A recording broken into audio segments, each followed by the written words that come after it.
Recording in progress. Good evening, everyone. Welcome to the City Council regular meeting this Monday evening, June 1st. Please join me in the Pledge of Allegiance. I pledge allegiance to the flag of the United States of America and to the republic for which it stands, one nation, under God, indivisible, with liberty and justice for all. Thank you. City Clerk, please call the roll. Certainly, Mayor Lorraine. Councilmember Newsom? Here. Councilmember Diaz-Nash? Here. Councilmember Svirko-Goditsky? Here. Deputy Mayor Fernandez? Here. And Mayor Lorraine. Here. Thank you and welcome. We're excited to be here in person with options for those who choose not to be in person to still participate virtually. Thank you for your cooperation and for helping us maintain an efficient and accessible meeting environment. There are several ways to participate in public comment tonight if you're so inclined. For those attending in person, you may complete a yellow request to speak slip and hand it to the city clerk. He's waving it for your example. If participating remotely, use the raise your hand feature in Zoom and you'll be called on at the appropriate time. If you're calling in via phone, you can press *9 to raise your hand, and when you're called upon, you may press *6 to unmute. These options for public comment will remain available until I close public comment periods for each specific item we have tonight.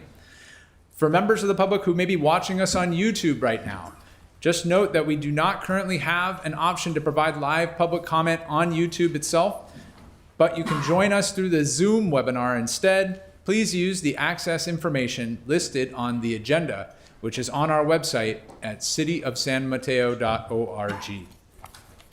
We have some ceremonial items tonight to begin. Item number 1 is Pride Month Proclamation.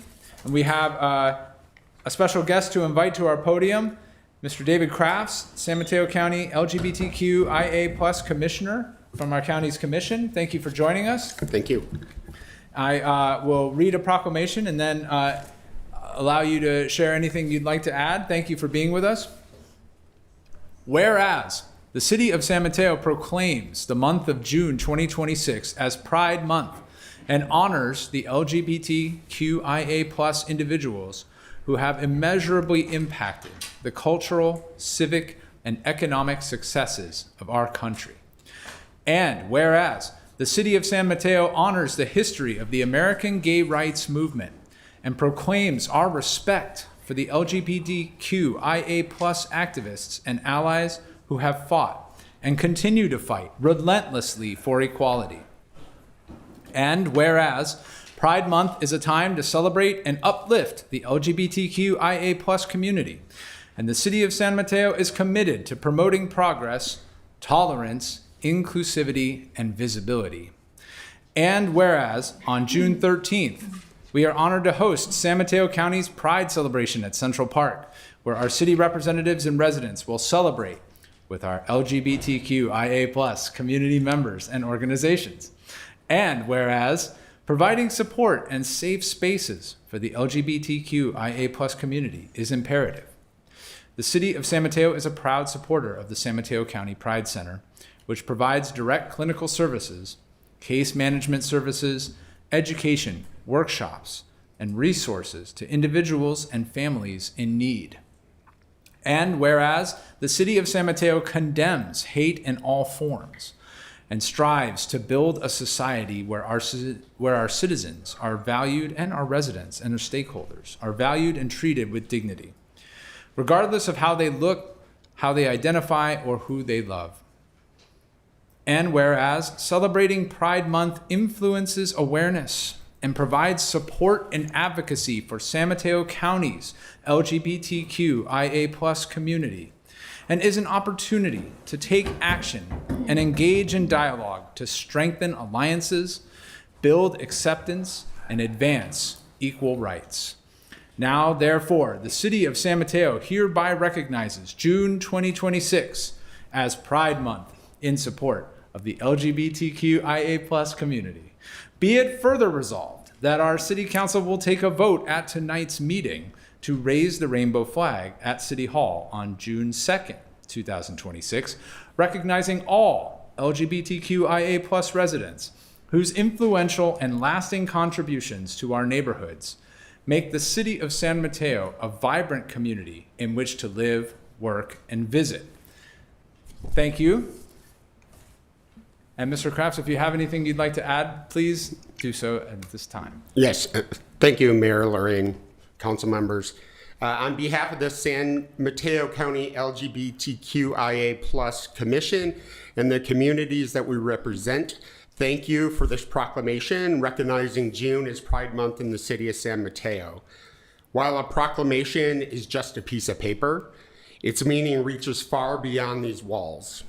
It is a public declaration that every resident and guest deserves dignity, respect, and the opportunity to live authentically. It tells people, especially those who may feel unseen or unwelcome, that they belong here in this city. Pride Month has deep roots in this region. Long before many Americans had heard the word pride, transgender women, drag queens, and other LGBTQ+ people in San Francisco stood up against harassment and discrimination during the 1966 Compton's Cafeteria Uprising in the Tenderloin. This was one of the first known acts of collective LGBTQ resistance in the United States. A little more than a decade later, San Francisco artist Gilbert Baker created the first rainbow flag, a symbol that would become recognized around the world as a beacon of hope, visibility, and belonging. The story of Pride has always been about courage, and courage still matters. However, 60 years later, across this country, we continue to see unprecedented numbers of bills targeting LGBTQ+ people, particularly transgender youth and adults. At the same time, immigrants, communities of color, religious minorities, and other groups are pushed to the margins, and they're facing renewed challenges in efforts to divide us. While these issues may be taking different forms, they are connected by a common question: who gets to belong in the city of San Mateo? My answer, and I believe the answer of this council, is everyone does. This is why this proclamation matters. It affirms that our community values inclusion over exclusion, understanding over fear, and unity over division. And because this is a city council meeting, I should acknowledge that a proclamation doesn't fix everything. It won't reduce traffic problems, it won't lower housing rates, or explain why a 2-minute agenda item seems to take 45 minutes. But symbols matter. They shape culture, they communicate values, and they remind people that they are seen and welcomed. So thank you for recognizing Pride Month. Thank you for honoring the legacy of those who fought for equality before us, from the patrons of Compton's Cafeteria to Harvey Milk, to the countless advocates, activists, and allies who still help San Mateo City become a better city. And thank you for demonstrating that this city remains committed to ensuring that every person can live openly, safely, and with dignity. Thank you. Thank you. Council, David, we'd love to join you at the podium for a photo with the proclamation. Thank you.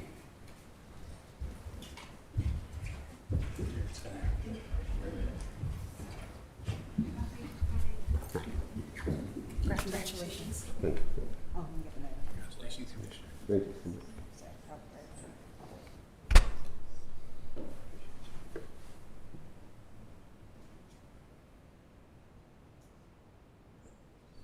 Thank you. Thank you. Thank you very much.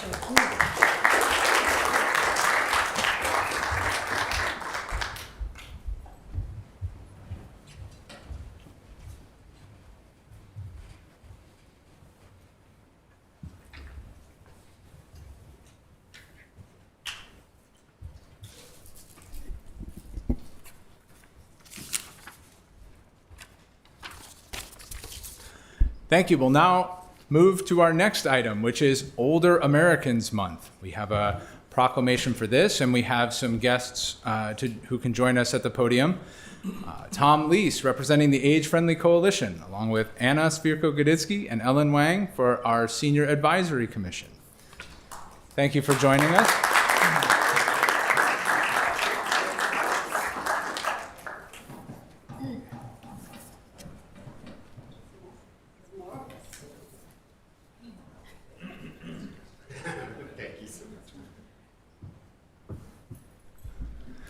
Thank you for being with us. I have a proclamation I can read and then give you the floor, and we'll go from there. Whereas May is Older Americans Month, a time for us to recognize and honor City of San Mateo's older adults and their immense influence in our community. And whereas, through their wealth of life experience and wisdom, older adults guide our younger generations and carry forward abundant cultural and historical knowledge. And whereas, older Americans improve our communities through intergenerational relationships, community service, civic engagement, and many other activities. And whereas, communities benefit when people of all ages, abilities, and backgrounds have the opportunity to participate and live independently. And whereas, the City of San Mateo is committed to creating an age-friendly environment, as outlined in the City of San Mateo's Age-Friendly Action Plan, which includes initiatives such as fostering intergenerational programs, prioritizing the repair of sidewalks frequented by older adults, and launching an age-friendly business certification program to encourage local businesses to cater to the needs of older adults. Now, therefore, I, Adam Lorraine, Mayor of the City of San Mateo, and on behalf of the City Council, do hereby recognize May 2026 as Older Americans Month. Only missed by one day. It's not too bad. And I call upon all residents to join me in recognizing the contributions of our older citizens and promoting programs and activities that foster connection, inclusion, and support for older adults. And I'll just note that every month can be Older Americans Month, if we will it. And so thank you very much for joining us, and please feel free to share anything you'd like.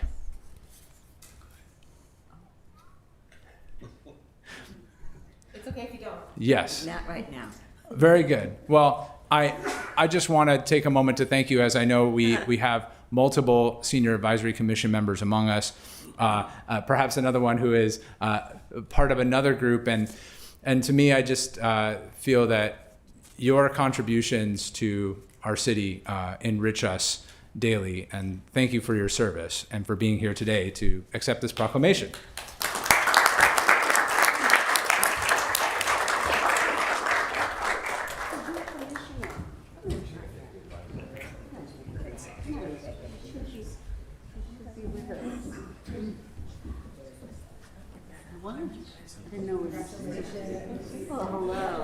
Who would like to hold the proclamation?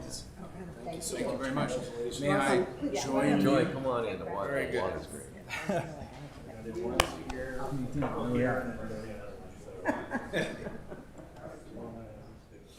Big smiles, big smiles.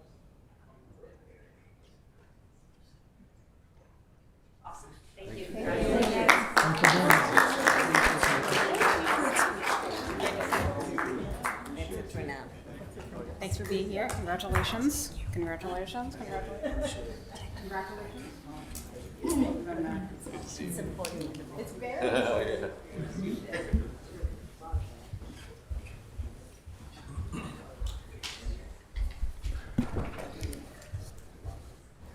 Thank you. And we have one more ceremonial item tonight. This is San Mateo Foster City School District Community Access and School Facilities Update, a presentation. And we have some special guests with us tonight for this. I'd like to invite to the podium Maggie Trin, President of the San Mateo Foster City School District Board of Trustees, and the Superintendent of the school district, Mr. Diego Ochoa. Thank you for joining us tonight. Thanks, everyone. Good evening to the City Council, to City Clerk, City Manager, City Attorney, and Assistant City Clerk, I believe, or thank you. Sorry. And to the community. We are here to give an update on the community access to our facilities, and just give everyone a bit of an update on all of the construction that people have no doubt noticed happening across the city, so at our schools. So we can go to the next slide. Thank you. This is Borrell Middle School, really close to here. And you can see we have some really gorgeous fields, new fields. We have a new gym and new classrooms and solar panels, and we are, looking forward to enjoying these. And like you can kind of see this is kind of all the new stuff, and then in the background with the red roofs, those is the older buildings. Next. Yeah, thank you. This is George Hall, located in the Villages neighborhood, and they have a beautiful new multi-purpose building, as well as new landscaping, new seating areas for students to use outside. And here, Sunnybray, it has a really nice new multi-purpose room where the school community is able to have events. We recently had Mayor Lorraine there for our cultural night. So thanks for coming to that. We are renaming Lead Elementary School. It will now be known as Cottage Grove Elementary School starting this coming school year. They also have a beautiful new multi-purpose room, fields, and other facilities. This is Meadow Heights, which is located close to Beresford Park, just across from the Garden Center. And they have also a beautiful new multi-purpose room and, as you can see, new kind of playground facilities and shade structure and lunch area. Then here we have Abbott Middle School. This looks, you can see this is all new, new fields, new paving, and then a beautiful new gym as well that was built in the last few years. Then I'll let Superintendent Ochoa take over. I'm happy to take it from here. First of all, thank you. Each of those school campuses is to some extent a microcosm of the kind of building program that measures X and measure T that were approved by our voters intended to achieve. So you look at a school like Burrell Middle School. It means a lot in this community. Thousands and thousands of people send their kids to Burrell Middle School, and then for the most part they matriculate up to, I can hear myself. My mind doesn't work that way, but they matriculate up to Aragon High School, and on that one facility you see a solar project, which is contributing to the sustainability efforts we're making in the district. And you see a synthetic field that achieves something that was really sorely missing on our district campuses, which were fields that were accessible, that were not, as you know, overtaken by geese, and ultimately unplayable as a result of difficulty keeping the grass in high quality. And then you see the area just above, the higher terrace, which is really beautifully painted track that a lot of our neighbors like to go out and get on the weekends and really use. For the last 4 years, our campuses have looked to some extent kind of like a work in progress. So to a person driving by, it might just look like the kind of place you shouldn't go in because there's lots of temporary fencing up and signs telling you all over the place, please don't come on campus. And that's all about to change. Where we sit today is we have completed an 18-month school district facilities master plan process. And the slide that everybody can see this evening is giving you a summary of what that process has involved. It's involved community meetings at 22 school campuses where parents, teachers, community members, and students have attended to discuss what's next for Burrell Middle School. Those facilities that we built as part of Measures X and T are gorgeous. And they're gonna last a long, long time. But there are many, many facilities at that school that need to be updated and renovated. And the same is true at Meadow Heights, and the same is true at Parkside and Bayside and so many other schools in the city of San Mateo. And tonight's presentation is a way for us to give information to the community, to invite members of the San Mateo community to find out more about our facilities master plan in what we believe is going to be a preparation to this school board about 25 days from now to consider a resolution for a bond process in November of 2026. One of the things that we anticipate through this long facilities master plan process that has taken 18 months is we're looking at a school district that has facilities needs in excess of $1 billion. And our plan currently involves a potential bond that's going to be in about the $490 million range that will accomplish tasks and projects across our 22 campuses, bringing so many of our school facilities up to the kind of learning experience that we want students to have, where they go home and tell their parents about the new CTE course they're taking, where they tell their parents, and some of our schools, believe this or not, I now have windows in my classroom. We have many, many classrooms in the school district that don't have windows. Some of us suffer in offices like that in our day jobs, and we know the impact it has. But also just updating campuses so that we have students in learning environments that make them feel like they can thrive. At the same time, we know that the public watches what we do, and we invite members of the public to connect with us and to find out more about what we're doing. And in each of the last two bonds, the district did something that we're very proud of, which is we outperformed expectations. When we sought taxpayer support for both of the prior bonds, we announced anticipated interest borrowing rates that we felt would ultimately get the job done and facilitate the construction that we had hoped to achieve. And in both circumstances, the district's strong, sound financial planning and highly effective bond management programs resulted in the savings of almost $200 million back to taxpayers in San Mateo and Foster City. And that's as a result of the district maintaining really, really high, actually the highest credit rating possible for any school district nationwide, and at the same time, delivering projects on time and on budget. And we know that those two factors matter a great deal to members of the public. When we talk about need, we are not talking about something that can be achieved with a coat of paint. And I want to give President Trin one more opportunity to share a perspective about what it means to have these kind of facilities. And indeed, at some schools, we do have facilities that are already updated, and others we don't. So most recently, actually last week, we had an opportunity to celebrate the opening of the new wing at Bowditch Middle School.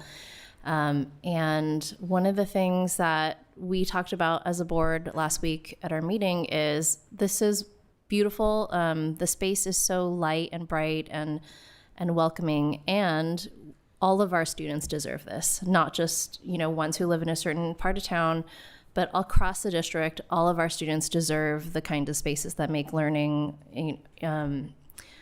fun and exciting and, natural. And so you can see from these photos, we have a long way to go in terms of updating some of our spaces. That library is a little bit dark. Like, we could definitely do a little bit better. So what we want to encourage people to do is to kind of check out, these photos and check out the photos of our new spaces, and, let's finish the job and let's make this a reality for every child in our district. And we have some QR codes at the end of the presentation. So for members following online, we invite you to do that.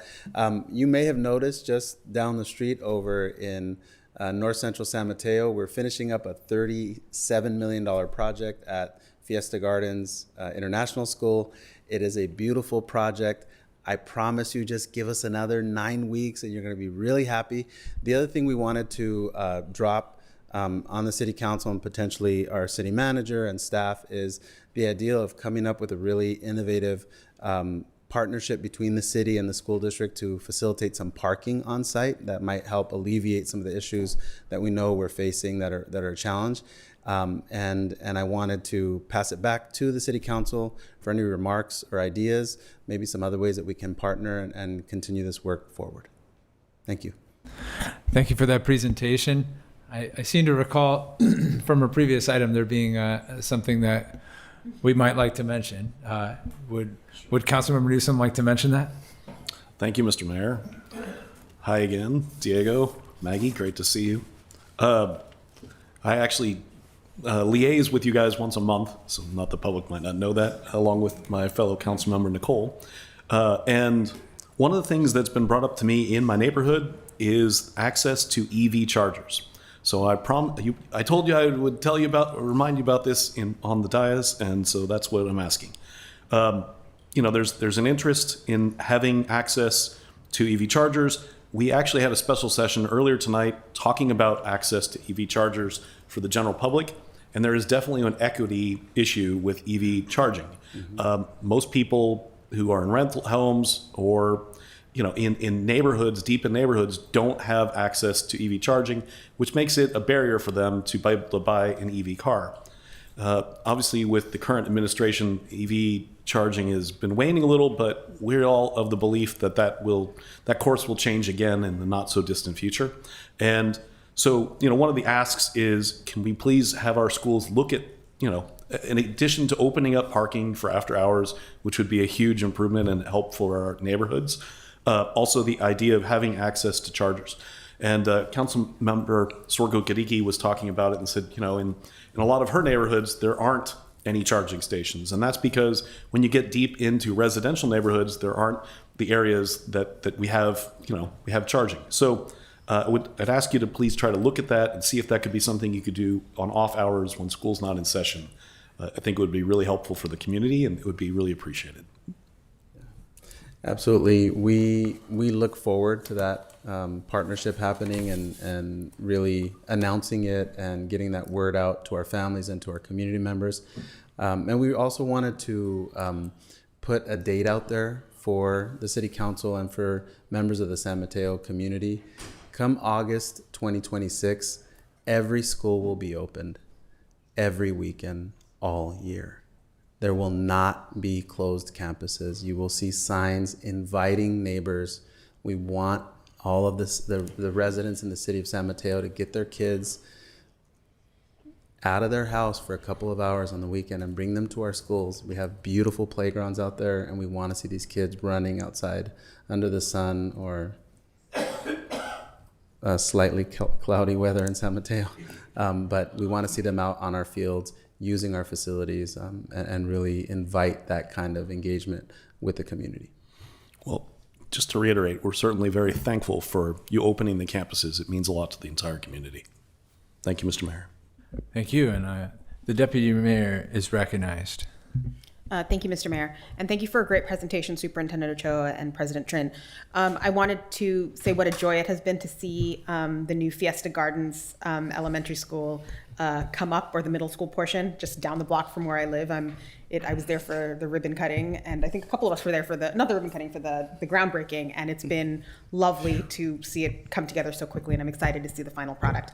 My remark was going to be to thank you for opening up the school campuses, especially on the east side, especially in my district and Councilmember Svirka Gaditsky's neighborhood. There is a distinct lack of play space, open space, recreation space, and so we're grateful for that partnership as well.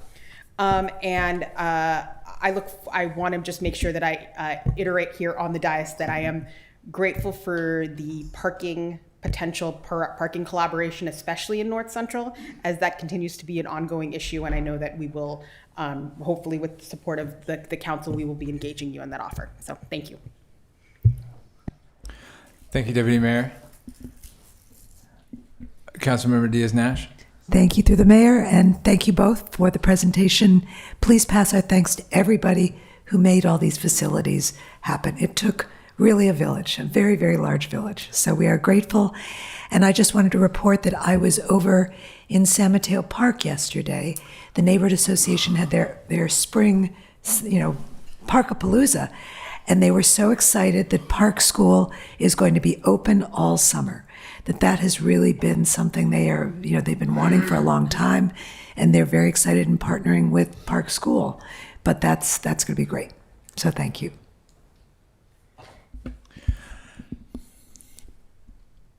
Thank you both for being here. I would echo my fellow council members' comments. I it feels as though you've offered us quite a bit here in our city, and I would include with that the solar projects that you mentioned, because we're all together in a mission to ensure that our future is as sustainable and high quality for our future generations as possible. So thank you for your contributions to your own infrastructure to make that part of our shared goals. And thank you for sharing this and giving the QR code so that people can have access to learn more. Thank you. I just want to close out by saying I actually brought this to Superintendent Ochoa a couple of years ago when I read an op-ed in the Daily Journal. So I really feel strongly that good ideas can come from anywhere. I apologize that I don't have the name of the person who read it, but you can probably find it on the Daily Journal website. But to the public, thank you for supporting us and for giving us ideas so that we can take it and run with it. Thanks very much. Thank you for joining us. Okay, this concludes item 3. And we will be proceeding to the consent calendar portion of our business items tonight. We are now moving beyond the ceremonial portion of tonight's meeting, which includes business items being considered by the council. For that reason, I would like to remind all in the room and online that we will be enforcing our rules of decorum. As such, at this point, we do not allow for cheering, jeering, or booing during the business portion of the meeting, as it tends to put a chill on public comment. Our goal is to ensure that all perspectives are heard. Our motto is give respect, get respect, and we appreciate your cooperation with this. City Clerk, please read the consent calendar. Certainly, Mayor Lorraine. All matters listed under the consent calendar are considered by the council to be routine and will be enacted by one motion without discussion. If discussion is desired, that item may be removed and considered separately. Item number 4, downtown cleaning service amendment. Item number 5, citywide street rehabilitation package 7B agreement. Item number 6, annual sewer basin rehabilitation on-call design services amendments. Item number 7, local streets and road maintenance and rehabilitation project list fiscal year 2026-27 adoption. Item number 8, community flood and storm protection fee increase for fiscal year 2026-27 adoption. Item number 9, parks and recreation bulk printing and mailing services agreement. Item number 10, Edward Byrne 2025 Justice Assistance Grant Program approval. Item number 11, recreation special event support services agreement. Item number 12, downtown landscape maintenance services agreement. Item number 13, City of San Mateo opposing state ballot initiative number 1983 25-0006A1 adoption. Item number 14, LGBTQIA plus progress pride flag display at City Hall adoption. Item number 15, 445 South B Street bespoke new mixed use development ordinance adoption. And finally, item number 16, boards and commissions appointment subcommittee appointment recommendations. Thank you, City Clerk. Is there any member of the council who would like to pull an item for the consent calendar? I don't want to pull an item, but I do want to make a comment about number 5. So I can wait, or I can do that now. Let's wait. Thank you. Are there any members of the public who wish to comment on consent calendar items? If you would, please fill out a request to speak slip if you're in chambers, or raise your hand. This is for just the items that the city clerk outlined at this time. And City Clerk, just feel free to tally and let us know. Mayor Lorraine, we have not received any requests to speak on the consent calendar, either in person or in our virtual environment. Okay, in that case, I will close public comment on the consent calendar and ask if there is a motion to approve. I just want to make a comment about number 5. So number 5 is about 13 street segments that we get funding for from the state. Those streets vary, but since, tonight is a night about transportation, I wanted to call out that there's potential rehabilitation for Aragon Boulevard, Buena Vista, De Anza Boulevard, Norfolk Street, 27th Avenue, Oakwood Drive, O'Farrell, Edinburgh, Delaware Streets. Also, we did receive several public comments today about Aragon, and asking about if you're doing repaving or rehabilitation, is the city also doing bike and pedestrian upgrades and safety improvements?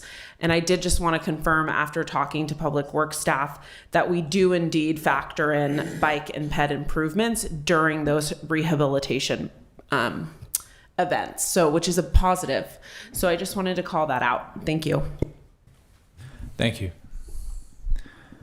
And with that, I would entertain a motion. I'll make a motion to approve the consent calendar. Second. Thank you. City Clerk, may we please have a roll call vote? Certainly.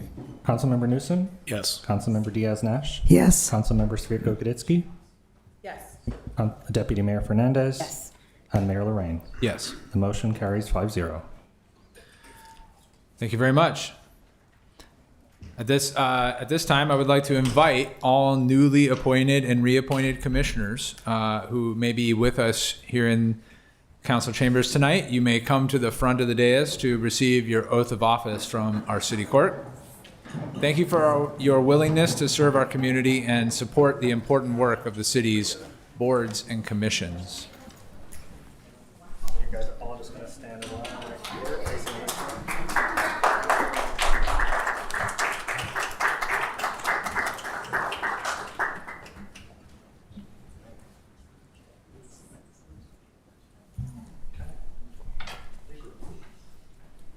If everyone could please raise your right hand and repeat after me.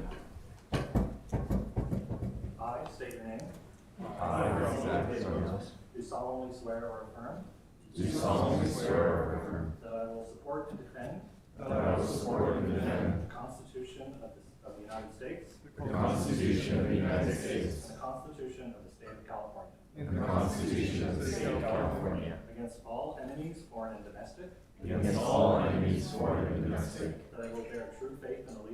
That I will bear true faith and allegiance. To the Constitution of the United States. And the Constitution of the State of California.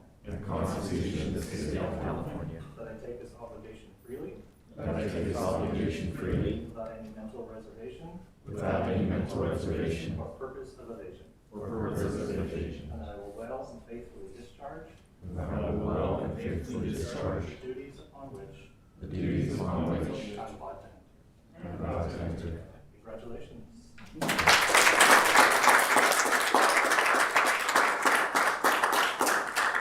Some certificates for you all. If our council would like to come down, you can do a group photo. Can you guys scoot in just a little bit?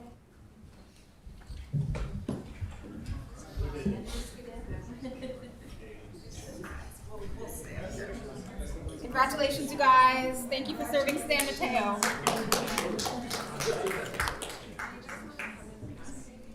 Can I ask you guys to scoot in as much as you can? There's a lot of you. Here, we don't like.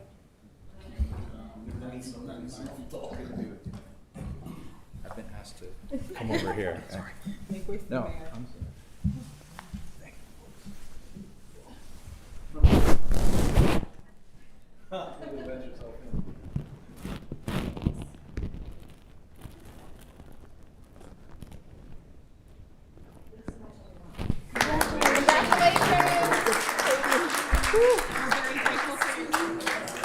Congratulations.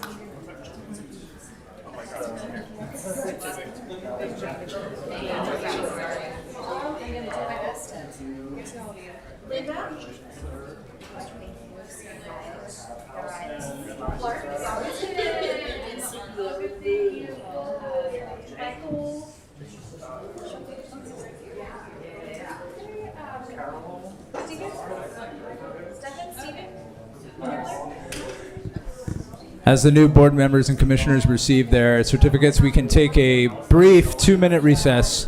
Thanks, everybody. We'll return to business shortly.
Thanks, everyone. We'll be resuming shortly. Please find your seats. Thank you.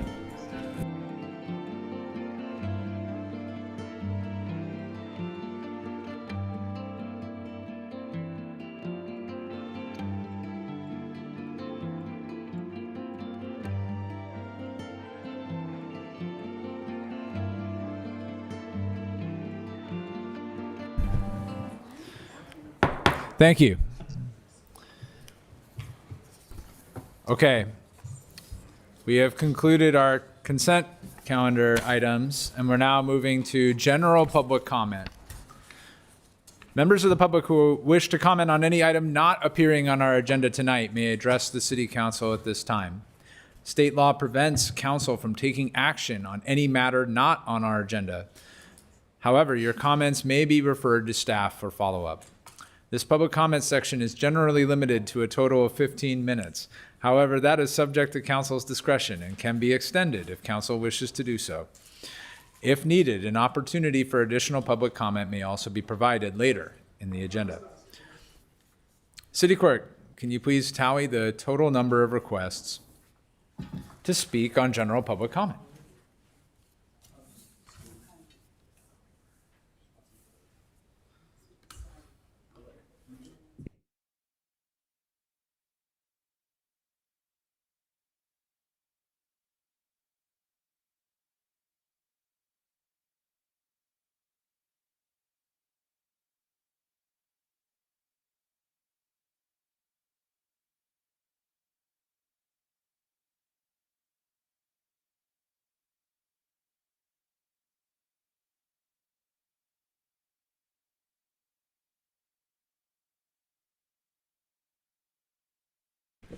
Thank you, Mayor Lorraine. We've received a total of 14 requests to speak for general public comment.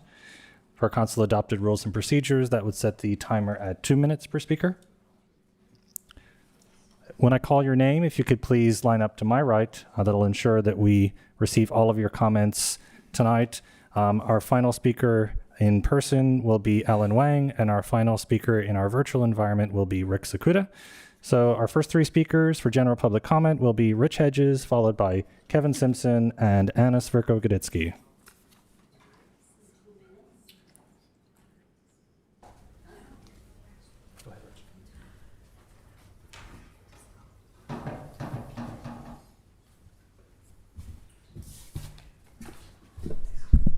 Good evening, Mayor Lorraine and City Council members. I'm here tonight in a very happy mood. So I have to say that I've come here many, many times complaining about 17th and El Camino and the dangers there. And my belief is that Caltrans had been the major block in getting it done. Unfortunately, it took the life of a person to get this done. And that's often the mode when we get improvements, that someone unfortunately dies. So I'm here tonight to say once again, Veronica Vasquez, say her name. It's so important that we take action when these kind of things happen. I will say, by the way, thank you very much for all the work, and also our city manager. I will say that Matt Fabre at neighborhood meetings said that 28th is also somewhat of a problem in El Camino. And just to reiterate what I've said before, if you don't make crossings of this main street on the way to Caltrain safe, people aren't going to ride Caltrain.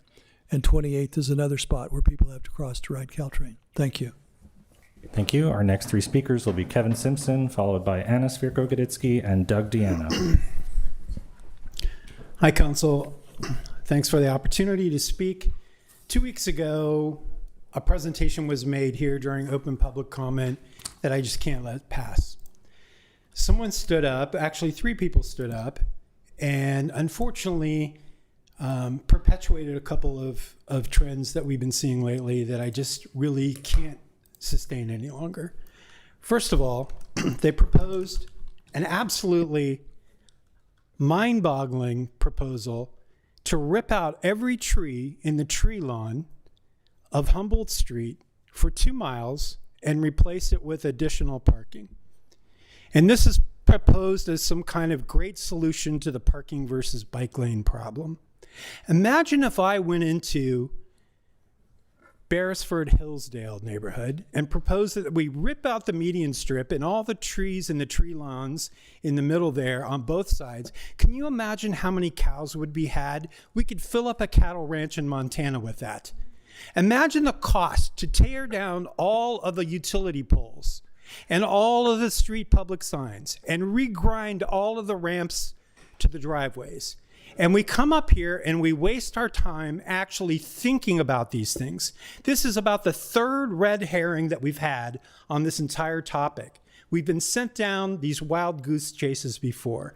The other thing that took place is this continual repetition of fake narratives and the demeaning and insulting of residents who attended every workshop, brought their kids, spoke up as residents and constituents of that neighborhood in favor of the ability to bike safely to and from schools and work and whatever.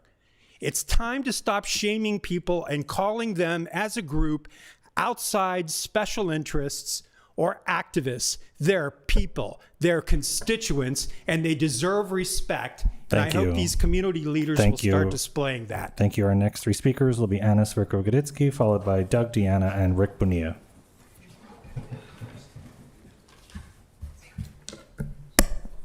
Good evening, Mayor. Good evening, City Council. My name is Anna. I'm a senior and a resident of San Mateo for 45 years.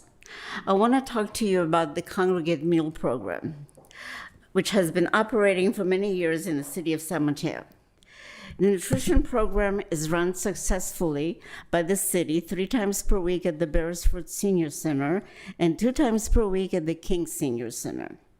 The program is designed to reduce food insecurity, improve nutritional health, prevent social isolation, and promote independent living. It's a very popular program. The funding structures at the 2 senior centers differ. At the King Center, participants are asked for a $5 voluntary donation, whereas at the Beresford Center, participants are charged $7.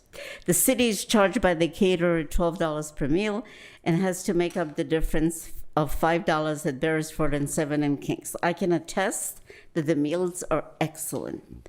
The problem is that the program is popular due to its excellent reputation, and the number of participants is growing. Participants sign up for up to 5 meals per week, and more of us are ending up on wait lists for an increasing number of days each month. The wait list is the problem. I spoke to city staff. The city applied for increased federal funding through the county. If the grant is received with the increased allotment, perhaps the need for a wait list will be eliminated. If not, I asked the city council to consider a small increase in the senior nutrition program. The math is simple. Apparently, 5 extra meals per day might eliminate the wait list. What would it cost? About $7,500 a year between the 2 centers. It's my estimate. I asked the council to consider the potential increase in the budget. If the county provides the increased allotment, then the needed funds can be recalculated. Thank you. Our next three speakers will be Doug Deanna, followed by Rick Bonilla and Carol Eldridge.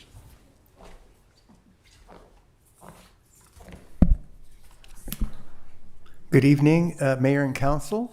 I'm here to just add to my public commentary, written commentary regarding the quarter-cent tax increase.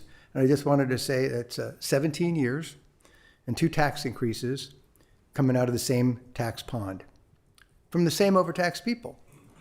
Mayor and Council, the pond has been fished out. And the folks behind me, I don't know 99% of them. But we all have one thing in common. We all love San Mateo. We just don't have the tax love anymore. So it's my suggestion that we try to fish out of a different pond. And here are 4. Franklin, Visa, Roblox, Guidewire, every glass tower with a logo on it. Together, my research shows they're printing about $17 million every 9 hours. The tech bros live here. Their kids play on our ball fields. Our fire department saves their lives. And if anyone here works at one of those companies, email the council. Tell them who the decision maker is. Better yet, hook them up. Because if we want this city to grow, it has to be a partnership. Residents, council, and the companies whose names are on our skyline. That's not a tax. That's a team. Ka-ching! And the love just permeates the room, the city, and beyond. I'm here to help. Thank you. Thank you. Our next three speakers will be Rick Bonilla, followed by Carol Eldridge and Reverend Alvaro. Good evening, Mayor and council members and staff members. I am here tonight to express dissatisfaction. Along with Mr. Simpson, I agree. Suggestion for ripping out planter strips and trees all along Humboldt, not a good idea. And I'll leave that at that. I have another issue, though. It's called the Horizon Treatment Center. I understand that people need treatment from time to time. People need help. Not all things are perfect. People who need treatment are not criminals.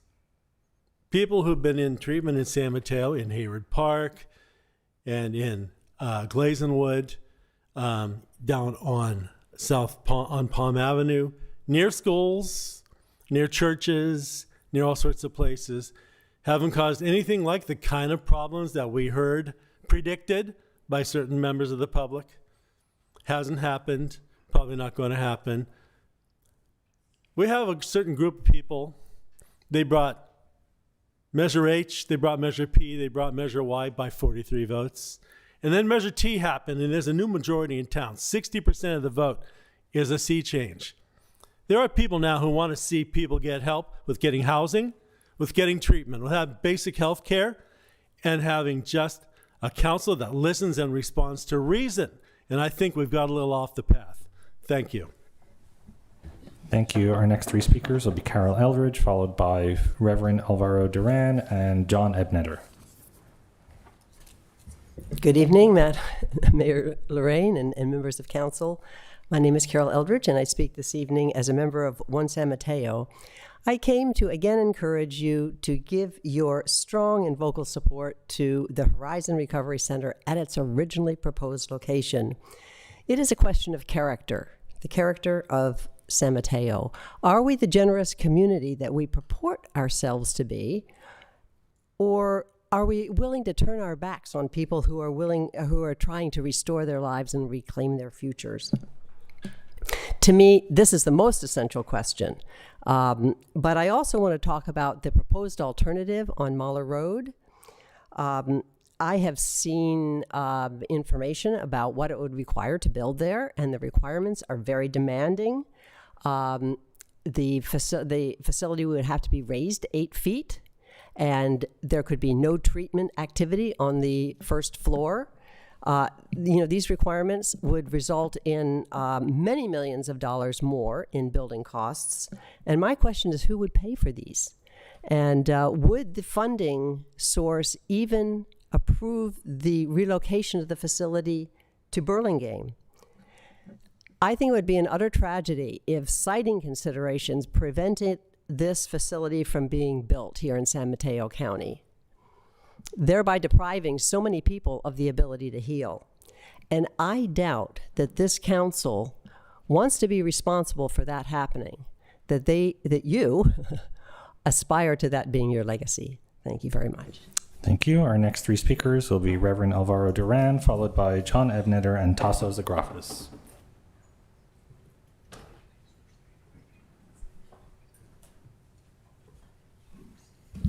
Members of the council, staff, and people of San Mateo, I'm Reverend Alvaro Duran, the Minister of Community Life of the Congregational Church of San Mateo. But tonight I'm going to speak on behalf of all the clergy and religious leaders of the Peninsula Solidarity Cohort. In the letter recently submitted by Reverend Dr. Penny Nixon, we affirmed our belief that every person possesses dignity inherent, and that the common good is measured by how we care for those who are most vulnerable among us. And I'd like to build upon that message. Over the past months, much of this conversation about Horizon Recovery Center has focused on process, location, and public concern. Those issues matter, Public trust matters and community engagement matters, but process cannot become a substitute for justice, nor can fear become a substitute for evidence. What concerns many of us is that not that questions were raised. Are always healthy. Communities should ask difficult questions. What concerns us is what happens when evidence is presented, experts are heard, and questions answered. Yet fear continues to carry greater weight than facts. Public leadership requires more than reflecting anxiety. It requires helping communities distinguish between what it is fear and what is demonstrated. As a pastor serving less than 2 blocks from the proposed site, I have witnessed a reality very different from the one often described in this debate. Our church hosts recovery groups for years, while simultaneously serving children, families, older adults, and vulnerable members of our community.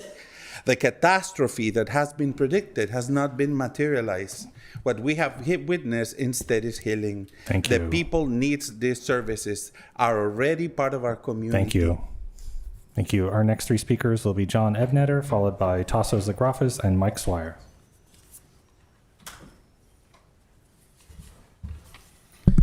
Good evening, Council. Thank you all for all the great work you do. I am here tonight encouraging this Council to support the Horizon Project at 101 North El Camino Real and to have a city-led working group formed to include maximizing the public's input. The city's support of such a working group would give it legitimacy and encourage open and civil conversations. Your support for this project would be in line with San Mateo County's Behavioral Health and Recovery Services, San Mateo County Health Plans, San Mateo Medical Center, the county's homeless and farm workers health programs, 10 of the 11 surveyed police departments in the county, and the California Department of Health Services. The tremendous support by all of these healthcare departments is quite indicative of the project's excellent opportunity to here in San Mateo. There is confusion surrounding this project as it pertains to this council's position. A statement clarifying that this council is neutral on the project and will weigh in on it at the appropriate stage of its approval process would clear up that matter. Thank you. Thank you. Our next 3 speakers will be Tasso Zagrafis, followed by Mike Swire and Trina Pierce.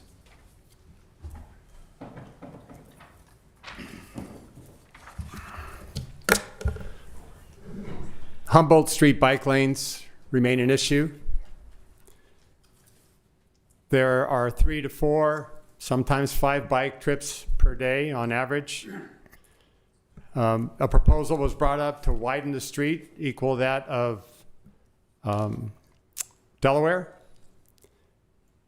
And it seemed like a reasonable response. Mr. Simpson here argued that imagine going to another neighborhood and ripping out trees, but ignored the fact that they ripped out parking for the residents on Humboldt Street. How is that even equal? Let me talk about Horizon for a second. Horizon is a pure real estate asset buy by a nonprofit that has $15 million in assets and property assets. That's all it is. They provide services using our taxpayer dollars and medical county or insurance policies. But they want to own the asset. If you were given $2 million from the county and $25 million from the state, which is taxpayer money, you'd want to buy the prime real estate on 101 El Camino versus just providing services, which are needed services on Mahler Road. So they want to own real estate. That's what they want to do. I want to speak a little bit about the recusal. Adam Lorraine has a long-standing relationship. He endorsed Seema Patel, and Adam owes a huge debt to Patel and Amo Lee for getting him into elected office. Yet no one is arguing that the thick of thieves relationship required a recusal. I think this whole misinformation and rumor about recusals is ridiculous. And I'm glad it wasn't brought up tonight. And if it is, I'd say it's shameful. Thank you. Thank you. Our next three speakers will be Mike Swire, followed by Trina Pierce and Vikash B. Yeah, thank you, Mayor Lorraine and members of council. Sadly, we've had too many tragedies on our streets in San Mateo. Veronica Vasquez passed away after being hit in a crosswalk on El Camino at 17th, and the Sandoval family was recently hit in a crosswalk on Delaware in front of the high school. While I will definitely admit that I whine a lot about what the city is not doing regarding street safety, today I'm here to say that you got it right. In both cases, you and staff swung into action to quickly and effectively address the dangerous conditions in these two locations. When there's a dangerous individual in our neighborhood, we expect the PD to show up within minutes. While that timeline hasn't traditionally applied to dangers on our streets, we are nevertheless very appreciative that the city was able to make improvements within months, not years, in these two locations. On Delaware, we now have quick build location or improvements to slow traffic. And as of yesterday, on El Camino at 17th, we have a dedicated pedestrian signal so that those on foot don't need to worry about cars making left turns while they are in the crosswalk. This is how a city should work when there is an imminent danger and people are scared to get around without a car. Thank you, and keep up the good work. And yes on Horizon, and no on the tree annihilation. Thank you. Thank you. Our next two speakers will be Trina Pierce, followed by Vikash.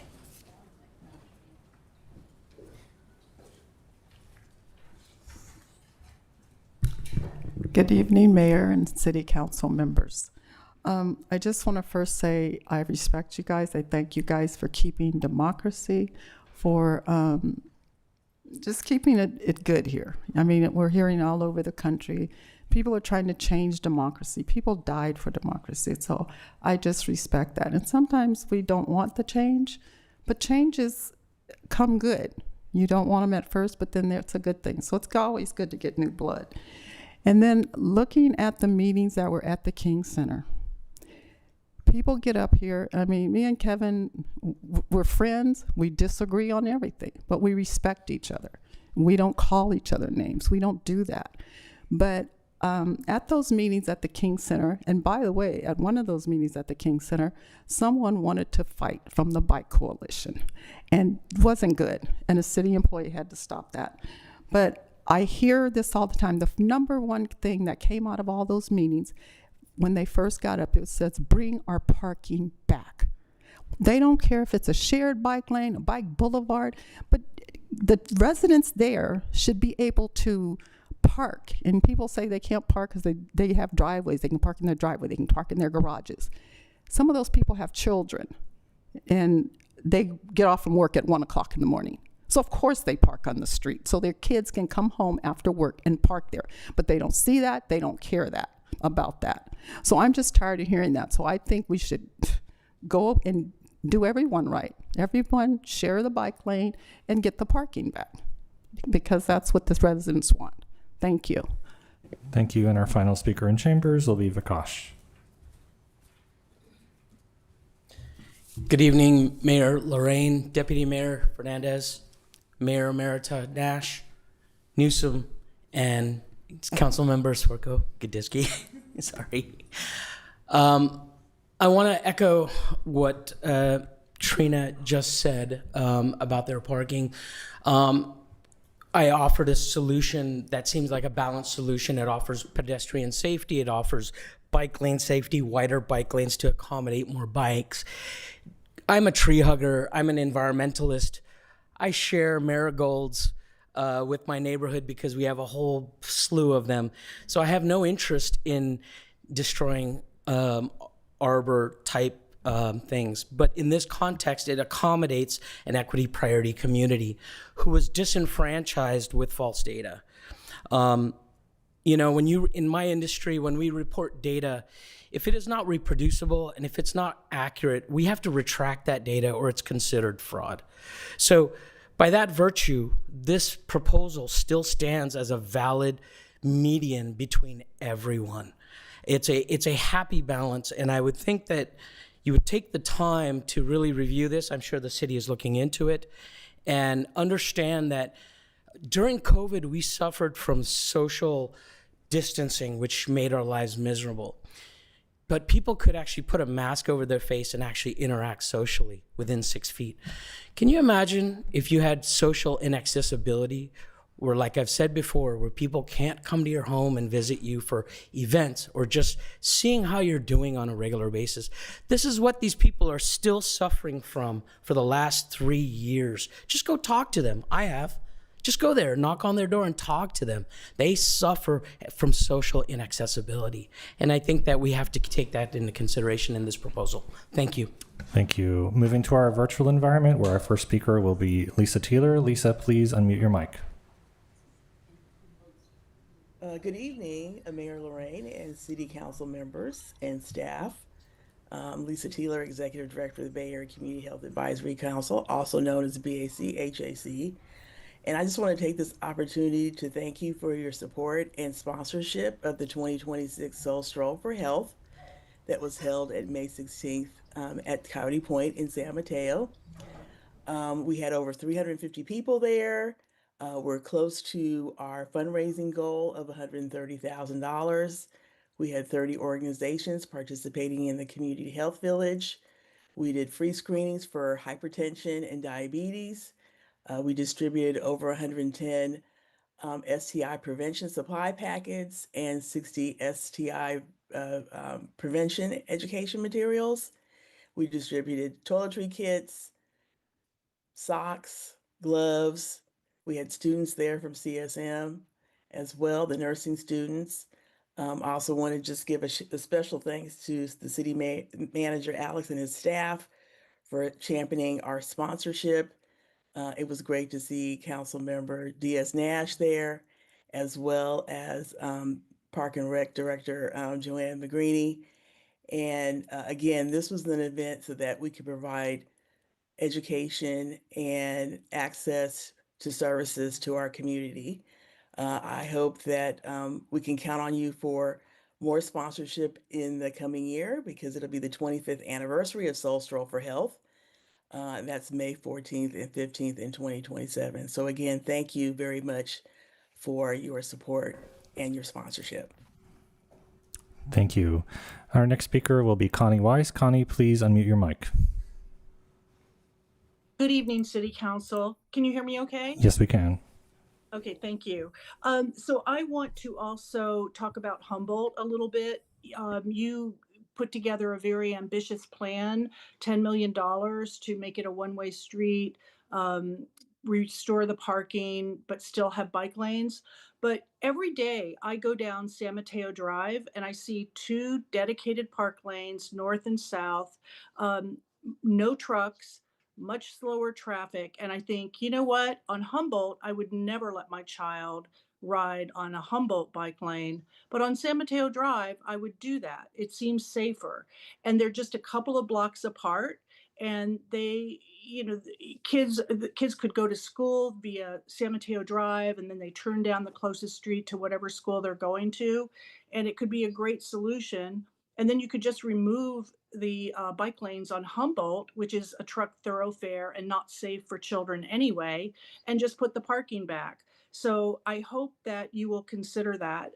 It's just going to be safer for bikers overall, and it'll save the city $10 million. And just a quick comment on the Horizon situation. The thing that concerns me the most as a resident close by is that it's going to be a drunk tank. And, it would be better to have that a little bit away from elderly housing and elementary schools. So I hope people will consider that when discussing it going forward. Thank you so much. Thank you. And our final speaker, as was announced earlier, will be Rick Sakuda. Rick, please unmute your mic. Good evening, Mayor Lorraine and City Council. I would just like to take a minute to say something that I haven't been able to say because there's always so much going on and I only have 1 minute to speak. But tonight I wanted to recognize the work that is being put in by each of our city council members, our city manager, our city attorney, city clerk, department heads, and staff. I know you are all under constant attack by one side or the other, or me, and sometimes by amazingly both sides at the same time.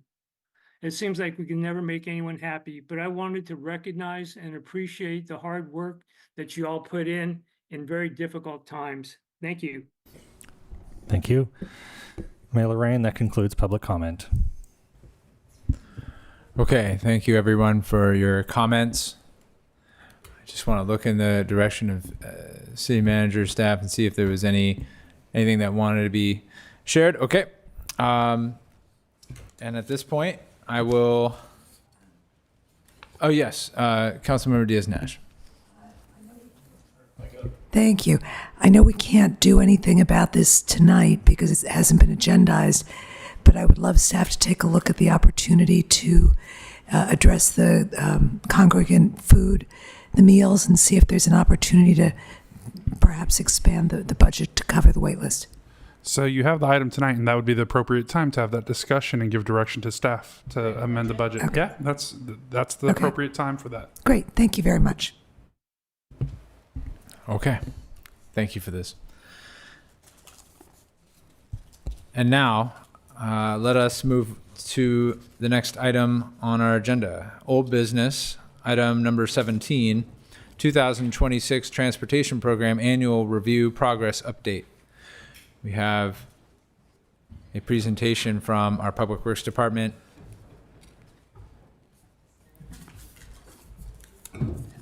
Thank you, Engineering Manager JU, for joining us. No worries, just give me a second here, setting up the presentation.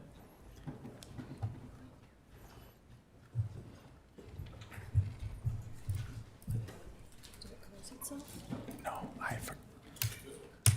let's see. Sorry, I just didn't make one change.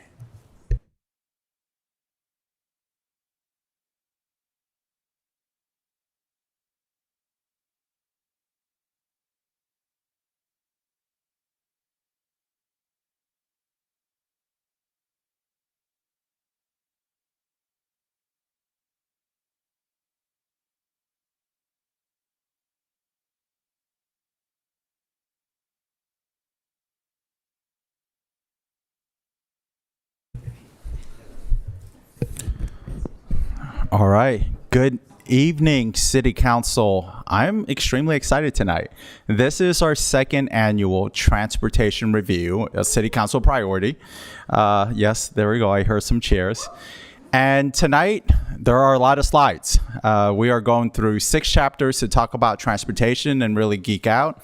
We're going to explain our transportation network, and then we're going to focus on safety. This is something that holds dear to all of our department heads as well as staff, so we are going to focus a lot on safety. We're going to talk about active transportation. We're going to talk about vehicle congestion management, parking, and as well as some challenges that the transportation division is facing. So first off, our transportation network, it's very vast. It includes roadways, traffic signals, train stations, ped bridges, all of it. And more specifically, we're talking about 80 bridges, 7,000 streetlights in total, over 200 plus centerline roadway miles. We have 90 signalized intersections, the most in the county, and we have over 190 bus stops. There are a lot of metrics to consider and look at, but ultimately, for the city of San Mateo, our transportation network is vast. But how did it get here?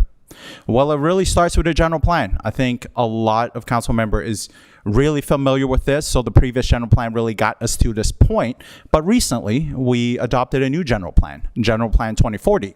And here it outlines the goals, the objectives, and the policies of how are we going to get to our current place to point B. And there are a lot of those.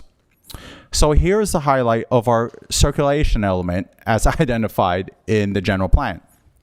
We've carved out a lot of policies that pertain to really the 4 main chapters we'll be discussing: safety, active transportation, vehicle congestion management, and parking management. I'm not going to go through every single policy here, but we will revisit them as we discuss the chapters.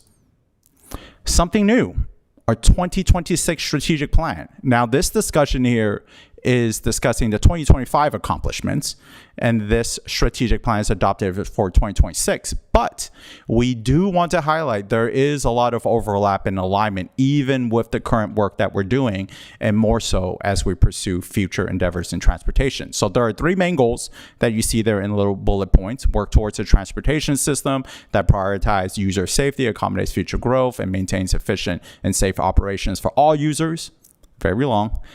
The second one is seek funding opportunities and partnership that accelerate transportation project implementation. And then the last one is to pursue initiatives that increase access to transit, improve east-west travel, and expand last-mile connections. For the sake of this discussion, we have really streamlined the terminology of this. So the first one is really to have a transportation network that's safe, smart, efficient for all users.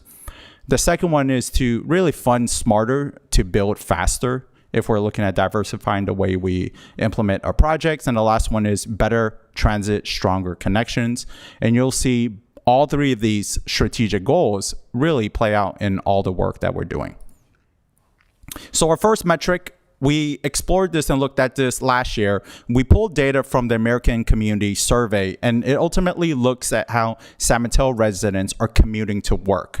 There's a good amount of data here, but ultimately there's one common trend. In 2023 and 2024, the latest data set that's provided, vehicles still account for over or close to 75% of all modes of transportation when getting to work.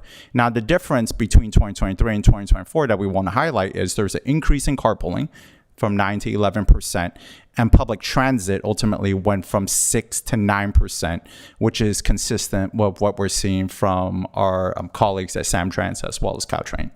Now, the purpose of the slide is per our general plan policies, as well as where we're heading towards in a complete street nature. We don't know the exact divide in terms of percentages, but we want to get to a more balanced network is what we're striving for.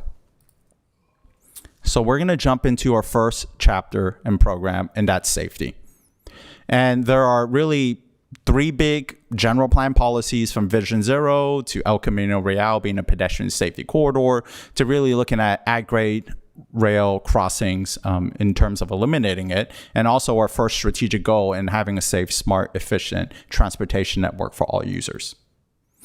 Here's a highlight of 6 major programs. And these are programs, these are not projects that we have. These are programs that have multiple projects underneath each of them to go ahead and implement safety. First one is Bike San Mateo, that promotes bicycle safety, is really the priority there. We have our Safe Routes to School program that is ramping up, if you will. We have our local roadway safety plan, and we had our first city adopted local roadway safety plan in 2024, and we'll go ahead and give an update on what that is. But that is a very data-driven plan that looks at collision history, where there are systemic treatments that could potentially solve that. We have our high voltage program that is coming to an end, but really 2 that we're going to focus on. The citywide traffic calming, which focuses on speeds. So predominantly a lot of the requests that comes in or general traffic inquiries goes through our traffic calming inbox, because oftentimes what we notice is over 70% of the inquiries are related to people are speeding on my street. How can I reduce the speeds? So we have a whole entire program for that, for implementing ultimately measures to slow speed. The next one is new. It's our quick build safety program. That program was adopted in 2024, and we'll dive into that, but ultimately it catches a lot of different measures. So this is not just speed cushions, if you will. We're talking about bulb outs, lighting improvements, high visibility crosswalks, RRFBs, all of it. So this is a new program we're ramping up, and we're really excited to share some details on. Here's a map, and we're not going to go through every single project, but these are our current 2025 active CIP safety projects in here that are listed. And there's a couple of symbols in here that ties to whether it's grant funded as well, as demonstrated by that home looking icon. So all of our Bike San Mateo programs, we would consider safety projects for bicyclists.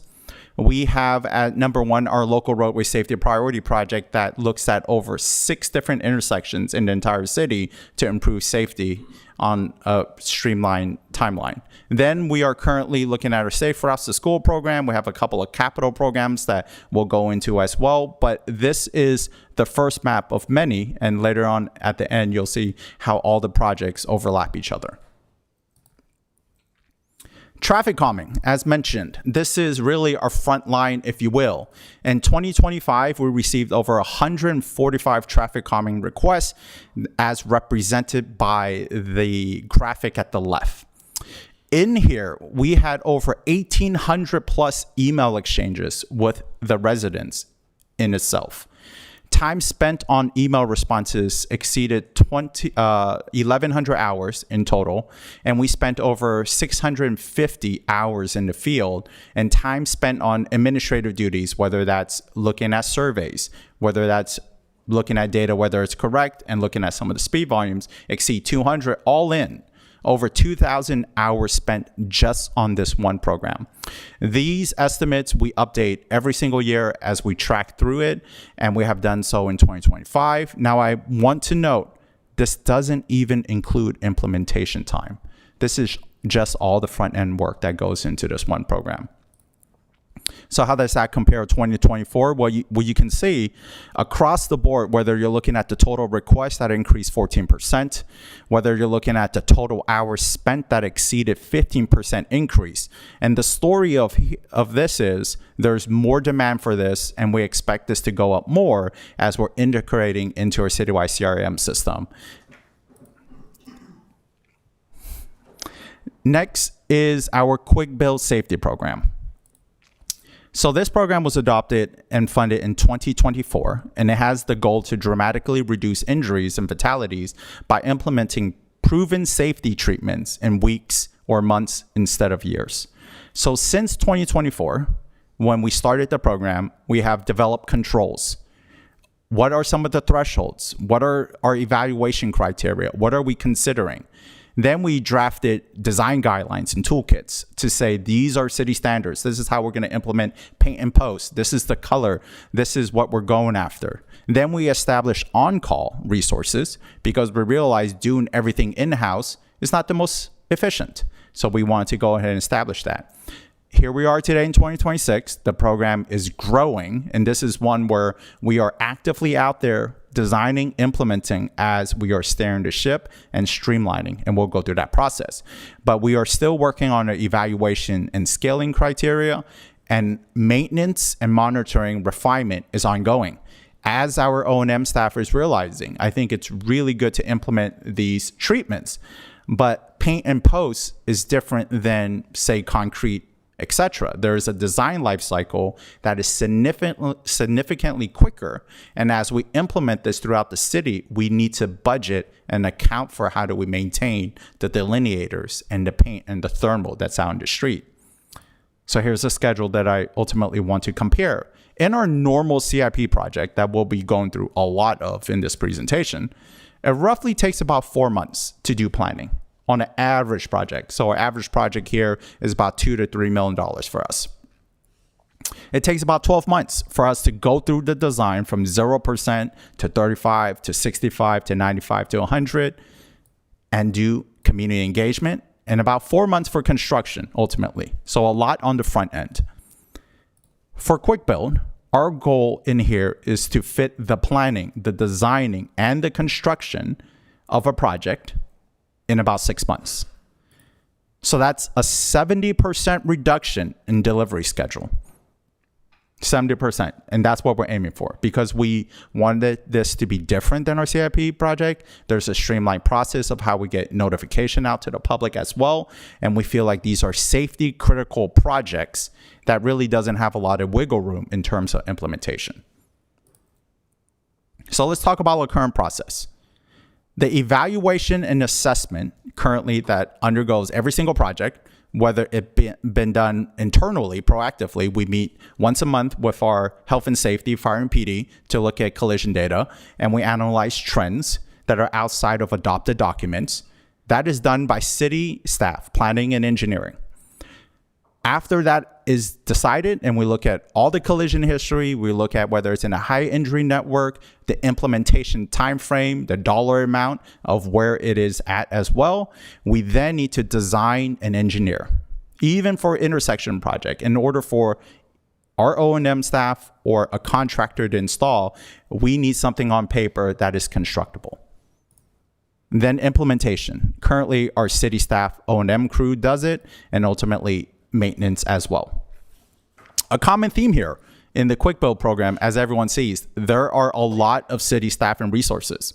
And as we undergo every single one of our program, these are the same staff and same O&M staff and vehicles and equipment that are doing all of our other programs. So we have to pull away from other things in order to do the Quick Build program. Now, the future process, we're trying to refine and streamline because we do realize there is a bottleneck here, and it is city staff to some extent. For the design and engineering phase, we have recently established an on-call transportation consultant. So once we have evaluated, we can go ahead and give direction and scope to our on-call consultant to make the plans. Currently, O&M is doing the implementation itself, but we are in the process of doing an RFP to have a quick build specialist contractor that has certain amount of stock of, say, RFP supplied. We can specify specifically when we give you a task order, how long before you need to complete this to go ahead and meet our 6-month window.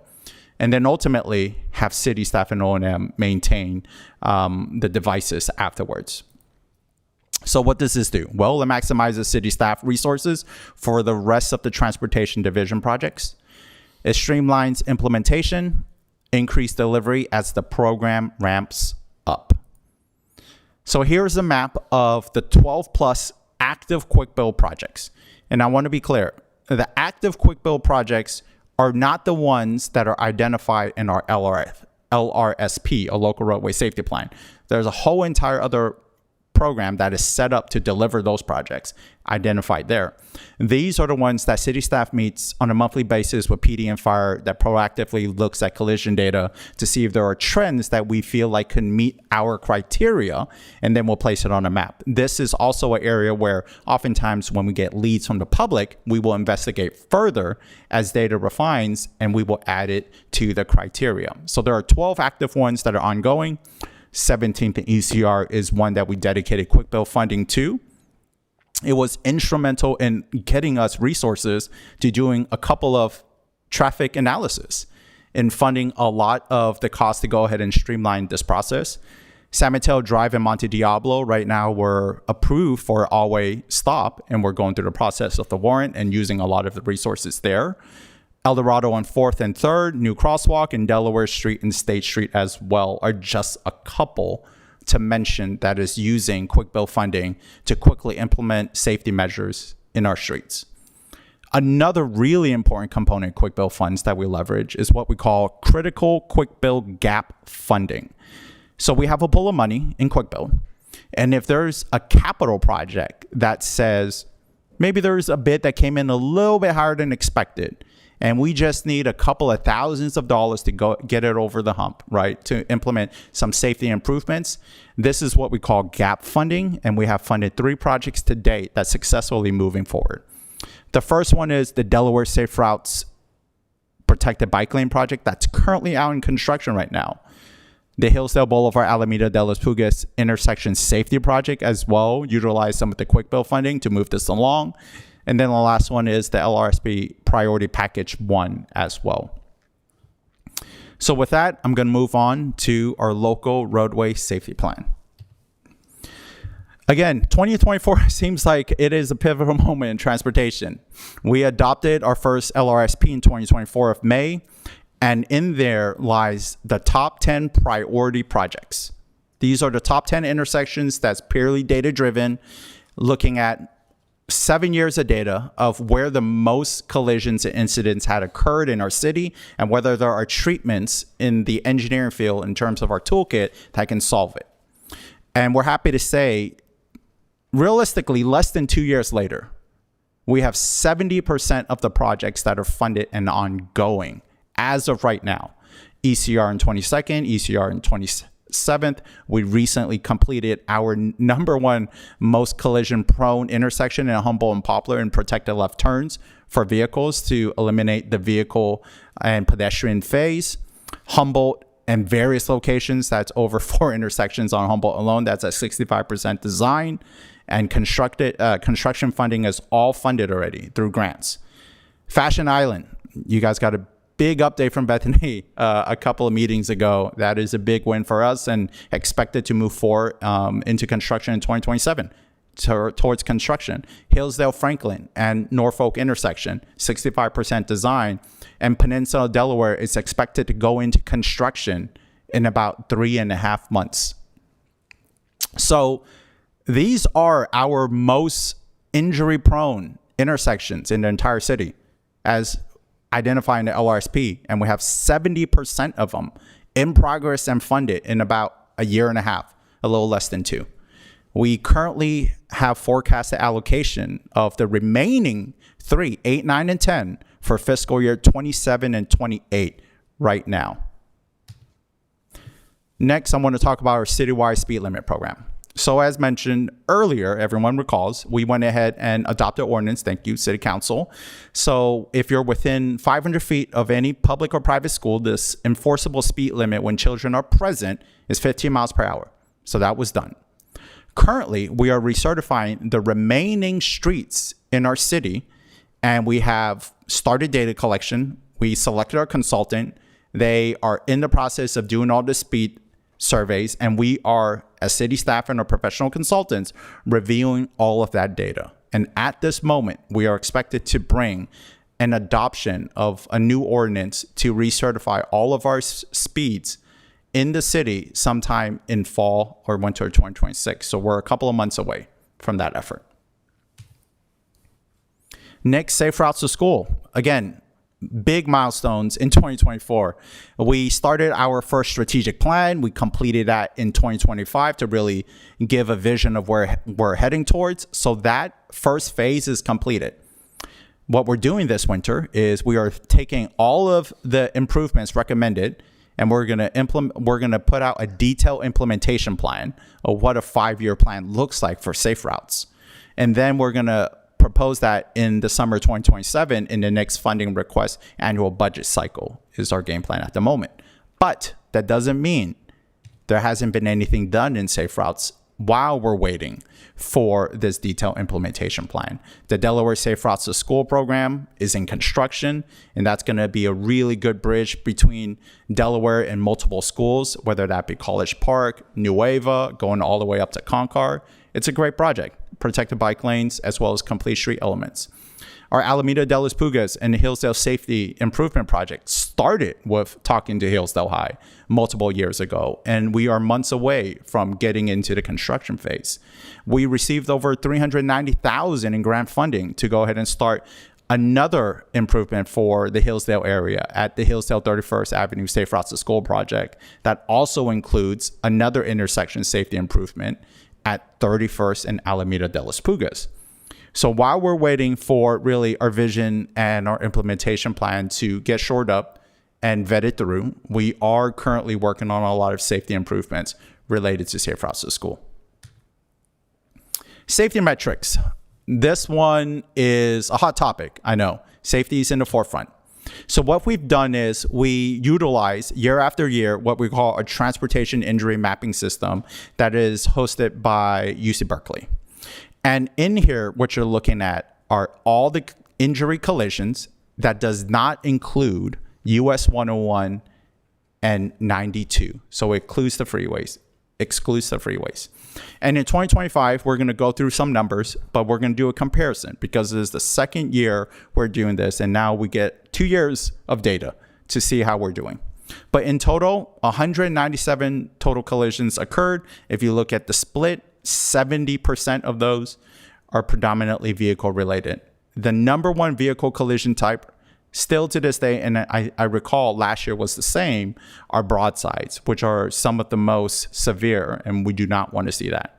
In terms of the age distribution, the 15 to 64-year-old split there is still the largest, which is at 78%. And if we're looking at the severity of that, we had 1 fatality, 13 severe incidences, and 93% of those, which accounts for 183, are minor.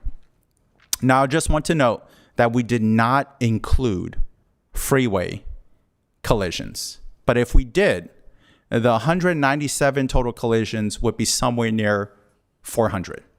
So it would nearly double if we include the collisions that are on US 101 and 92, just somewhere underneath there. But I want to note it's a standard practice for us to not include those. It doesn't mean we're not monitoring it and looking at trends, but for this purpose of this presentation, we wanted to keep it within the city limits, if you will. So total collisions 2025, 2024, and we have a new metric here that's called the 3-year PP average, which is pre-pandemic. We wanted to see how we're comparing with 2017, 2018, 2019 before the pandemic hit, and here are the numbers. So year over year is comparing 2025 and 2024. You can see a total collisions that does not include freeway, so 101 and 92, had a decrease in 12%. Pedestrian total collisions decreased by 13%, bicyclists by 19%, vehicles by 10%, and fatal by 50%. But again, you're just going from 2 to 1. I just want to note that in here. But severity did go up 44%, so that went from 9 to 13. Our minor collisions as well dropped 14%. That went from 213 to 183. When looking at the 3-year pre-pandemic average, so looking at 2017, 2018, 2019, it was a decrease again of 18% for total collisions, 30% for pedestrian, 5% for bicyclists, 16% for vehicles, 25% for fatal, 11% for severe collisions, and 18% for minor. Small sample size, we're looking at ultimately at 2024, as well as 2017, 2018, 2019. But as you can see, outside of the year over year for the severity, there have been reductions by what we're showing here in terms of what we're reporting. So with that, I want to switch gears to active transportation, which has one of our larger city council priorities, a lot of funds dedicated to it. And we have a lot of plans that dictate how this is going to play out. So here it is at the left, active transportation. We have a lot of policies that pertain to it, probably the most in terms of where we're going towards.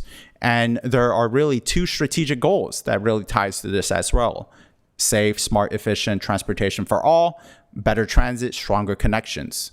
And we have a lot of documents that really tell us where we need to go, from our general plan, bicycle master plan, or ped master plan, our complete streets plan that is currently paused, and our transit oriented development pedestrian access plan.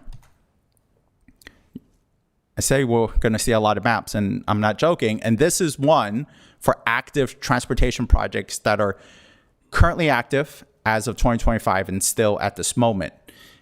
Starting at the top, there's the Peninsula Corridor Complete Streets, which is grant funded, over $1.5 million in grants, thanks to the TA. We have our 19th Avenue Fashion Alley Multimodal Project, 28th Avenue Gap Closure Project as well. The list goes on and on. We completed multiple projects in terms of advancing our network for bike ped in 2025, listed at the bottom, and we'll go through those a little bit more in depth. So these are dedicated active transportation projects. I want to say there was a public comment to say, what are we doing to utilize our paving program? That is an ongoing program, and we optimize and look for ways to improve on our active transportation network. So what you're looking at here are in progress, still in progress, as of right now, in terms of what we're utilizing for PMP 4A1, as well as PMP Phase 6B. There is a caveat here. When projects get controversial and parking needs to be removed, substantial amount of parking, I want to say, that's the threshold when it doesn't make sense to optimize and use the PMP program to go ahead and implement some of the bike infrastructure. They have a schedule as well. They have funding ties. We've learned historically that it takes a lot of engagement if we're going to remove parking, right? People feel strong about the parking, and we're happy to talk about parking later. So when we see that happen, a good example is South B Street. When you notice that over 50% of the parking there might need to be removed to implement something like this, it no longer makes sense to go ahead and tag on top of the PNP network to basically implement bike infrastructure. Bike San Mateo, I think council have seen this slide before, but the document that was adopted in 2020 included over 170 bicycle projects, $40 million of projects identified. And this year I added the asterisk because I missed it last year. And what the asterisk ultimately means is it does not include complete street elements, right? And it's in 2024 dollars. So what do I mean by that? Well, when we're implementing a bike project these days, we like to think about safety improvements as well. What are we doing for pedestrians as well? We can't just go in here and either you're striping some bike lanes in a roadway that maybe has a lot of potholes, maybe needs repaving, needs a slurry. So we consider those other elements as well. So what's identified in the BMP for $40 million does not include those elements. Once you include those, it can easily exceed the hundreds of millions of dollars. Next is there's over 60 plus centerline miles of bike infrastructure that needs to be improved as identified in the plan. And we'll talk about how we're doing shortly after that. This slide is one to really provide context of some of the difficulties, specifically in the high and medium high range, because this is a city council priority for us to implement. And in the high network in itself, there are 58 of these projects. And in the medium high, there are 35. Out of all the highs, 48%, right, of the projects there don't reduce vehicle lanes or remove parking, but it means the other portion does. So still the majority of them will require some type of reassessment of the right-of-way. And when you combine those together in a city of our nature, it does make for tough decisions, whether we need to reduce a vehicle lane, whether we need to remove parking. And we'll talk about that a little bit more later. But this is our overall network that includes our existing infrastructure. So this is everything that was done in the 2013 Bicycle Master Plan. And all the dashed lines are the new network infrastructure proposed in the 2020. And just thinking about the context here, when we went ahead and developed our proposed network, we consider connectivity, safety and comfort, equity and ridership. It was a weighted criteria. It was one that City Council gave a lot of thought on as well. But I thought it was important to just look at what our bicycle infrastructure could be in the future once we're done with implementation. More specific to the City Council priority, what you see here is just the high and medium high. Green is everything identified that has been completed in the high and medium high network. Blue is everything that is currently in progress. And gray is the remaining network that we need to achieve completion. So let's get into the metrics. We have a total of 38.4 miles of high and medium high bicycle infrastructure to complete in 2024. We completed 6.4. As of right now, we've completed 9.3. That accounts for 24, just a little over 24% of all high and medium high projects completed to date. Of that 24.2, 78% of those are high priority project and 22% are medium high projects. We're currently in progress looking at 2.7 more miles of that and increasing. And of the 2.7, 46% are high priority projects and 54% are medium high. I just want to note that while it's not a city council priority to do the medium, low, and low, because of the pavement management program and the rehab program, we have completed around 11.4% of the new 2020 Bicycle Master Plan proposed network. Next, our pedestrian program. This is outlined in our pedestrian master plan. And this is a really gigantic program. I just want to note that in terms of scale. There are 300 plus non-lighting projects, over $15 million that's accounted for right there. We've completed about 31%. 60 lighting projects accounts for $200 plus million is our latest estimate at this moment, because lighting is not cheap. So it's over $200 plus million. In 2025, we completed 54 curb ramps and about a little over 4,000 square foot of sidewalk. And I want to note that most of the pedestrian improvements are implemented through our PMP and our rehab program in paving. Next, I want to switch gears to vehicle congestion management. And again, a lot of policies that define where we need to go in terms of TDM, roadway operations, circulation improvements. This also ties to 2 of our strategic goals as well. And there are even more planning documents, infrastructure programs, and maintenance and operation programs to really make sure that everyone could get around the city in an efficient manner.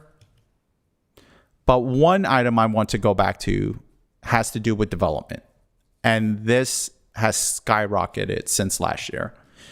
As everyone recall, the 2024 general plan was adopted in March, then the housing element, and then increased development for the foreseeable future. But what does increase mean? We went ahead and developed new traffic measures to streamline the TIA process, to align our current policies with assembly bills and Senate bills at the state level to make sure we're in compliance.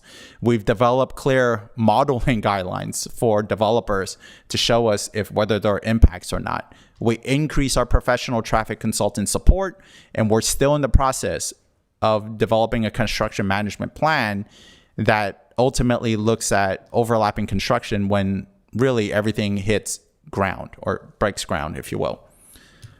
But since last year, when we presented, there was 4,900 plus housing units in the pipeline already. And in the last year since we presented, that has now jumped over 7,000 housing units. So just think about that into our transportation network. We're going to continually refine our processes to make sure it's not bottlenecked and we're developing responsibly.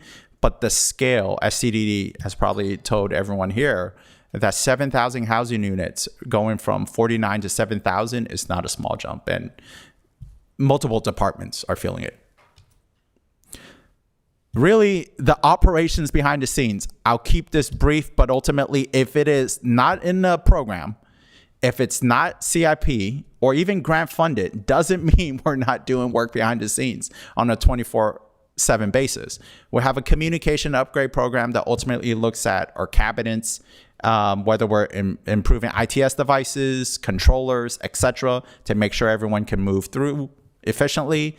We have a video detection system that changes our in-road pavement induction loops, if you will, to video detection. We're also utilizing this to capture some usage data of how many pedestrians cross a crosswalk, bicyclists as well, outside of detection. We have a signal retiming program, ultimately. And if you think about what happened at 17th at ECR, our safety improvement really is retiming and reprioritizing the signals there, but it does take a lot of front-end evaluation work and modeling. So we do have funds set aside for that, and all of that is funneled through our traffic management center, where we have eyes and data at about 70% of our signalized intersection and growing. So these are the operational efforts that O&M and our engineering team does day in, day out. It doesn't have really a glamorous CIP project or grant funding tied to it, but it's instrumental. Next, major corridor travel times.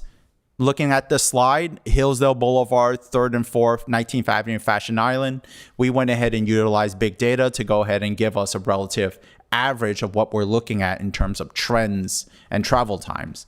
I'll keep this relatively quick, but ultimately volumes are increasing just slightly. A good example is 19th Avenue, Fashion Island. That went from about 4,000 vehicles traveling the corridor to about 4,400 in the PM peak. But I think what's promising is, thanks to multiple improvements, are ready to optimize the corridor. We're waiting for the big one next year, but ultimately travel times are about the same. So it's about 3 minutes. Parking management. We're getting close here. A lot of policies as well in terms of how are we going to build out our parking program for the city. The first one is we have 8 city-owned downtown parking facilities. In 2025, we issued over 2,600 residential parking permit programs. We have worked with developers to give access to the public in 7 private shared downtown parking facilities. We have over 3,500 on-street and off-street parking spaces in the downtown alone. We have over 13 parking enforcement officers that looks at parking through our contract LAS, not all dedicated to downtown, but we have 13 officers, and over 12,000 downtown parking permits were issued in 2025. That's a record for us, and we'll discuss that a little bit more. Revenue side, we're staying relatively the same, but there was an increase of about $200,000 of revenue in 2025. So there's a couple of trends that I want to just focus on here, which is cash is approximately 11% of our revenue for our downtown parking revenue. Credit card payments account for about 1.5, and pay by phone is $800,000, just a little bit over, and monthly permits accounts for about $865. When we look at the way payments are ultimately accepted by the city or done, about 89% of all payments are either by credit card, by mobile phone, monthly permits, and we offer cash options for all of that. That's important to note because we are going to start a comprehensive parking study in the coming fiscal year, and we're going to be looking at trends to reduce operating costs, if you will. But the 11% in revenue does take a good amount of operating costs ultimately to sustain the cash collection in our downtown. This is a quick slide. I'll glance over it, but I want to give the key takeaways here. We presented this in 2024. What we're looking at are weekday and weekend, the 3 highest occupancy level garages, whether you're on lunch and dinner. So starting on the weekday, lunchtime from 11 to 2 p.m., second and ECR has occupancy of about 70%. So just a rule of thumb here, once you get about 75%, close to 80%, people start to feel it. I can't find parking. It's difficult. So you hear that in the downtown a lot, and mostly the data supports it. If you look at our top 3, you look at the weekend for lunchtime, 76% at the tennis court, 66% at Central, and 56% at Main Street. When you get to dinner, this is where it gets to that level of, okay, I really can't find parking. I might as well park at my home and take an Uber type of vibe right now. So from 6 to 8 p.m., where we currently don't enforce in the downtown.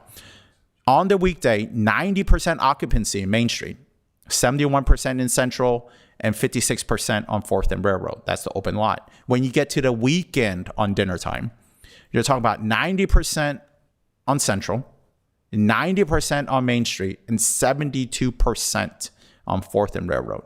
So if you're coming to the downtown for dinner on the weekend and you hear it's very difficult to find parking, yes, there's data to support that. So Jay, just real quick, when we talk about enforce, we do not charge parking from 6 to 8 p.m. That's why we do not enforce. So we don't collect during that time frame. Thank you for that, Alex. That is a very clear note. We do not charge there as well, and we do not enforce. Next, I want to talk about our monthly permit utilization. So what do we do at our parking is we look at our occupancy, and we allocate X percentage per parking garage to the public to park, and we allocate X percentage for businesses, companies, employers to go ahead and subscribe to monthly permits, and the public can do so as well. These are what we call our 10-hour parking permits. In 2024, you can see the tennis court had 100% utilization. That means all of the offered permits are taken up. And as you go down the list there, 91% for second and ECR, 27% for Transit Center, 82% for Main Street, Kiku is at 26%.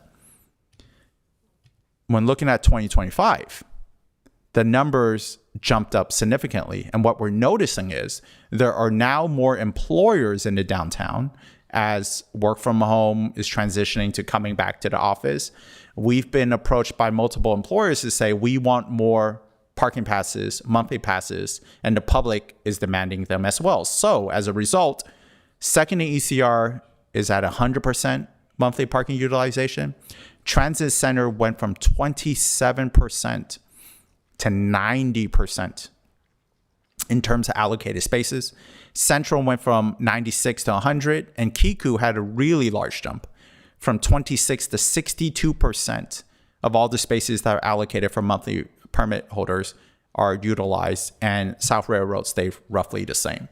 There's a common theme as we're looking at here with whether it's revenue collection hours or non and our monthly parking, that utilization is very high and parking is in demand in the downtown. Next, our free residential parking permit program was a big year. It was a permit year for us. Over 16 residential parking permit zones as part of this program. In 2025 alone, 5 new requests were made to our planning team that they want to establish a new residential parking permit area. And that does not include the effort we're exploring at Humboldt. I want to just note that. We processed over 2,600 residential permits, and we have roughly about 6 FTEs that patrol all the 16 zones to make sure there's compliance in terms of enforcement. Over 1,500 residential permit program calls, over 250 emails at the program level that we received. All in 2025, we estimate over 12,500 plus staff hours were allocated to this free program.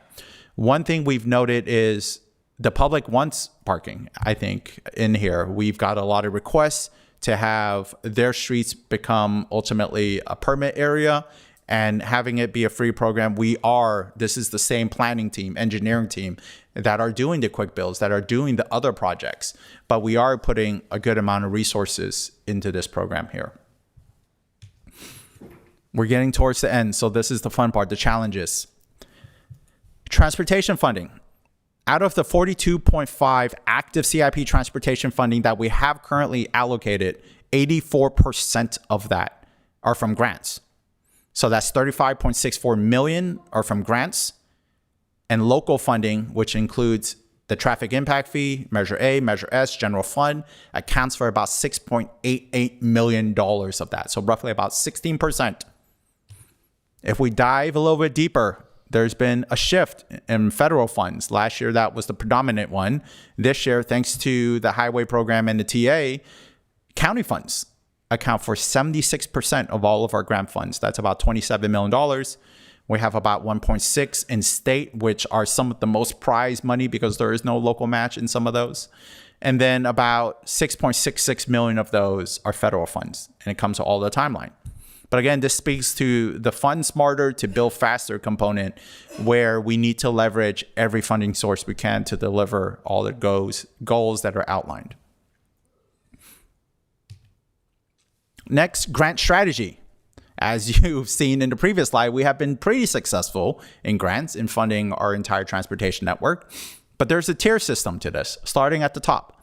We call this the tier 1. We actively pursue these. These are the ATP state allocated resources that have a high amount of allocation. Our average project is $2 to $3 million, and they have no local match, minimal paperwork. That's what we call our tier 1, and we actively pursue those. There's the tier 2 that we do selectively pursue.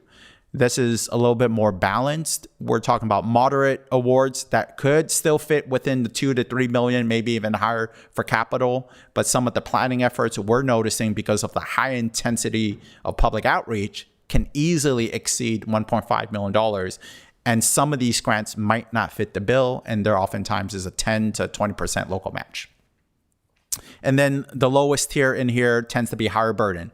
The federal grants, we have to go through the local assistant procedure manual, a lot of paperwork. Oftentimes we need a grant manager, a contract manager to go ahead and administer these grants.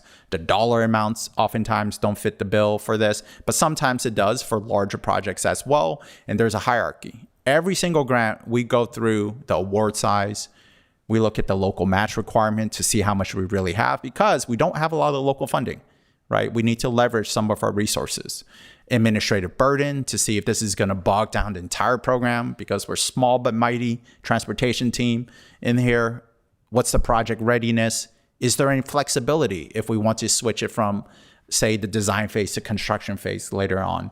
And is there a project fit? Is the scope right for this project, and will we grade high? So all those considerations we think about. There are a lot of grants out there. Thanks to the city manager's office, we do have a grant consultant, CPPG, that's on board to really help with a lot of this. But even with that, it's a lot of work to just consider grants. We mentioned this in terms of some of the challenges. San Mateo is the most populated city in the county. We're the fourth most dense. Would probably be higher if it wasn't for some of our open space, if you consider that. Most of our city is built out. So when we are coming in to redevelop infrastructure, we're not just painting some paint on the roadway and moving some, lanes around. We have to make decisions in terms of how do we prioritize. We mentioned the number of streets or number of bike projects that we need to remove some type of lane or parking. That number pertaining just to high and medium high projects is at 46%.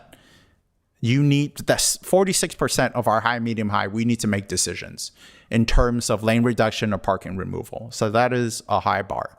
And we have 200 centerline miles for vehicles and about 23 for bike lanes.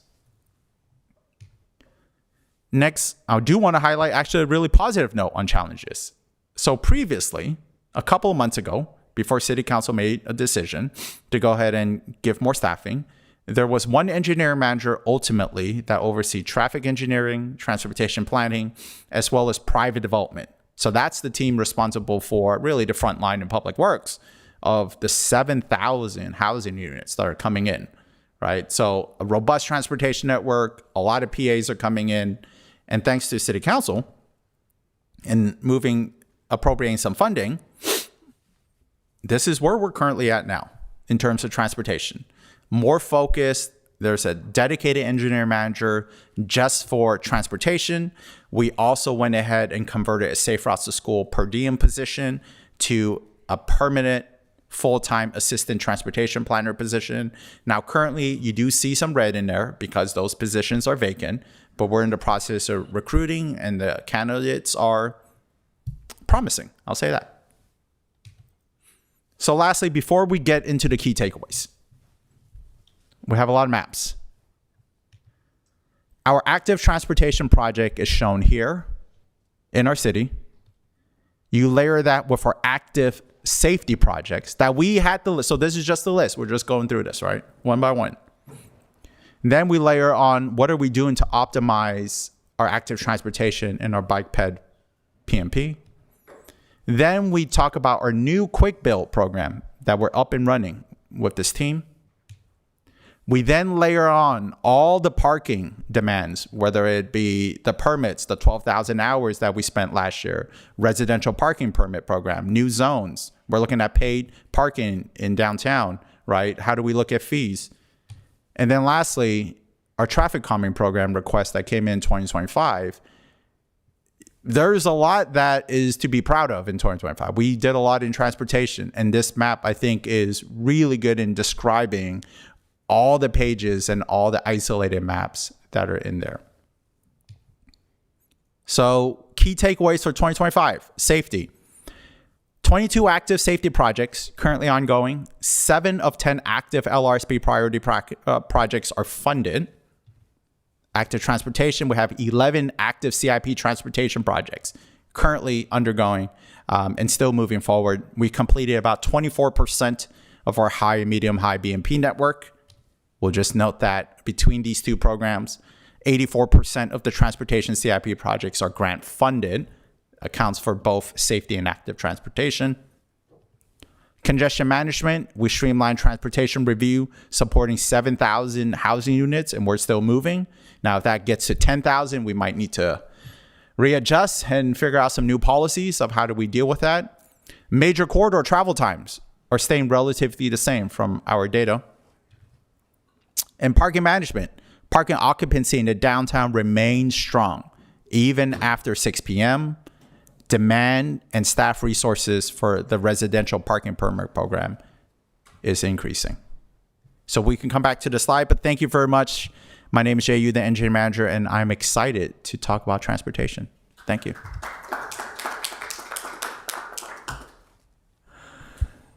Thank you very much for that presentation. At this time, I would like to open this item up for public comment. So if you'd like to give a comment in chambers, you can give the city clerk a request to speak slip. If you're on Zoom or on the phone, you may raise your hand. City clerk. Thank you, Mayor Lorraine. We've received a total of 3 requests to speak in chambers. Currently, no hands raised in our virtual environment. So that will be 3 speakers. If I call your name, if you could please, we'll set the timer at 3 minutes per speaker. Per council rules and procedures, our first speaker will be Kevin Simpson, followed by Mike Swire and Michael Reagan.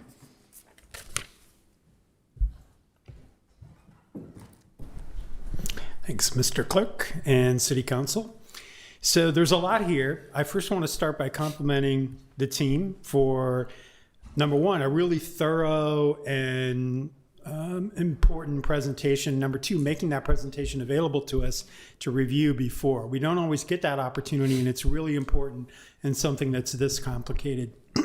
I've been hard on this team over the last couple of years, especially when we went through the year of wishful thinking of trying to pull a rabbit out of a hat on Humboldt, and we seem to still be in that mode. But some of the big takeaways for me from looking at this, number 1, is we have to exercise discipline as a city to not add to our own burdens. And I'll cite that whole Humboldt trying to reroute it down the time, money, effort, and capacity that we used up during that year is lost to us. And we have so many other things to do. Number 2, congratulations on the quick build improvements at State and at Bovit. This shows that we can affect change and improve safety drastically, really quickly if we want to. My concern is that in all the granular data, in all the complexity, where is the next State Street? Where is the next Bovit? Where is the next Peninsula and Delaware? Where are the really community identified dangerous hotspots? And that leads me to those 2 incomplete Safe Streets studies. I, with many of my neighbors, went up and put red dots on maps and told the city about really dangerous places. And so it's very hard for us to see how those have worked their way up. And knowing that those things are still sitting there incomplete worries me greatly. Because somebody reported the next State Street and the next Bovit and the next Delaware and Peninsula in those exercises around the city. And we need to go find those things because that's where we need to be focusing. We need to get ahead of people dying or being grievously injured in order to make those safety improvements. Finally, I also want to say that let's not get too overly self-congratulatory about some of the shifts in percentages and what seem to be improvements in safety. I think that data-driven decision-making is really good, but we have to recognize the weaknesses of our data collection. Like, so through that whole year of reconsidering the Humboldt thing and looking at statistics or even the run-up to the final votes, we learned that there were things that weren't in the data because the data is just so dispersed. And we have to remember that that's probably still the case. And palpably out there, it doesn't feel like things are getting better that fast. Thank you. So those are my comments. Thank you very Our much. next speaker will be Mike Swire, followed by our final speaker, Michael Reagan. Yeah, thank you for the opportunity to speak, and thank you to Matt, Catherine, and Jay for all the hard work and presentations and putting up with our gripes. You guys are doing good work. I wanted to just step back and say, again, I think, as Kevin said, metrics are good. And I think we really need to have some goals. I think the general plan, and a lot of these goals are very general. Like we want people to take clean transportation. We want there to be parking available, et cetera. There are trade-offs here. What do we want for the future of San Mateo? So I think the most important one is how many percent of trips are being taken by cars. I think it was about 85 to 90% in the mode share data. We should have a goal for that, because what seems to be happening is we're addressing each of these buckets separately. Parking. So the general plan, I think, said parking needs to be available. That's not a good policy. Parking shouldn't always be available. I mean, as we increase, are we going to proportionally increase the amount of parking that's out there? Or are we going to encourage people to take other modes of transit? I hear that businesses are requesting more parking spaces. At some point, do we say, you know what? We've got 5 garages here. If we want our shoppers to prioritize them, and there's a train station right there, you should be taking that. So I really don't like the fact that parking seems to be this more is better. It's expensive for taxpayers. We saw that we're getting $3 million in revenue. What's the cost to us? I mean, there were about 3 parking garages shown with the highest utilization, but I think there were 7 or 8 total garages. So what does that mean for garage number 8? Is it like 0%? Is it 10%? I think Kiku was like 20 or 30%. Like, there is an opportunity cost to every idle parking garage that we have. We could have housing there. We could not be maintaining it. I think tennis courts, we have to rebuild that for seismic reasons. Do we really need that?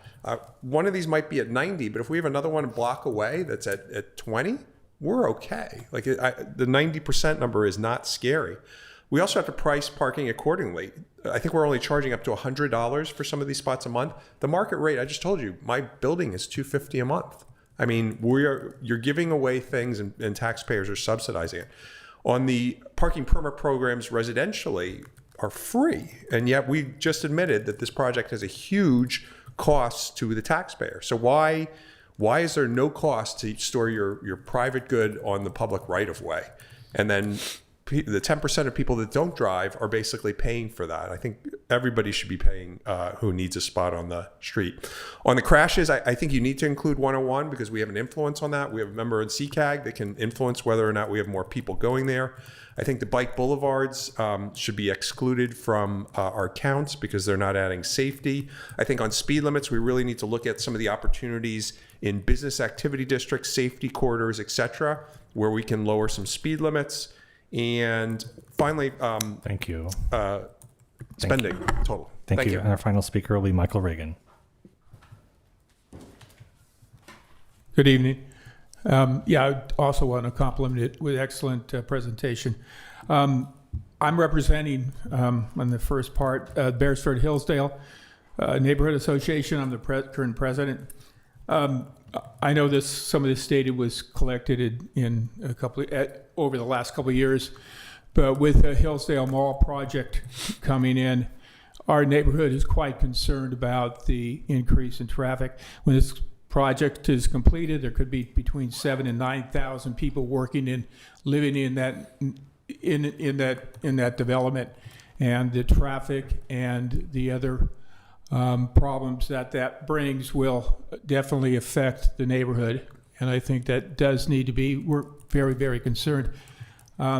Also with parking, I'll give you an example. The townhouses that they plan to build that are for sale, they have no visitor parking. And when we talked to the Bohannon Group, they had really no explanation to where these people would park visiting the development. As far as the other things that we were talking about, you were talking about the improvements or the things that are presently happening. The Hillsdale Alameda traffic light. I hope things speed up in the future for other developments, but we've been waiting since 2018 for this development to occur. It was supposed to be put in 25, then 26 of this year, and we got it delayed again till 27, and we're just waiting for something bad to happen in that neighborhood. Also, you talked about in your presentation maintenance and monitoring. Well, I've been asking for several years the 31st Avenue that put in speed bumps and other protective items for safety. We just feel are not up to standards. They have not worked, and I've asked over and over again for you guys to come out. You promised me when you put them in that we would reevaluate the situation, and we haven't heard anything from you guys. And if you guys are to your word, then maybe you can start with us on getting that done. As far as bike lanes go, I think, and I've said it before, I think you guys need to form a citizens committee that will help to evaluate putting bike lanes in. I know that a lot of the money is tied up from what the state or the feds give you when you do these projects that are tied into the bike lanes. So get a committee together, let us help you out, and maybe we can get bike lanes in that work for everybody and people will be happy with, and the neighborhoods won't complain. Thank you. Thank you, Mayor Lorraine. That concludes public comment. No one online? Okay. Thank you for those comments. I'll close public comment and bring it back to the dais for councilmember questions and feedback. I will just note that we had a long presentation with lots of data, and I'm sure there are all kinds of questions and feedback we might like to give. I'll just suggest that we use our tried and true model of maybe a few questions. Maybe we try 3 questions per person just to circulate it and keep things moving a little bit. We can ask a good number of questions. We can go a few rounds if needed, but let's try that. And we can start with anyone who would like to start. Councilmember Spiro-Kokodinsky. Thanks. Thank you. I was going to say I do have a fair number of questions, but I'll just do 3 and then pass it along. Jay, thank you so much for the presentation. I know that was a ton of work, and I just want to say thank you on behalf of the whole community, because we hear a lot from residents across San Mateo about transportation public safety, and so I think people are excited to hear what's going on. One of my questions is, we launched the My San Mateo app, and so have we considered adding a feature or enhancement that could possibly be for near miss? That way we could start to collect some data on potential unknown dangerous conditions before people are injured. That's something that's currently not in the app right now. I'm looking at Director Fabry or Catherine or Deputy Director. Maybe that's something we can consider. So currently the My San Mateo app is really intended to be more of a two-way dialogue between staff and community members. So they would submit a service request and then staff would respond to it. So it's not really intended as a data tracking tool at the moment. So there is a means of reporting an intersection safety hazard within the My San Mateo app. So you can go to, I think it's traffic engineering and then intersection safety hazard. And if someone does submit something on that, then staff would evaluate and respond to it. It gets funneled through our traffic calming program, but we don't intend at this moment to use it as a near miss reporting tool. Okay. I think what would be interesting for a future transportation report is if there was a way to parse out some of those resident complaints to see if there's like key themes, and you could probably use AI, which is a city goal as well, to kind of see if there's a higher incidence rate or collection of complaints. Yeah, and I guess the meta point I really want to make is that, we do need some kind of dashboard or public facing tracker for near miss, because the current near miss strategy is residents on next door saying, I almost got hit by a car, and then we have to like take a screenshot, funnel that to PD, whoever. So it would just be good to have that data. I fully recognize that that's very difficult to collect. So just a comment there. And I know you guys can build excellent dashboards because you did it for Flood Free. So yes, Jay. I do want to note that as part of our local roadway safety project, we did look at, there's an engagement process that had occurred as part of that, and we did analyze near misses. Now, we didn't take it at face value. We collected data and we looked at trends. And those are what we call systemic treatments. If there are certain configurations, geometry, alignment in an intersection, I'll give you a really good example of what we did there up here in Alameda, free turning right turns for vehicles that we have looked at. Yeah, maybe there are some near misses and there isn't a high collision rate, but there has been reported and studies have shown that free rights do cause severe injuries.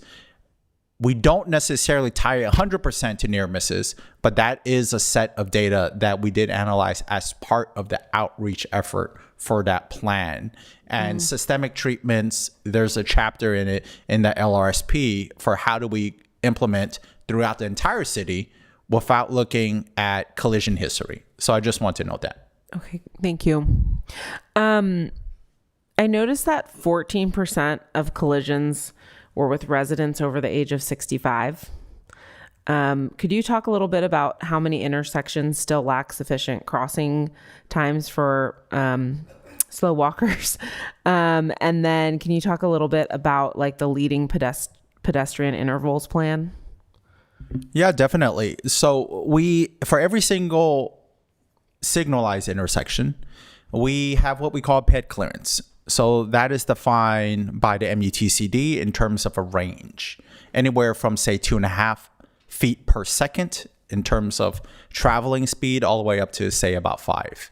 On average, the city uses an approach of using a 3.5 foot per second speed to go ahead and determine the crossing time for our average intersection. At this moment, we have not determined any intersections that warrants a lower travel speed and therefore increasing that time duration for the pedestrians to get across an intersection. But that's something we can happily look at as part of the lead pedestrian interval as well. I don't know the exact number right now, but we can follow up a little bit later. But in 2022, during the pandemic, there was a conscious effort to ultimately implement LPI in every single signalized intersection in the city. So for the most part, I want to say it's a large percentage, but I don't have that number available.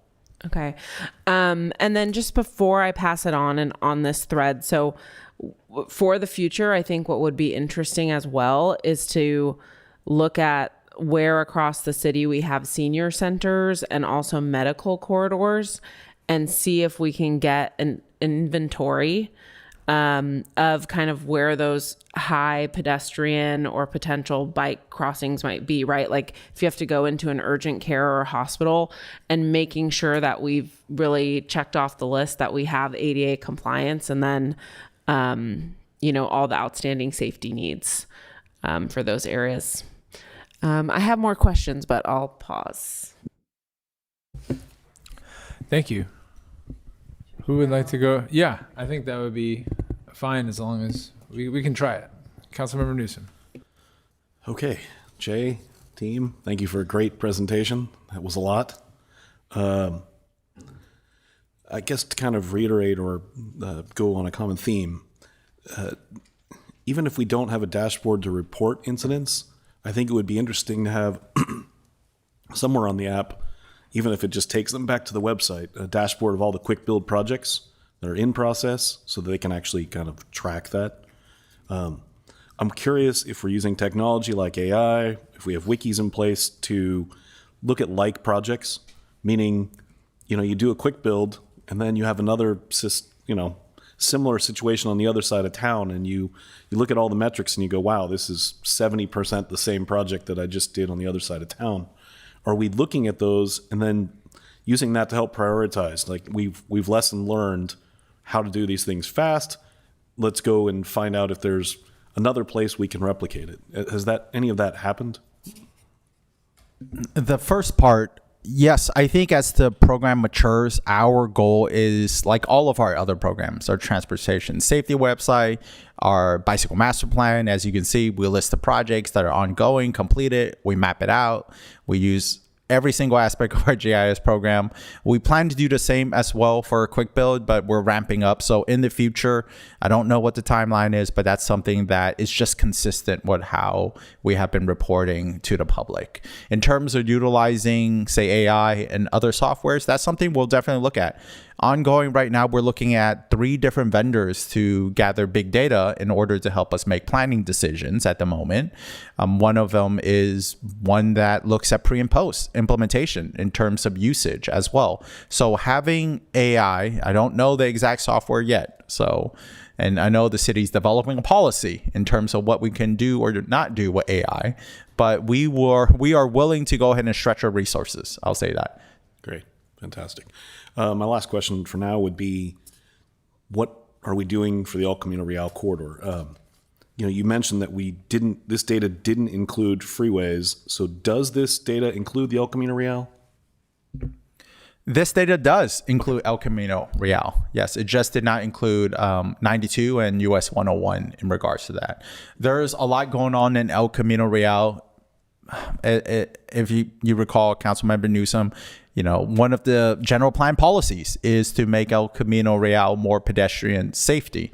There's currently a regional effort led by Samtrans, the Central ECR project, that I think they'll be bringing it back to City Council in September to look towards some direction of alternatives of where do we head towards in terms of making it more pet friendly, bike friendly, transit friendly, all of that. But yes, there's a lot of projects on El Camino Real, including 28th Avenue gap closure project. Yeah, that was my last follow-up would be, I'm really appreciative to the Department of Public Works and the city staff as a whole for working with the state to expedite the 17th and El Camino Real corridor and really get a fix put in place in a much more realistic timeline and remove a lot of the bureaucracy of getting it done. So thank you for all the data that you guys put in and all the efforts you did to make that happen. But let's not let Caltrans off the hook. Let's make sure we're looking for the next El Camino Real crossing, and we're keeping those meetings going and keeping that process moving. Thank you. Thank you. Councilmember Diaz-Nash. Thank you to the mayor, and once again, thank you to the entire transportation team, and for your endurance, Jay. And you look positive, and you were energized the whole time. So, very impressive. Okay, I'm just going to dive in with some questions. In the AR and also in the presentation, it said that we had pedestrian projects worth about $215 million, and about $200 million of that was lighting. Do those projects have the same bottleneck that we've talked about a lot, the transportation, transportation team is small but mighty, and we've got all this to do, so a lot of times the people are the bottleneck. Do the lighting projects have the same people on those projects? The lighting projects do have the same people on those projects. One key difference, as we identify the $200 million that we discuss in lighting projects, when we look at the priority of where this would sit in safety critical, this is a safety first project. This is one that is enhancing the quality of life.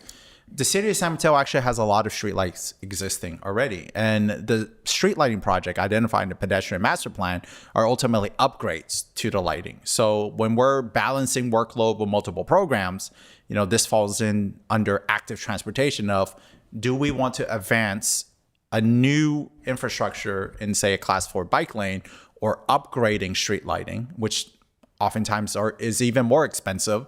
The priority oftentimes goes to one that has a lower safety benefit right now versus implementing a project. So it's just lower on the priority scale. Yeah, and I guess I would challenge that way of looking at things, because if you look at, we all want to get people out of their cars and doing things. If you want people to walk, you have to have the lighting. And I know that certainly in my area, I believe in lots of other council members' areas, there still is a lot of issues. So I would want to throw those projects, and maybe there's some kind of on-call consultant, just like there is for the quick build. But I think there's a different way of, I would love to see a different way of looking at some of that. Thank you. Number two, what is, I know in the AR, you talked about the neighborhood traffic guide, which is one of the blue sky priorities, strategic objectives. What is the latest timing on that? Because we're about ready to hit July 1, because that seems to be a lot of you said traffic calming. It's all about speeding on my street. So the faster we can get that done, the more it's going to be able to help everyone. That is correct. To my knowledge, the new strategic metrics, the smart metrics, smart activity metrics, go into effect sometime in July. Now, they're waiting for adoption, if I recall, very soon. But ultimately, what we're planning to do is not so much more streamlining to a certain extent, but we're definitely doing that. But we're adding transparency. So we're updating the website. We're looking into a process in terms of notification of how many notifications we oftentimes send to the public in terms of getting adoption of saying a speed cushion being on board. But there are different processes that we will start looking at come July 1st of this year. And a lot of it is around transparency first, improving the process, being clear about the timelines, and ultimately all of that leads towards streamlining the program as a whole. Yeah, I think the public is really expecting streamlining, not just different metrics, because as you know, and everybody who deals with all these residents who are coming in saying help, and eventually the team is doing great work, just like what happened on Parrot up in Baywood Knolls. And the team was fantastic in doing the survey and redoing the survey. And then at the end, they said, oh, we're going to get to it in 27, 28. And that's got to be really frustrating. I know for Bethany to have to write that email. I felt for her, but we've got to find a better way to get through that. So I would really encourage the team to say, how can we do this? Does it have to be a really fast, fancy speed hump, or can it be strips? How can we do a little bit of quick build when it comes to traffic calming as well? I think that would go a long way to addressing some of the issues. And then I would just love to put in a plug for my third one. I was looking at what you said about 200,000 plus hours on traffic calming versus 1760 in 2024. That's a huge amount of time for your staff. And how, even though, Catherine, you said that My San Mateo isn't necessarily used that way, how can we use that app and the CRM system? It just happens to have an app on the front of it to make it easier, better, faster, so there's less staff time analyzing all of that. So I would just really encourage in phase 2, which hopefully comes very quickly, that we look at how we expand the capabilities of the CRM system, because it's supposed to be there to help all of you and not just improve the reporting. So that's my third. All yours. Thank you. Deputy Mayor? I can talk. I can call. Okay. Thank you again, Jay. Amazing presentation. I especially want to thank you. Thank you, Jay, very much for the presentation. There was a lot to take in. So my first question is, this is probably just me coming from maybe my PTSD as representing District 2, but 22% of our, we've completed about 22% of our high priority bicycle network, which is awesome. But it looks like 48% of our remaining high priority bike projects will involve a potential vehicle lane reduction or removing parking. So with the full understanding that what you did for Humboldt was extra and amazing, and you guys worked miracles with like the 2 pennies we gave you, what can you do on a large scale to make sure that we're doing increased outreach for these upcoming projects as well? Yeah, that is definitely a really good question. So we learned a lot in Humboldt, and I think looking at 3rd and Norfolk, 19th Avenue, Fashion Island, Delaware, Safe Routes to School, we had a lot of lessons learned. And there isn't really one approach, we realize, that could really supplement just the level of volume that we have to get out there. So one is we have adopted multiple ways of reaching out to the public, from being in person and virtual. Mm-hmm. So at a minimum, oftentimes we have an introduction meeting, and that's in person, virtual.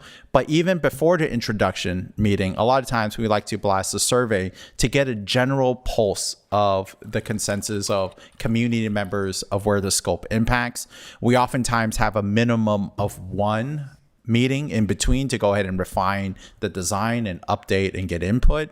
Midway through, somewhere around 65%. And then at a minimum, we have a closing meeting that's in person as well as virtual. Now, that's just kind of the baseline that we've learned. There's a lot of things we learned in terms of what works for certain community. I think in the North Central community, we realized that, you know what, we got to go to them. So we have to be sure that the rec centers, the churches, whether it even be Mid-Pueblo, we've done that earlier in a couple of phases of doing some pop-up events. Those have been working really well.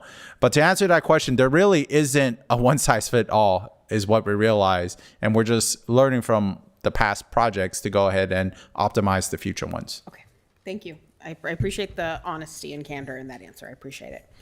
Another statistic that I found kind of reading the report is that we've installed 0 bike racks in 2025, which, I mean, we have, just given what we've done with the general plan and our priorities with first and last mile connections, do we know why we haven't been able to get to that in the last year? Is it a funding issue? Is it a admin issue? What do we think the reason is behind that? I just want to say that's a really good eye. That was slide, I want to say number 4, and it was at the bottom right, and it was 0. That is correct. The year prior to that, we had double digits in there. It's not funding. Ultimately, it came down to, I hate to say it, but staff resources. When we're looking at the safety projects, the grant deadlines that we have to meet, installing bike racks was one that we had to wait until we fill some positions. But we do hope to start back our bike parking program once we hire for the senior transportation planner as well as our assistant associate, currently recruiting for. I appreciate that. And again, I appreciate your honesty with the fact that it is a staff capacity issue. So my last question is going to kind of delve into that, which is, we're facing we're going to go over in the next item. We're facing a little bit of a deficit here at the city, and our current teams are being dispatched and stretched as needed to kind of deal with the quick bills and the everything else. So can you tell me if the teams as they're currently distributed or whatever, are they equipped to handle the heavy load of incoming construction management plans and analyses that are coming our way with just the sheer number of projects we have coming up? It's a little early to say. I think you're, Deputy Mayor Fernandez, you're speaking specific to private development. Yeah. In terms of, it's a little quick because if we're mapping out the entire pipeline, if you will, and the schedule of what this looks like, we're in the early phases. We're in the phase 1, the planning application phase. We get to entitlement. There's usually a period that they wait, 1 year, maybe 2, before a builder comes on board. And a project would take anywhere from 3 to 4 years, depending on the complexity. We don't know yet. That's the real answer of how we're doing this. We might need to scale up, but I think some of the promise that's shown in the develop responsible slide is we have practices in place in terms of policies and plans and committees that we're putting together internally as staff that can scale up and down. But to answer your question, I would be a fortune teller if I told you whether we are, but we have the pieces in place, and I think only time will tell. You're so multi-talented, but you're not psychic. I'm so sorry. Thank you. That's all. Okay. Thank you, Jay and team, for everything. This is awesome. I want to ask about the Quick Build program. I appreciated you sharing a bit of the potential benefits of pursuing Quick Build projects with regard to having quicker timelines, addressing intersections that we are understanding could use something more quickly. Can you talk a little bit about how we plan to continue to grow this Quick Build program and develop and evolve it with the current amount that seems to be allocated in our budget, which I noticed seemed to be on the lower side? I saw $200K for this upcoming year. Could you talk a little bit about how far that goes? For example, like you mentioned 12 projects we're currently working on. But you also mentioned, for example, design elements related to complete streets and so on, adding to costs. So how can we continue to grow a Quick Build program with what we're allocating? Yeah, so really good question. Scaling a program, there are multiple phases in program development. We're right now in really phase one. And the current process is really onerous and really restricting. And inherently, that has a little bit less to do with money, if you will. So currently, our fund balance in there is sufficient to do, say, the next 6 to 7. But that's not the bottleneck at the moment with our current structure. It's really staff resources and allocation, and whether it be design, pulling away our entire team to focus, say, months out of the year and do nothing but quick build, and then also implementation as well. Right now, we're not in the funding constraint phase, but we're planning for that. So currently right now, it's really resource constraint. We will hit a pivot point when we develop our new process of having on-call designers and a quick build specialist contractor, where we can just dish out task orders and work orders. And on average, some of those quick builds, I hate to put a number, but it's anywhere from, if it's small, 20,000. If it's large, it could easily exceed 100,000. And these are still quick build programs.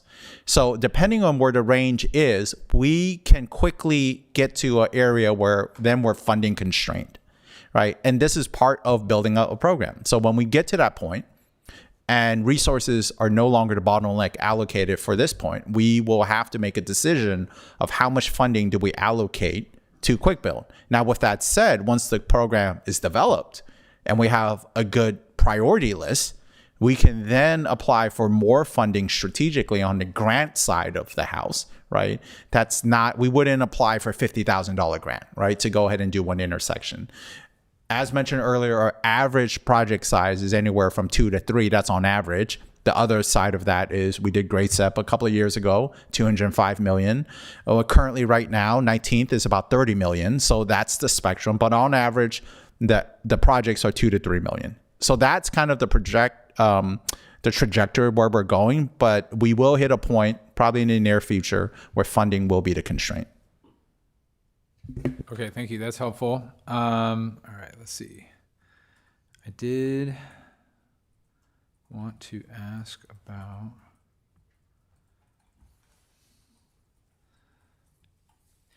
I did want to touch on the parking lot utilization figures. I did just notice in the slide that I think when we looked at the one that talked about our top 3 uses and so on, it noted 2024. Do we have is that the latest stats we have? That is the latest and greatest. Our common practice is we do occupancy to that level on street and off street really every 3 to 5 years, but those studies are expensive for us to capture, so we don't do it annually. I see. Okay.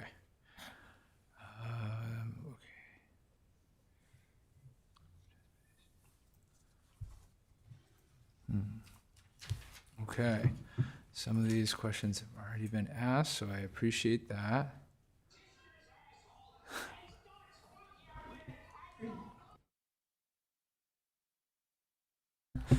Maybe I'll take this opportunity to pass to the next questioner. Okay. Just following up on Mayor Lorraine's comment about quick builds, do we know so far from what we've done if it's helping? Is there any data?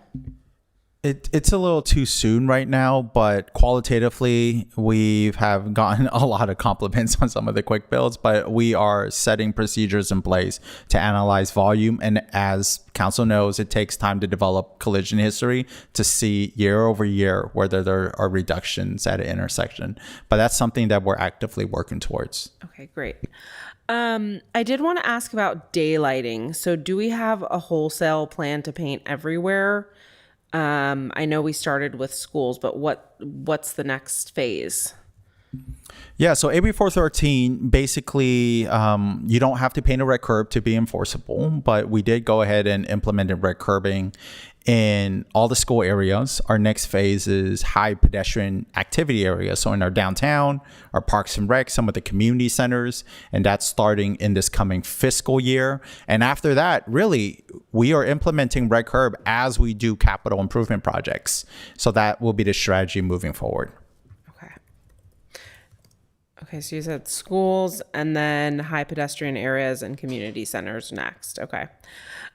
Just going back to ADA compliance, and also this may be like a little bit of a regional type question, but so you mentioned we built 54 curb ramps this year, which is great. I am wondering, how we'll keep pace and compliance in the future. And then is this something that potentially with the proposed SamTrans measure, we can talk to them about future assistance? I'm going to defer this one to Catherine.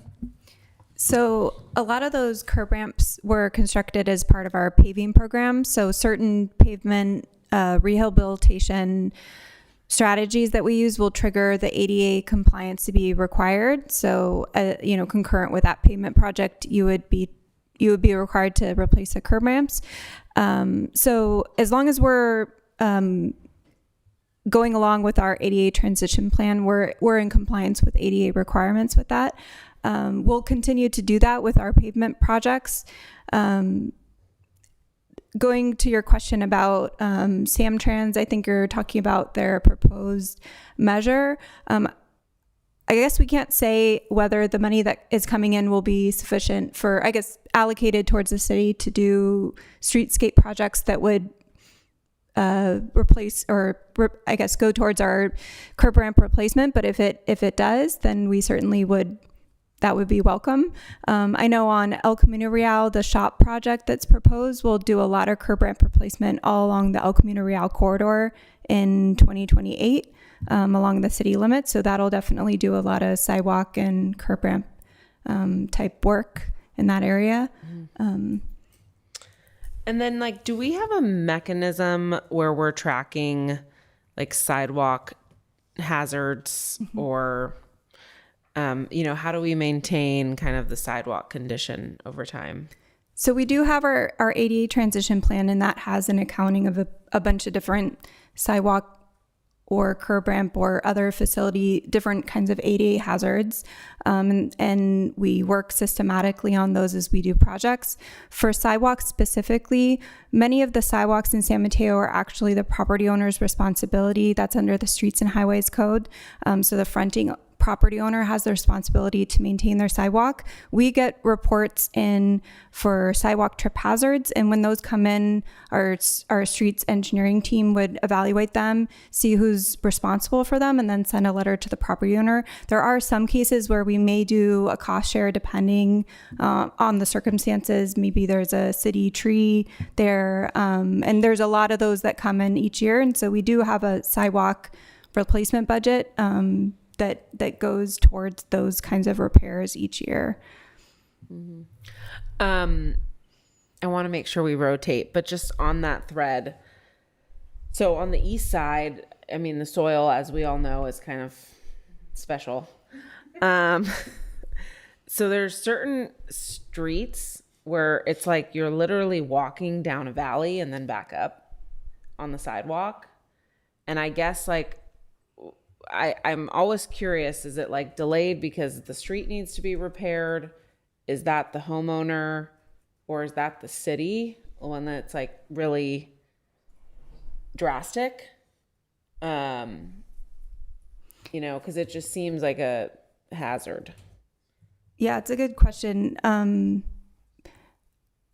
I think most likely the sidewalk the sidewalk condition, if it's cracks or little trip hazards things, would be the fronting property owner. But sloping, if it's sloping down, that's not necessarily a condition we would go in and require a correction for, depending. But we have been looking at a sidewalk cutting program. I don't think it would really correct the issue that you're describing, just in our equity priority areas. And so with some of our dollars, at least, it's a good cost-effective way to address sidewalk issues.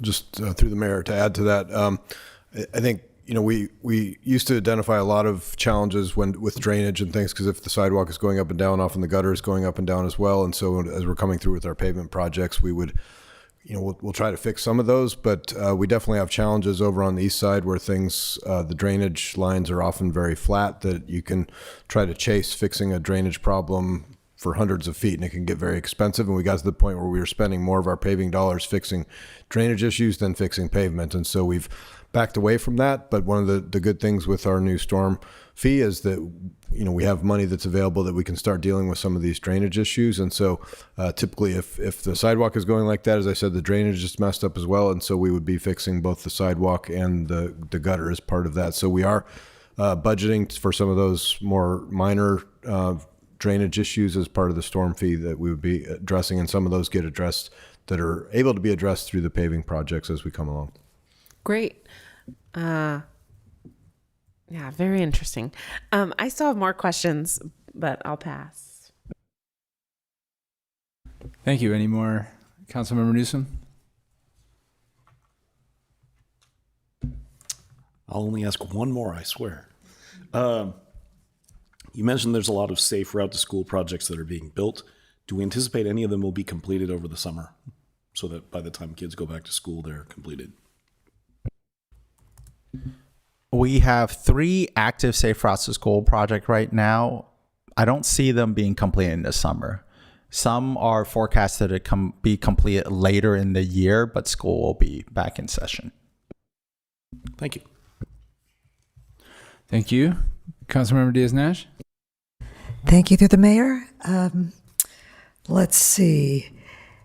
Jay, maybe I missed it, but I was really excited listening to you talk about how you're bringing in on-call resources, and currently they're in the design phase, and you're going to start bringing in implementers. Can you be any more specific about the timing of moving to that phase where you will have that kind of resource? Yeah, definitely. So I think Councilmember Nash, you were talking about the Quick Build program. Mm-hmm. Yes, definitely. So just last month, we actually onboarded our on-call transportation design firm. There's a couple, and we have allocated one specific firm that does this into doing quick build design. We're currently working on the RFP right now for a quick build contract specialist. We haven't done this before, so this is the first time. Oftentimes when we get contractors, we do low bid. But yeah, so we're going through that process, but we don't expect to ramp up until the new fiscal year. Okay, but that could be July 1. July 1, we will dedicate more resources to it. This is one that's in the work plan for one of our planning staff right now. So maybe by the end of the summer, we'd be able to actually, if there was a quick build project that came on, would you, by the end of the summer, would you be able to say, okay, we've got the on-call design resources, we've got the on-call implementing resources, we found the money somehow, let's go.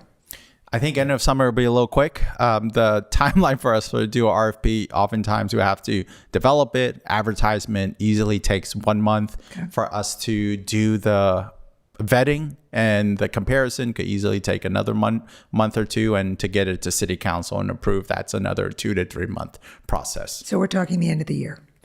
Best case scenario. Okay. No, that's fair. I'm just trying to put some kind of, so I don't come asking you every day, Jay, how are we doing? Right? Okay. Then, as you know, our city manager and the police chief and staff, we did a traffic safety update over on Alameda in the traffic substation. And one of the things that, it was Alameda and Hobart, Alameda and Barneson. And everyone was great. It was very grateful to see in the transportation plan that Barneson, and looking at a traffic light, was a real serious evaluation, even though it's the following year. But in it, it said that the Alameda Hobart shorter term traffic safety measures, there was going to be a recommendation by the end of June. Is that still on track? I have to check with my team, but I can verify that that specific location is something that's in the quick build active list, if you recall. So that is a project that's in there. I don't have the specifics on the timeline, but I do know that's something we're working on. Okay, because I know that it went out. That was the letter for that I Hobart? sent for Alameda Hobart, the recommendation. So what we're doing is right now the study has been done. Now we're analyzing the information, and hopefully we can get back, and this is all off Tyrone's email, by the way. One of our engineers. It was a recommendation, not an We'll be getting implementation. back about just what we would recommend, if anything, if we do recommend anything, probably by the end of this month, early next month. Okay. Okay. Thank you very much for that. And then let's see. I guess, are you, in terms of the parking area, you did a great analysis of how full everything was, but it just seems to me that there's a huge opportunity to use wayfaring to try and get people to go into Verkada, to go into Brickline, to go into all the public-private buildings that we have. What plans are there to try and ramp up? Because there seems to be, at least on nights and weekends, a lot of parking that people don't even know exist. Yeah, definitely. I want to say back in 2018, we installed our first downtown parking technology project. That was a dynamic wayfinding project that was grant funded over $2.5 million in federal dollars. Right now, there is to be a downtown area plan study that will be ongoing, that the city will be doing. And as part of that, we're hoping to scope a comprehensive wayfinding plan that's part of that. So it wouldn't be an isolated project, but that's something that we do want to scope into the downtown area plan. Okay.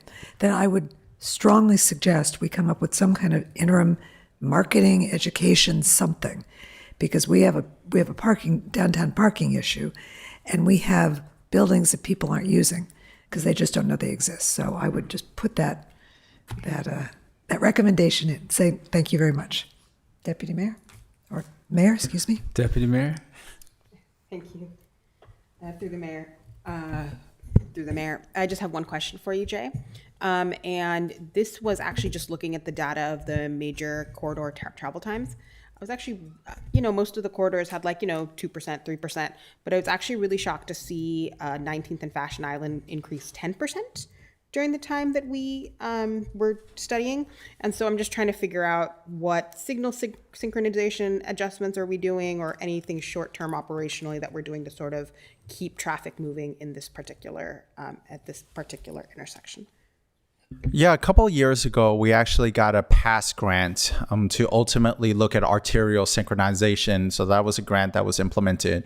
And the purpose of that is to look at signal timing, to ultimately optimize throughput. Since we implemented that, and that was completed sometime in 2024, and we're looking at 2025 data, that could be a contribution, but the specifics we're not exactly sure at the moment. But we are noticing an increase about 400 vehicles. And that's on average. I want to note that for the major corridors travel time, that includes for Fashion Island, that includes westbound and eastbound, and we take an average of the peak hour travel time.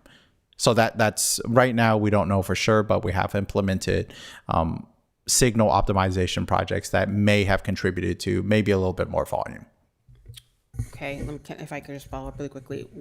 Maybe you can't answer this, but when or how would we know for sure?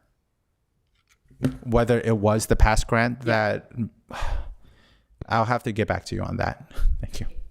That's it for me. Thank you. Okay. Jay, I was thinking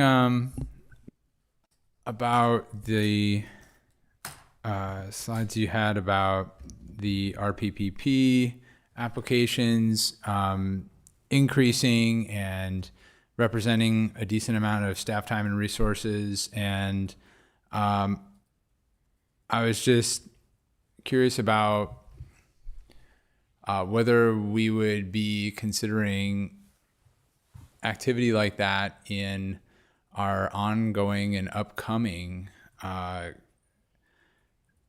think, assessments of, I guess, frankly, our fiscal sustainability plan and considerations of staff bandwidth and potential cost recovery related to such activity, or considering, a different timeline for perhaps considering a schedule of implementation that might allow for reallocation of resources to other projects if necessary. Yeah, really good question. So the last time we brought this to City Council, I want to say it was pre-pandemic, and it is ultimately a policy decision of whether we subsidize the residential parking permit program or not. I can say that starting in this new fiscal year, there is funding allocated for a comprehensive citywide parking study. And not only are we going to study revenue, whether it's appropriate for a city of our size and demand of our size, but we are going to look at residential parking permit program as well. So when that study is near its completion or midway through, I think there will be policy discussions. I'm looking at our city manager here that we will shore up to City Council if that's the direction of looking at whether cost recovery is the model we want to head towards for a residential parking permit program. Okay, that's good to know.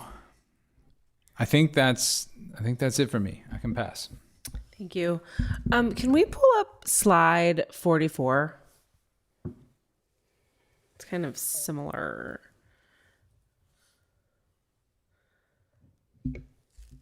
Yes, this one? Yes. So on parking, I guess like one of the things I would love to understand, especially because the next item is about the budget and the reality that we're headed into a very large budget deficit potentially. Like, what if we were to change our policy that we actually do charge for those 2 extra hours, like 6 to 8? How much revenue would we get back as a city for charging for parking? That is near that psychic discussion. We don't know right now. So I want to be clear, but that's why when we strategically looked at this and we looked at the occupancy, that we are out of the COVID era and demand is high for our downtown. Occupancy is very high, above 80-85% in some areas. As part of this new fiscal year, our comprehensive parking study, we do intend to scope that, to study that, to see what that would mean, and we would bring that forward to City Council. Yeah, it's great that the downtown is so popular, and I want people to come visit us, but we also have to be realistic. Like some of our parking garages in recent years, and it was alluded to by a public commenter, do need extra support or seismic retrofit, which is very expensive. And actually maintaining the cost of garages is expensive. So we should be charging more and increasing the rates, especially given the city's fiscal outlook. Can you go to slide 46?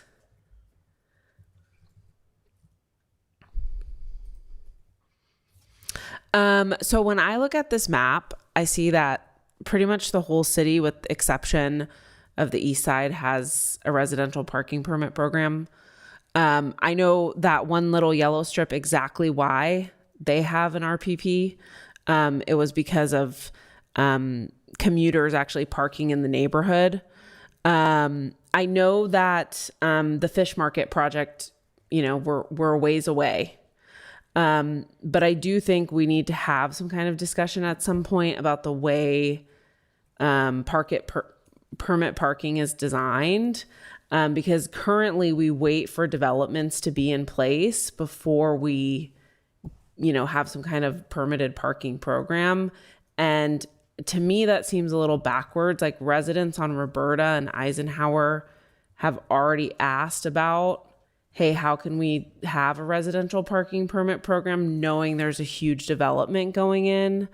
And that development, to their credit, is supposed to have a parking garage there for residents. But even still, just understanding what are our options and getting in front of what we already know will be an ask by the community would, to me, seem like a smarter play than like waiting for it to become an issue in the future. So just want to call that out now. I did want to talk a little bit about the 10192, and I totally appreciate that staff didn't bring this up because it's not a city-led initiative. However, I did want to make a comment that we should be incorporating regional projects. that could have major local impact. And for example, the 10192 project could move forward, against the city's perspective on that. I think the council wrote a letter on our position. And we really aren't clear yet on the projected congestion and also emergency response of that project. And so when we think about transportation, to me, it has to be holistic, looking at some of these wider regional projects and wider regional impacts. So I did just want to call that out. So there are two questions I have. They're very sensitive, but they are important. So the report really discusses projects in our highest injury corridors. And I am curious, in the next 24 months, what quick builds we're doing for those high injury network areas. Yeah, so as part of, and I'm going to go to our LRSP slide here, way in the beginning, right here, LRSP. So the local roadway safety plan is really the beginning of understanding what data can do to analyze collisions and where we should focus our priority. So the top 10 here really identifies, after a multiple year effort of collecting data and analyzing and doing community outreach that also looks at near misses, right? This is that project list of our highest, most injury prone, if you will, network. So, and we're moving towards that. Our quick build program is really an evolution to actively refine that. And we meet monthly with PD and Fire to look at collision history, to see what trends there are. And there's rolling 3, rolling 5-year data that we do look at as prescribed to make sure it could get on the list. So we are working on that. To give you a list right now of where that is with the 12 plus projects, I don't have that available, but that's something that we can share after I could talk to my engineers about it. Yeah, and I think just on that note, in terms of where we're putting resources, I think there is still, unfortunately, a perception gap that North Central, Shoreview, and Los Prados do not receive their fair share of equitable investments. And so, I'd be curious specifically if you can share the breakdown of what those neighborhoods have received in the last 5 years. Definitely. And that's something I don't have available right now, but I think that's something that staff can look into and break it up into neighborhoods. And by the way, I do know that there is a lot of, we talked about lighting tonight, there is a lot of lighting and safety improvements going into North Central right now, which is really exciting. And I think the 3rd Avenue in Norfolk, this is my opinion, but it does seem like there's a lot more utilization since that infrastructure went in, and people seem really excited about that. So thank you. Good job. I just want to say, again, I really appreciate the report. It shows a lot of progress. Collisions are down, which I think is great news. I still feel like for seniors, they're struggling a little bit to get across streets. I know people mentioned, safe routes to school. Residents, are still waiting for traffic calming. And we still seem to need a lot of significant ADA and infrastructure. So we just need to make sure that we as a council are really spending every dollar strategically. I really want to say thank you to, I know there's been a ton of grants that have been invested and time that's been invested to get grants. So we just got to keep going in the right direction and, figure out how we can deliver more quickly, especially because we are limited in terms of staff bandwidth and resources, and then fiscally too. Thank you. Thank you. Councilmember Newsom, anything any more? No, I'm good. Thank you, Mr. Okay. Mayor.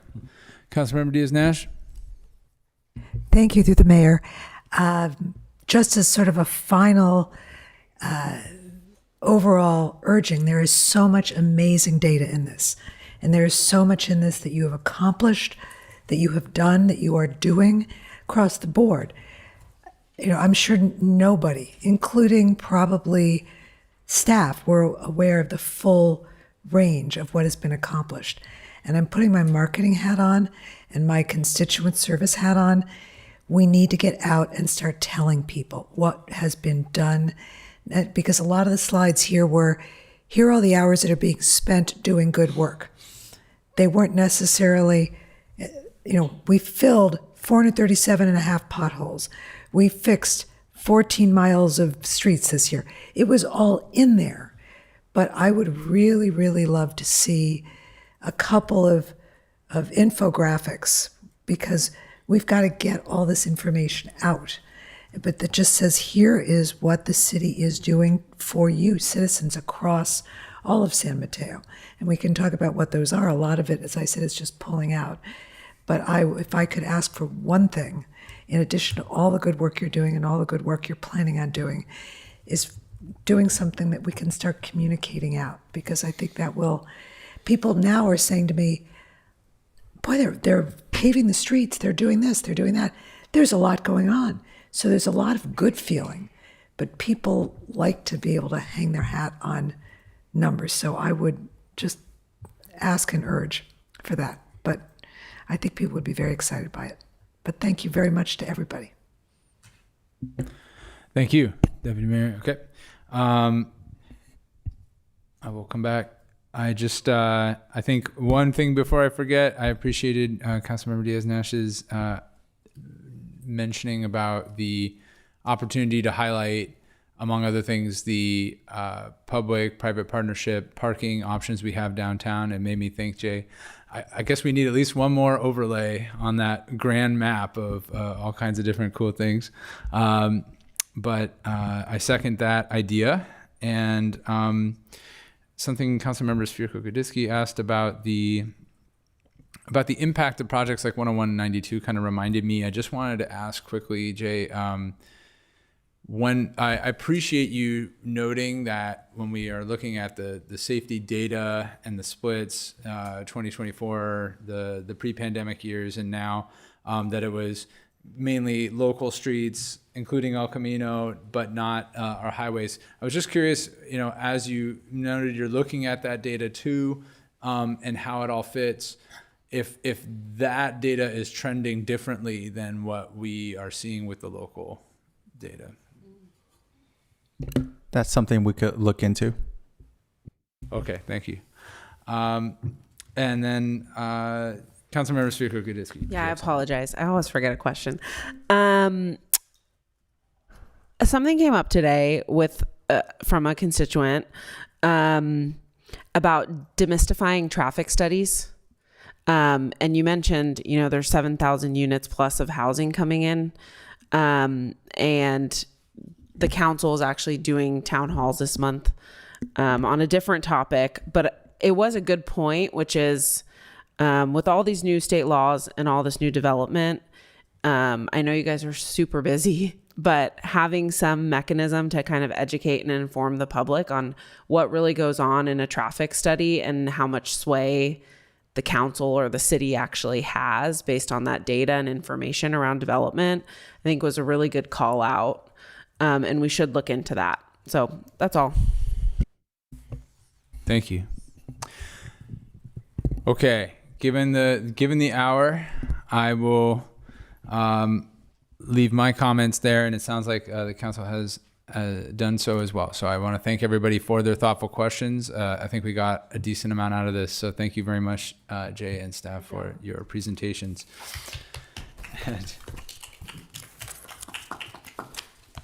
And now we have another item. Item number 18. Fiscal year 2026-27 proposed budget and 2026-31 capital improvement program review. Through the mayor, since it's 10:30, could we extend the meeting to 11:30? That sounds reasonable. Roll call.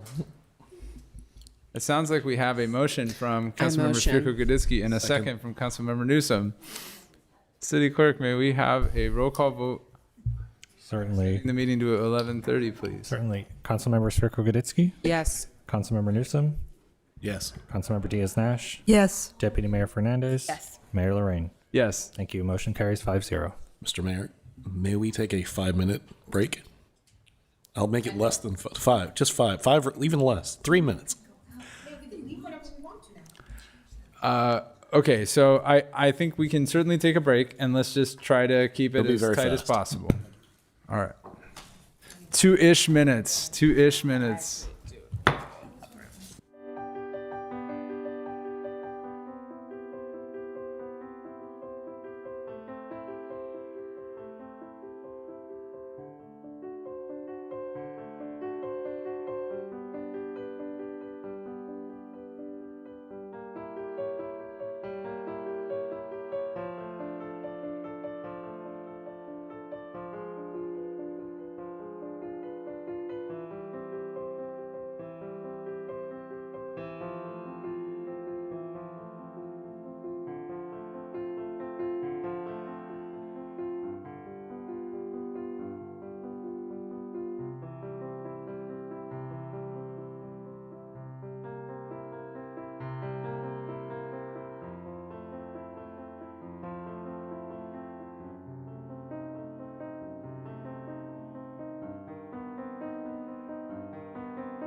A presentation from our Finance Director, Abby Vieser. Good evening, Abby. Thank you. All right. Good evening, Honorable Mayor and City Council. As you mentioned, I'm Abby Vieser, Finance Director for the City of San Mateo. Tonight, we're going to be looking at our first look at the fiscal year 26-28 business plan. Specifically, we're going to look at the proposed 26-27 budget and the 5-year 26-31 capital improvement plan.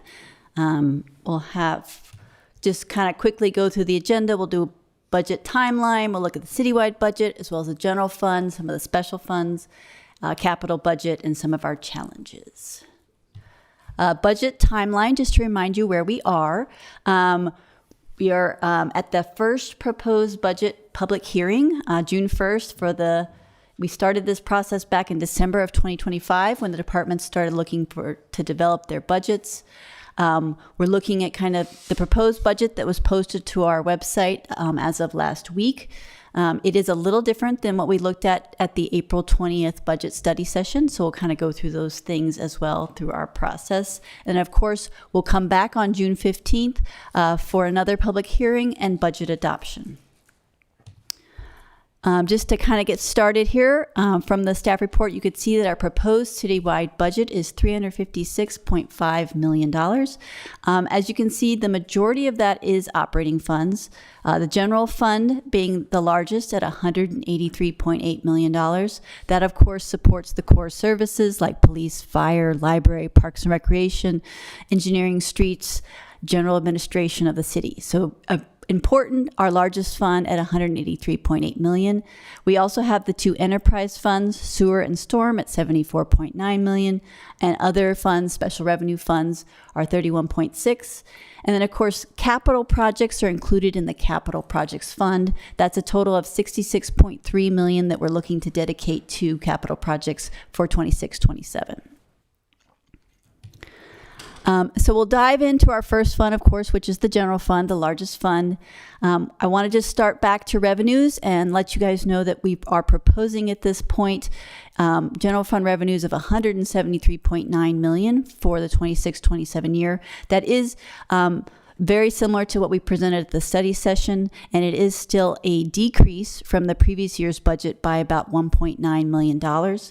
As you can see, our main source of revenue is property tax at 49%. Then comes sales tax at 16%, followed by our real property transfer tax, closely followed by business licenses. Again, this is the operating side of the budget and the revenues that we're looking at. We'll talk about that a little bit more as we talk about how we came up with these estimates. In general, most of our revenues are growing. The property tax was assessed valuation of 3.2%. So property tax is growing in general at 3.2%. Sales tax has minimal growth, about 1%. Real property transfer tax, we adjusted the baseline to $9 million. Transit occupancy tax, again, a little bit of an increase up to $4.1 million. And other revenues are also growing modestly. However, as you will notice, our overall revenues have decreased. And again, that is because of the vehicle license in lieu fee issue. I have a quick graph here just to kind of highlight how it's looking. And I'm using the practical scenario here. So at the April 20th budget study session, we reviewed a couple different scenarios.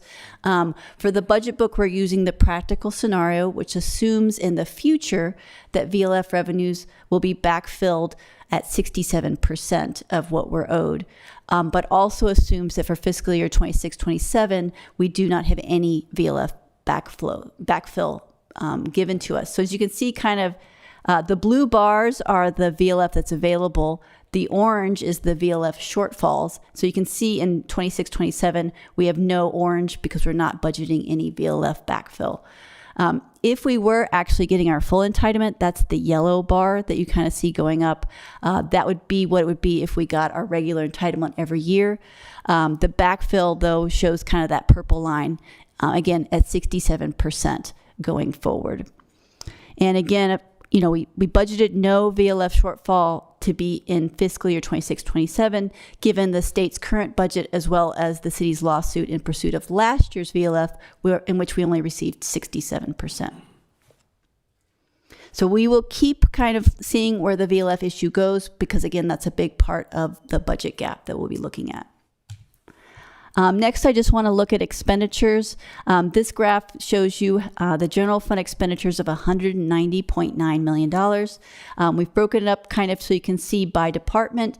Goes from police, fire, parks and recreation, public works, library, community development. We also have general admin, as well as non-departmental and transfers. Transfers does include the $3.95 million in general fund money that's going to CIP this year. And just so you can kind of see that again, more in comparison to how it was for the adopted budget for last year. Again, you can see the revenues are slightly down by $1.9 million. Expenditures are up by $3.2 million, a 1.7% increase. But again, given those, we're looking at a $17 million budgeted deficit. And I want to walk you through a little bit of how we do get there, because that's obviously an important number. When you look at personnel, you see that we've increased it to $83.7 million. That's a 3.6% increase in personnel costs in the general fund.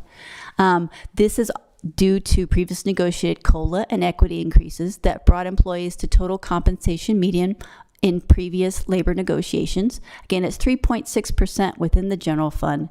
But I do want to note that in those personnel costs, we have taken $1.5 million out for workers that would normally go to the workers' comp fund. So I don't know if you remember, during our discussions of the fiscal financial sustainability plan, we discussed the opportunity to not send as much money to the workers' comp fund from the general fund and other funds in order to save that. So we have actually assumed that in this budget. So that $1.5 million is actually reduced our personnel costs on that line item already.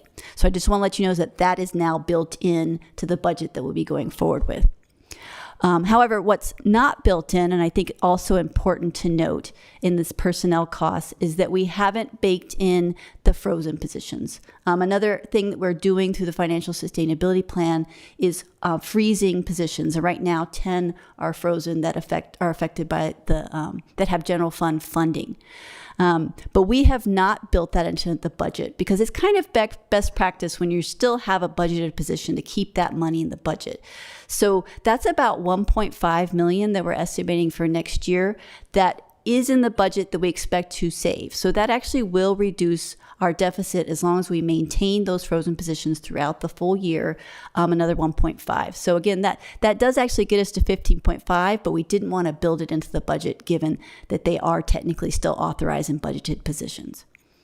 Moving on to the unfunded liability, you can see that has increased. That was an expected increase based on the kind of PERS estimates that we've had. And then we have non-personnel operating expenses. This is the one that's actually a little bit larger than when we came back in April of 20, at the April 20th study session. This one has increased partly because we refined some of our internal service costs, and those hit the operating side of the general fund. And that's things like to fund the vehicle equipment replacement and the building maintenance. And some of those funds needed additional funding to maintain their health. So that increased a little bit. You can see that's a change of about 6.6%. And of course, there's all the other increases in there as well. We've tried where we could to reduce the costs, but a lot of inflationary increases have affected like contractual services and other outside costs that we have to pay in order to get the work done. So that's about a 4% increase that's happened from those activities. There's also been increases in utilities, which is about 9%, and increases in the insurance premiums, which is about 22%. So all those different increases kind of go into making up the 6.6% within the operating side. And then just also to note, you can see that the transfers to CIP did go down. As we discussed, it's about $4 million for this year, $5 million less than it was last year. So again, all that kind of leads to our $17 million budgeted deficit. And one other thing I didn't mention, and I just wanted to hit on, is in the last year's budget, we did budget in some vacancy savings kind of within the operating budgets because we knew there was going to be some vacancy here and there. We have, again, kind of to be conservative this year, we did not put that in, partly because we have the frozen positions, and so that often will eat some of the vacancy savings we would have seen, and also because we have a pretty low vacancy rate. So we wanted to make sure we took that into account. So again, conservatively budgeting, there is no vacancy savings this year in the budget, but there could be some savings down the line, if different positions than we expect turn over. And then finally, if we do see good news on the VLF backfill front, we do have a potential to bring that deficit down by the 6.9 million, which again could get us closer to $10 million deficit. So that's kind of where this, that's why I'll leave the general fund budget. And next, I did want to talk a little bit about the sewer enterprise fund. I don't want to leave it out. So in terms of the sewer enterprise fund, we do a 5-year fund in the budget book, but right now you're just looking at the 2 years because this is the 2-year business plan. I want to focus on those. You can see operating revenues are about $92.2 million, and that is mostly made up of sewer service charges from our approximately 40,000 customer accounts within the sewer enterprise. In addition, we show capital contributions from those are our capital contributions from our partner agencies. That has to go strictly to capital projects, so we don't necessarily count it as the same type of revenue. It's dedicated primarily to capital. And then you'll see the expenses for the sewer fund are $108.8 million for next fiscal year.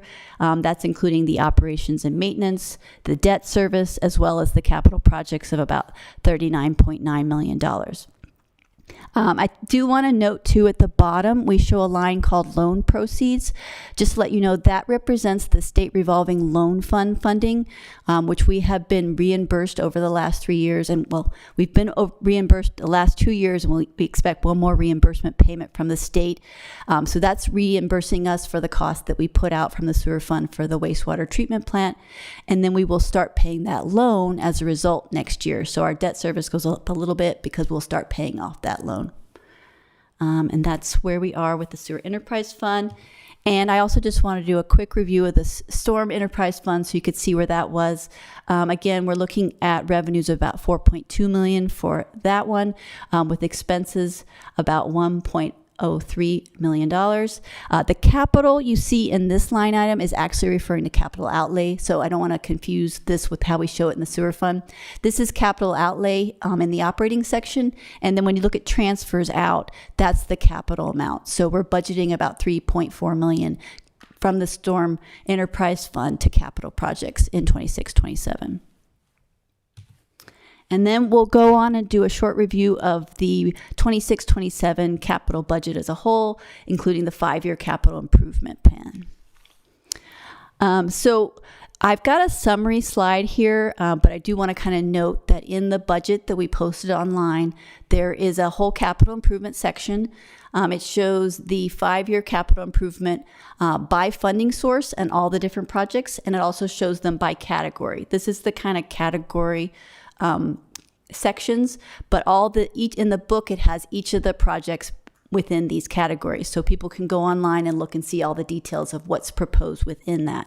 This just gives you a summary that we're proposing $66.3 million in capital funding for the first year of this CIP budget, and you can see it's $349 is the 5-year estimated total. But of course, as per this budget process, we typically only adopt that first year, the 26-27, though we do like to do the planning for the full 5 years. And just to give you some highlights of the 5-year plan, I'll note that for the wastewater treatment plant funding from the sewer fund, we do have some new capital funding there that is going to be funding for the solids processing side within the wastewater treatment plant. So although we're coming close to finishing the clean water program, we will be putting funding in for these new solids processing facilities. Not new, but repairing our old solid waste processing facilities.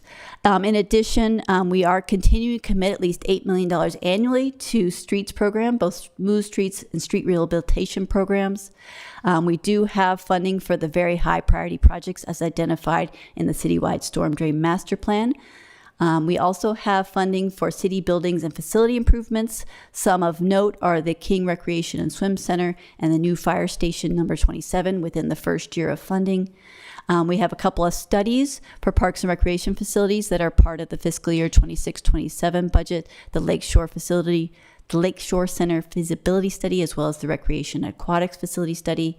And then we also have within the 5-year CIP an additional $7.1 million for bikeway and pedestrian safety. That does include funding for the local roadway safety plan implementation. And then just to note also, we do have in the budget a list of unfunded projects that we try to update every year. And so this is just a summary of that. We have an unfunded projects total of about 348 that we've estimated. You can see here some of the priorities that are unfunded. Much of them are second phases of some of the larger projects. And again, for like things like bike master plan projects, those are all detailed in more detail within the budget book that is online.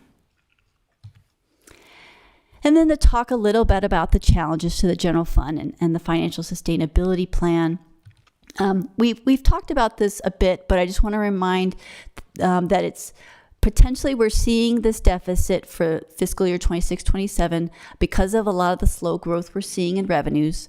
But it's also part of the rising costs of the services. I mean, as we've discussed, there's a lot of inflationary pressures that have been hitting the budget, both within the operating and personnel side. In addition, of course, VLF shortfall remains a really big component of our budget shortfall. And so we'll continue to monitor that and continue to work towards what we can do to have a long-term solution to that issue. And then, of course, the aging city facilities infrastructure continues to be an issue with over $348 million in our unfunded CIP. I did want to share the graph that we've kind of looked at in the past. This is updated with the proposed 26-27 budget. It still has also a 7.1 estimated shortfall for 25-26. I'm still hoping to see that go down, but right now that's what we're estimating still. And then of course the 17 million for the proposed. So with the red line, which is our proposed revenues, it's going down a little bit, unfortunately, into 26-27. So you can see how our operating and CIP are not fully funded by the revenues within the general fund. And then again, as I mentioned, we did use the practical scenario in the budget planning here to show where the deficits would go over the next 10 years. We have the 7.1, as I mentioned, in 25-26, 17 million in 26-27. And that gets us through a couple of years, but definitely shows that we need to continue looking at the different pieces of the financial sustainability plan to see how we can reduce that ongoing structural deficit. And as a reminder, I've kind of listed some of the items that we're looking at in terms of our financial sustainability plan. As I mentioned, the benefit savings we previously talked about has been built into the budget, but frozen positions have not. We still have opportunities to look at additional operating savings, and I will be working with the departments on looking at kind of 2% and 4% and larger percent cuts that they can look at, so that we're being very thoughtful and strategic about what kind of cuts we can be looking at in the future. We'll continue looking at revenue enhancements, the cost recovery and cost allocation items, grant opportunities, as well as the economic development opportunities that have been discussed. So all those are things that we'll continue working on even as we adopt a budget with this large deficit. And with that, I'm here for questions from the council. Thank you very much. We'll start with public comment. So we open public comment on this item. Mayor Lorraine, there's no request to speak on this item. Thank you. I will close public comment on this item and bring it back to the dais for questions and comments. Council members Firko-Kuditsky. Yeah, thank you so much, Abby. I mean, to me, the budget reflects like a simple reality, which is that the cost of maintaining the level of service in San Mateo residents expect is growing faster than the revenue available to support it. And our responsibility is not, to just try and balance next year's budget, but to really ensure the city remains fiscally responsible and sustainable. for the future. So thank you. I do have like a series of questions, comments. So we did get a resident email today and a public comment about corporate sponsorship and naming rights. And I do feel like we kind of, everybody mentions this here and there, but, you know, can we set up a formal process to evaluate that? It is something that we can look at. I believe that we do have sponsorships and we have a program overall. So like with Parks and Rec, for example, I believe we've budgeted at $38,000 in sponsorship revenues coming in. Now, looking at going more robust, I would ask all these individuals who are bringing this up, please get us in front of, you know, the right people. We try. We're very aggressive in this, but at the same time, it's challenging overall. And so I'd be happy to sit down with any individual who wants to talk about, you know, establishing those relationships and getting in front of the right people. Yeah. So just to kind of press in there, totally hear you. I think this is a community-led effort. But there was like a proposal that a resident had about doing like a community tech conference where we invite some of our, and maybe it's something we talk to the chamber about, where we invite some of these leaders from these tech companies in San Mateo to really get to know us with the chamber and to really have an open forum or discussion about, hey, your workers live here. And for example, like you're asking about amenities and services like a swimming pool. Well, we could have a Roadblocks Joinville pool or an Amazon Joinville pool, right?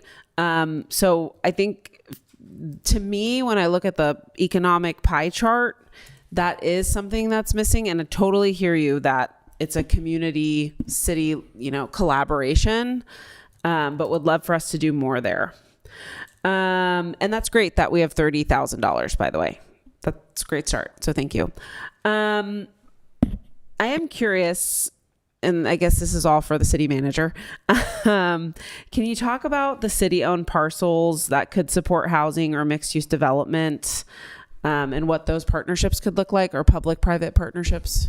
So a good example is tonight, actually, the city council went ahead and did the final adoption for the Bespoke project, which is a public-private partnership for downtown, which is going to energize South B Street in our downtown with 159,000 square feet of office, 14,000 square feet of ground floor retail, a 6,000 square foot senior center facility, and 71 affordable homes, which will re-energize the downtown.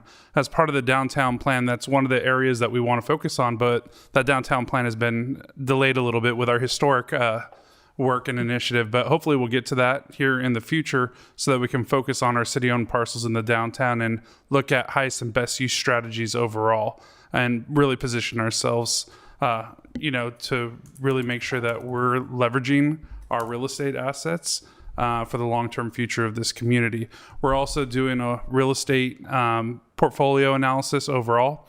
And so we've retained a consulting firm. And so we have begun, I had the kickoff meeting maybe about a month ago, where we're looking at documenting all our real estate in the city, all the different parcels, and then also looking at highest and best use, especially as the general plan was updated recently, so that we can see what are some viable opportunities out there for us in the future. Thank you.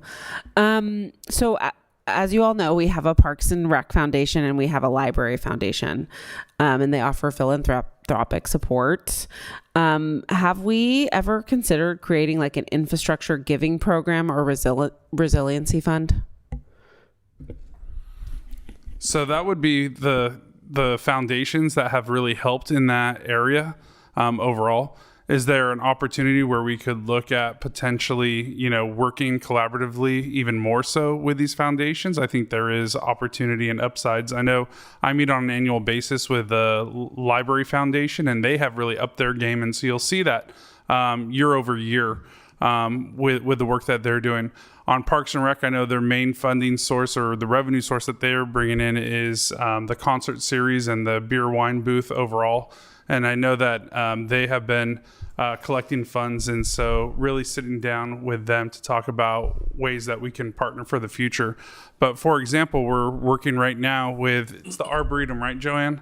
Where we're going to be sitting down with them, and they're gearing up to do a $1 million fundraiser to really make a an investment in our Japanese garden Great. in Central Park. And so these are areas that we're looking at partnering with our foundations and with our local nonprofits who really want to have a hand in making those, really collecting funds to make those improvements in our community. Thank you. Yeah, I have no idea what it would entail, but just given that we have like such a large deficit for capital improvement, if there was an infrastructure giving program, yeah. No, I hear you, but doing this for about 24 years in 5 different cities, really, I want to be realistic and expectation settings that, business overall, they're going to first look out for their business interests first and foremost. Sure. And so you have to look at those corporate giving programs, and you have to be in alignment with what their vision is and what their interests are overall. And sometimes we might not be in alignment. And so we have to figure out and align ourselves, to look at funding that aligns with their corporate interests overall. Thank you. Can you talk a little bit about tourism? So like, what would it take for us to increase hotel night or like visitor spending by like 2% or 5%? And what do you think that could look like over the next 24 to 36 months? So if we're looking at the visitor serving kind of outlook, well, you shared an email with me that, when you look at it, one of our bigger hotels is looking at being purchased and being pivoting to housing, which when I looked with our finance director today, brings in over $1 million of TOT. So you saw the $4 million up there, could potentially be in the next few months only $3 million. And so that is something that we're challenged with. We have limited number of hotel rooms here. One with the Marriott going down, that was significant. But then looking just overall, the hotel properties, there's a lot of interest in looking at having those pivot over to housing instead of hotels themselves. And we really rely on that, the TOT that we collect from these properties. Now, with our limited amount of hotel rooms that we currently have, really working with the Visitors Bureau, one of the main strategies is, of course, our proximity to SFO and being able to get people who are traveling through the airport to be able to stay here locally. Second, one of the big bumps that we're seeing is working with our event center team here that, they bring in significant sporting events on the weekend, specifically volleyball. They're kind of the mainstay up here in Northern California. And so having those tournaments here, you're seeing a lot more people on the weekends staying here in our hotels for those tournaments, youth tournaments overall. And so that's another strategy to look at, is how can we attract those types of youth tournaments here in town so that we can capitalize off of getting more, I like to call it butts in beds, which allows, us to get more tax dollars on that. Yeah, I just want to say thank you. And thanks for walking us through that. It seems like you and Abby have really exhausted and looked at all these different scenarios and options. And I think we're all appreciative of that. And I just want to remind the public that this month we're doing a big education and information session. We're having several town halls, I think, across the whole council. I do support exploring a 1/4-cent sales tax. Just because I believe in protecting public safety and maintaining our parks and preserving our libraries, and continuing to invest in the infrastructure and the core services. And I feel like, again, that's our responsibility. So thank you for the update. Thank you. I'll just look to see if others have questions. Councilmember Newsom, yeah, we can. I'll go quick. Try the same model. Thank you, Mr. Mayor. Abby, I was curious, looking at the SMC fire legacy cost, I noticed that it seems to still be increasing year over year. Do we anticipate there's a point in the future where it goes the other direction? And when is that? Yeah. So I guess, so we do have, I don't have that in this presentation, but in the budget book, we do have a discussion of our PERS unfunded liability costs. And the fire legacy costs are tied to that unfunded liability contribution. And so what we, based on current PERS estimates and kind of how the market is doing on our funded amount within our unfunded liability, it looks like will keep going up for about the next 5 years. And then there should be, I wouldn't say a stark decline, but then it will start to go the other way as we work towards getting to complete fundedness with our different pension funds. So fire is tied to our safety. Legacy fire is part of our safety pension. So both of those kind of are in the same trajectory. So again, that's all dependent though on how the market does, because how our overall funded pot becomes for paying out PERS depends on how well the market does, and it also depends on new actuarial studies. So when they do the next actuarial study, if they decide people are living longer and doing well, then they may say you still owe more. So that can change, but at the moment, it looks like in the next 5 years, there'll be a change in that. Thank you. I mean, I guess just looking at it, we all kind of are recognizing the same challenges. We need to, as a city, continue to look for new revenue streams. And I know we all talk about this one-on-one with you, Alex, but you know, some of the things that were even mentioned tonight, extended parking hours, things like parking citation fees. I know we've talked about potentially looking at digital billboards. Concert in the Park, I've heard from people in the past saying that, you know, they want to sponsor and pay more, and they're told, okay, that bracket's full. So we want to make sure we're looking at every single opportunity. Even another idea we were talking about last week was like going to the Amazons and the Uber and Lyft drivers and seeing if those corporations would fund cleaning of the park and rec bathrooms, making them available to the drivers for Amazon and Uber and Lyft. I guess the other questions I'd have are, you know, when it comes to development, we have a lot of projects, and it seems like even more are coming down the pipeline very fast, but we do seem to have quite a few that are stalled out. Is there any mechanism in place that when a project stalls out for a certain period of time, we can actually start finding the project?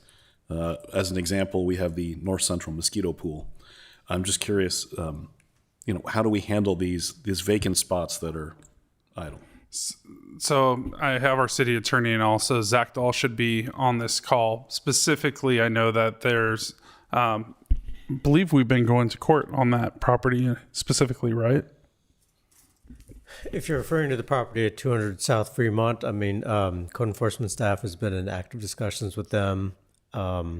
More broadly, though, in terms of the land use development projects, I mean, sometimes if the market turns, projects may get abandoned, not after construction necessarily, although I know that's what happened in this one instance, but there's not a mechanism to really find developers for failing to proceed with an application because maybe the financing might dry up. Maybe a project might get entitled, and then there may not be a financial capability when proceeding with that entitlement. So it's more about just code compliance for those projects, whether they're under construction or, for that matter, completed. Not really. There's no mechanism for finding developers for failing to proceed with their project to begin with. Thank you. And I guess my last question, sorry. I was just going to say, under our code, we allow for extensions as well. So that's another thing overall. And that's under state law too, I believe, correct? So, there are mechanisms under state law under the Subdivision Map Act and also in our local code. So there's no opportunity to charge if they're extending beyond a certain period of time? No. Okay, the last thought that I heard, and you know, I sit on our San Mateo Consolidated Fire Department, and the idea was floated last year when we had the Council of Cities come and tour our Arctic police station. Our come on, you guys. Real-time information center. There it is. Sorry. But you know, several cities in the area said, boy, we wish we could have this. I'm wondering if we are looking at those types of opportunities. I mean, I'm just picking that one out of the air, but there's also a lot of neighboring cities that have their own park and rec departments stood up. I'm wondering if there's opportunities for sharing landscapers, sharing types of resources with other cities in a JPA model where, you know, ultimately you wouldn't really be cutting jobs, but you'd be cutting overhead. Are we looking at those types of opportunities, and do we any thoughts there? So if that's what council wished to direct for us to look into, that would be something that we would have to look into in the future. I want to be sensitive, though, to our workforce overall who are handling our day-to-day operations here first and foremost. If there's opportunity to leverage resources across cities or government jurisdictions, that is something that I would say we can look at in the future. And then I guess maybe from the real-time information center example, at least from what I'm experiencing, and the chief can step up in here and talk about this possibly, but I'm seeing a lot of departments actually just go get their own drone programs and start utilizing their own RTICs. I think the county's also standing up an RTIC. Isn't that right, chief? They're trying. So they're all kind of going solo on their own rather than we gave the offer out to everybody at the same time, but a lot of them just want to go on their own. Okay, thank you. Thank you. Councilmember Diaz-Nash. Thank you, through the mayor. Just a couple questions. Number one, thank you, Abby, and thank you to the entire team. So the revenue projections that you had, I assume they do not include if the real property transfer tax ballot initiative passes. That is correct. And that is not represented at all in this budget because technically speaking, if it did pass, it wouldn't go into effect for another 2 years.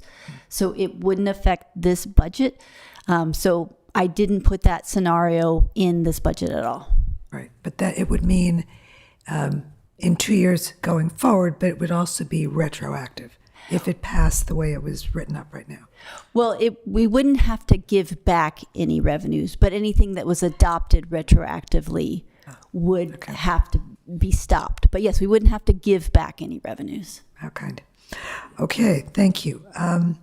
Then, I assume that this budget does not include any potential new sales tax locally. No, it does not include a new sales tax. Okay. And then, as I had mentioned earlier tonight, I personally would love to ask my fellow council members for support in finding what sounds like a fairly minimal amount of money to stand up the congregant meal program so that there's no wait list. And I guess I would want to ask for what would that mean in terms of dollars? It sounded like not a lot, but I don't know. I'll ask our Parks and Rec director. Do we have Joanne, can you come up and speak to the program? Thank you, Director McGreeny.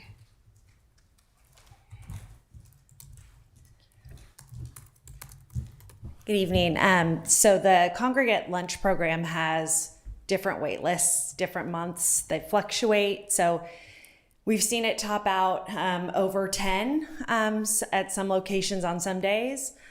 So staff have run the numbers, and I think in order to accommodate an increase for 5 spots at both locations, it would be an increase of about $15,000 a year.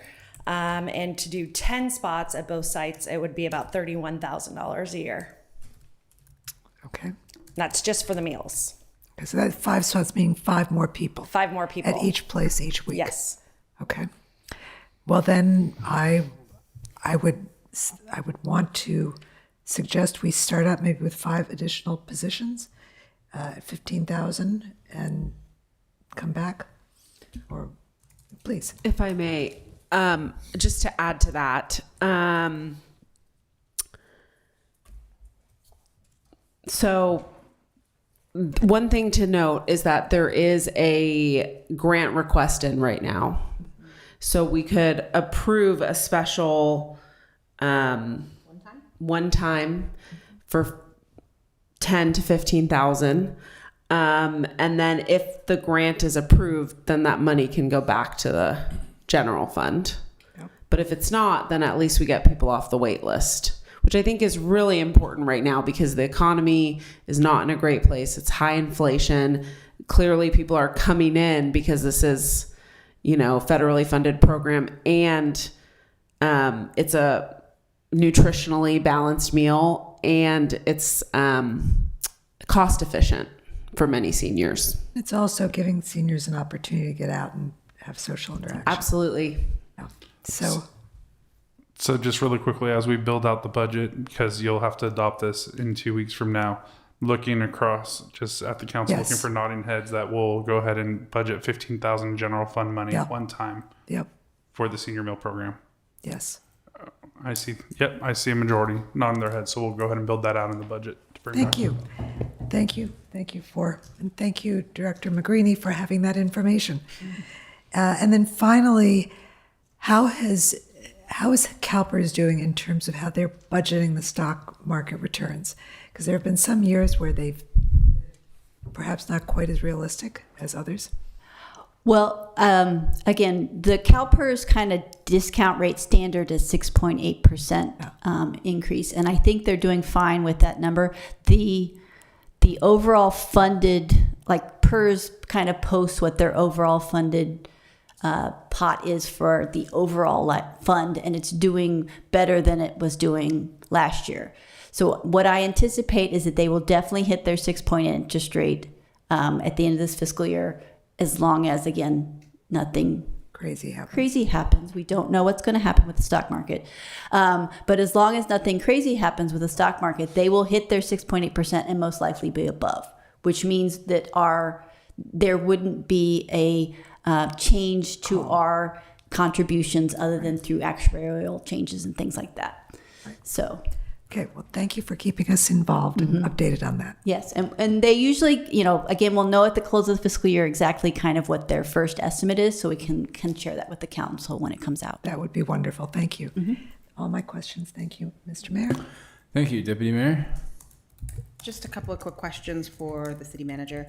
And Abby, thank you for a very comprehensive presentation. Appreciate it. Do you have any, since you are on one of the key players on the county VLF working group, do you have any updates on that? So I had a meeting last week with the county manager and 2 other city managers as we make up that VLF group. And what I've heard is that Senator Becker and Assemblymember Pappen are fighting a good fight up there, trying to go after any remaining crumbs of budget that's left. And we'll know our fate here in about a week and a half or so, of whether or not we get some money or get nothing at all. And is there any action that we can encourage our community members to take in the next week and a half? Well, we can always write to the governor and the state legislature overall, seeking support overall. But I believe, we've done a big mass showing as a county and as a city overall. I've gone up to testify. Our police chief has gone up to testify. Our finance director has gone up to testify in front of both the Senate and Assembly budget committees on behalf of the city of San Mateo. And we also have our legislative consultants and lobbyists up in Sacramento who have also been advocating our position as well. And so I believe, we've looked at it from every which way, I think. And so we'll see what happens. I know that the Department of Finance, they originally were willing to talk to us about a permanent fix, and then that was pulled back a few weeks ago, unfortunately. And so now we're just looking at just this upcoming year about whether or not we can get our VLF. And as you see, we have the practical scenarios up there for you over the next 10 years when you look at those budget deficits. But if we don't get the VLF, and that's at 67% on the outer years, we put budgeted 0 in here. But when you start looking at it's really concerning on those outer years if we get no VLF whatsoever. And so we're actively in this lawsuit with the 20 cities in the county against the state of California. And so we're doing everything we can on all fronts to try to preserve what is rightfully owed to us as the city of San Mateo. Okay, thank you. And then the last question, just kind of tying into what Councilmember Svierko-Goditsky had spoken about regarding the sponsorships. Can you, a key part of that, pulling those ties together, is having a economic development manager in place, and I was wondering if you could give us an update on that. Yeah, so right now we are going to be looking at restructuring our economic development division, and we're looking at adding some full-time staff, additional full-time staff in addition to whether or not is an elevated position of a ED manager or a chief economic development officer. We're looking at all those scenarios in the interim. We have multiple staff members here who are kind of filling in the gaps, but then we're also going to be contracting with a consultant, Erica Wood, in the meantime to help us over the next few months as we reorganize our overall economic development division and operations so that we can really put San Mateo on the map and try to attract business here and really retain the businesses that we have here as well. Thank you very much. Those are all of my questions, Mr. Mayor. Of course, thank you. I think at this time, I'm going to have to ask council about potentially extending to 11:45. A motion. Second. Thank you. City Clerk? Certainly. Councilmember Svirko-Gooditsky? Yes. Councilmember Newsom? Yes. Councilmember Diaz-Nash? Yes. Deputy Mayor Fernandez? Yes. And Mayor Lorraine? Yes. Motion carries 5-0. Thank you. One question from me, Abby. I saw in the administrative report with some changes to positions and overall staffing. I believe I saw something that indicated a change from sustainability analyst to business manager. And I just wonder if you could explain a little of what that means. Do you want me to do it? I can go over it. Basically, so the sustainability analyst is being reallocated to a business manager position, and that really is to allow for growth in the position. So the position will still continue doing sustainability. It will have the sustainability program under the umbrella, but it would also do things like it'll have the citywide CIP budget.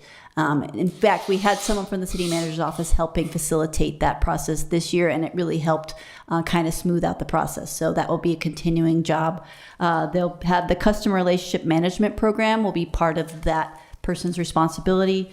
They'll have other citywide projects as well as the budget for the city manager's office. So it will still have the core duties, it'll just have some additional duties as well. Excellent. Thank you for that. And Councilmember Svirko-Gooditsky, did you have something? Oh, I was actually going to bring up the congregate meals, but since Lisa did, thank you. Excellent. All right. Just checking. Okay. I believe those are the questions and comments we have at this time. So I'd like to thank Abby for her presentation. City Manager, did you have something? No, we have direction, and we'll come back in 2 weeks with a final adoption of the budget. Very good. Thank you all for this. We have one more item. It is item 19, Senate Bill 707. There'll be no cheer. No, just kidding. We're not leaving till it's over. Brown Act Amendments, Technology Disruption Policy and Public Outreach and Interpretation Policy Adoption. With a presentation from City Clerk Martin McTaggart.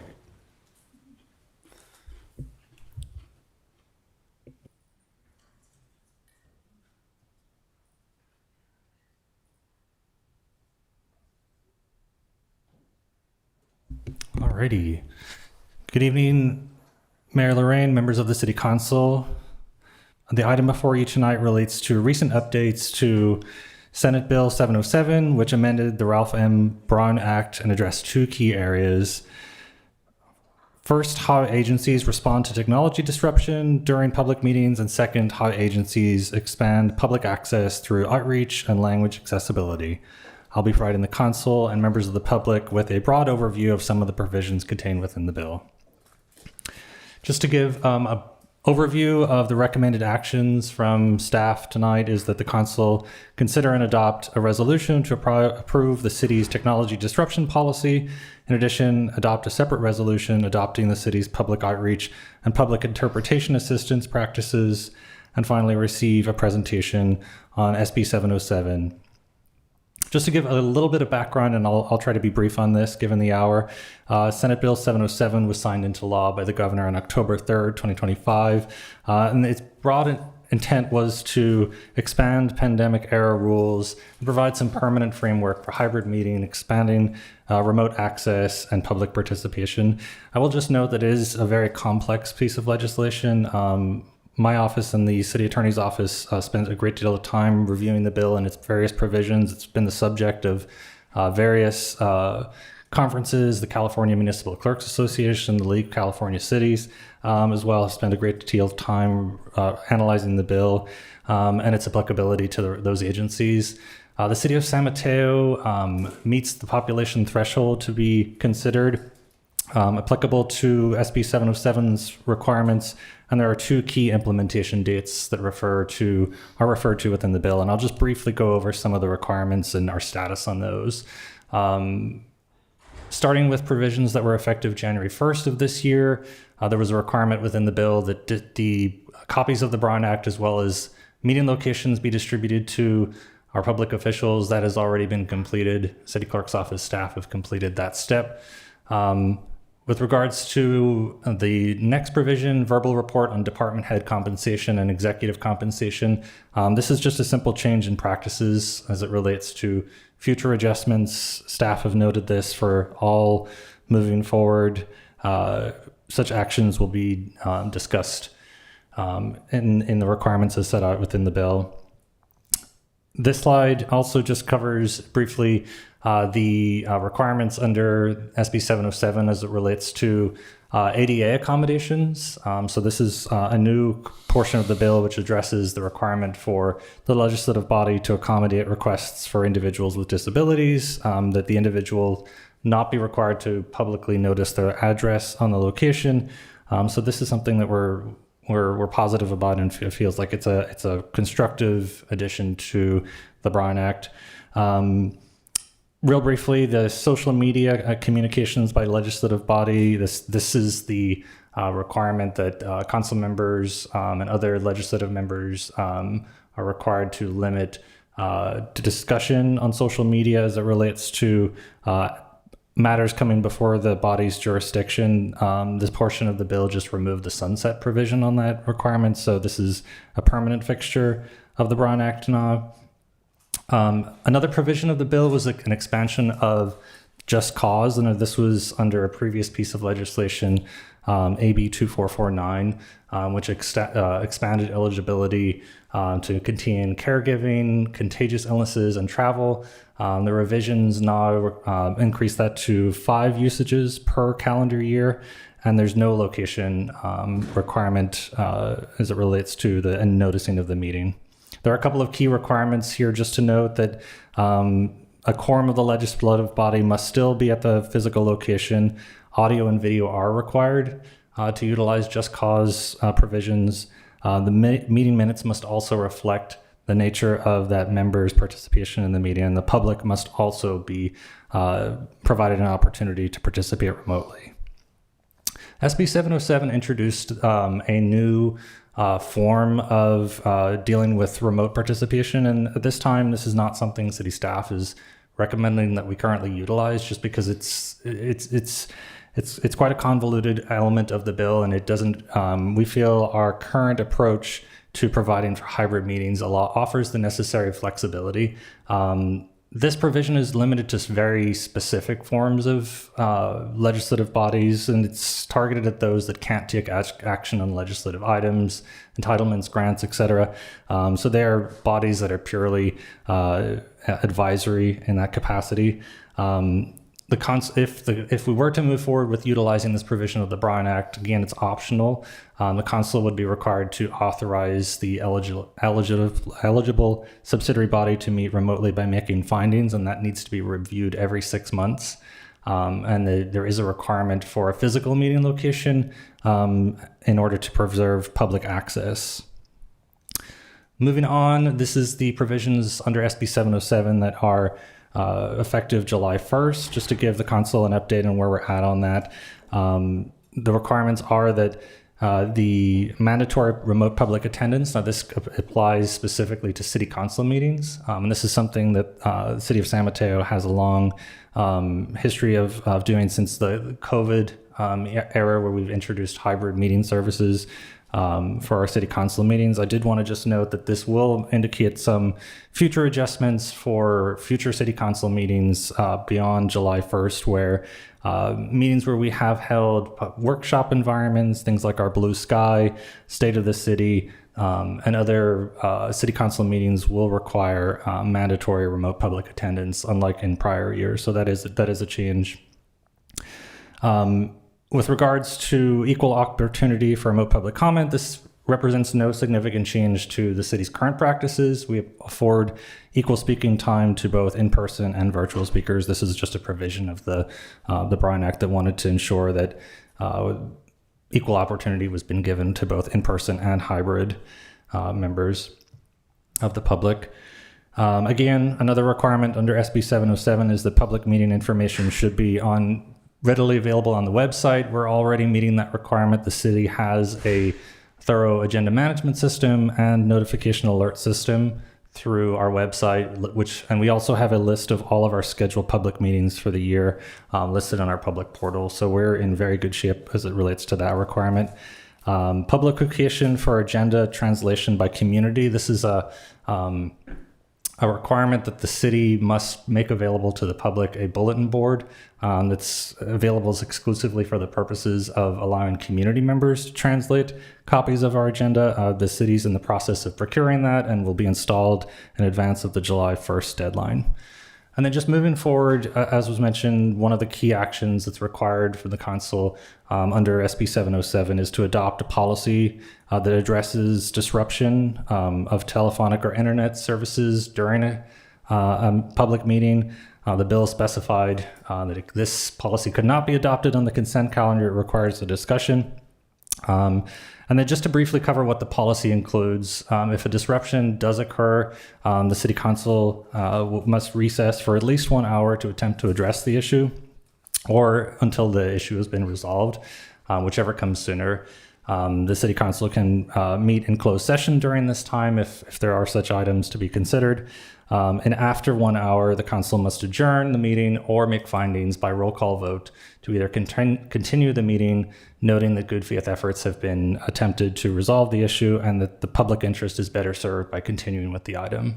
And the proposed policy included with the city council's packet for this meeting addresses all those requirements.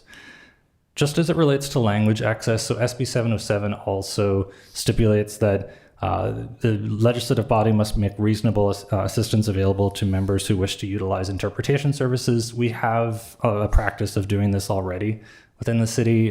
We have vendors who provide that support.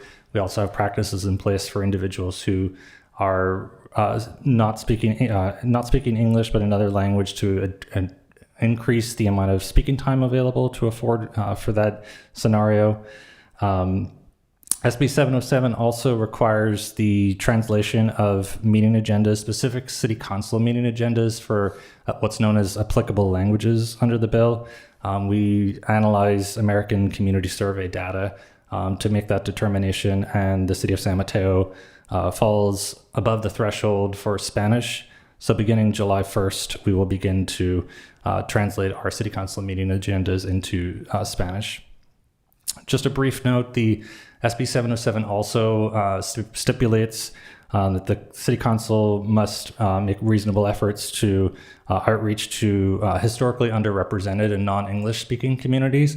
What's before the council tonight is a policy a resolution which stipulates that the city clerk's office will maintain and develop a community outreach distribution list. The agendas will be shared with those organizations and community groups.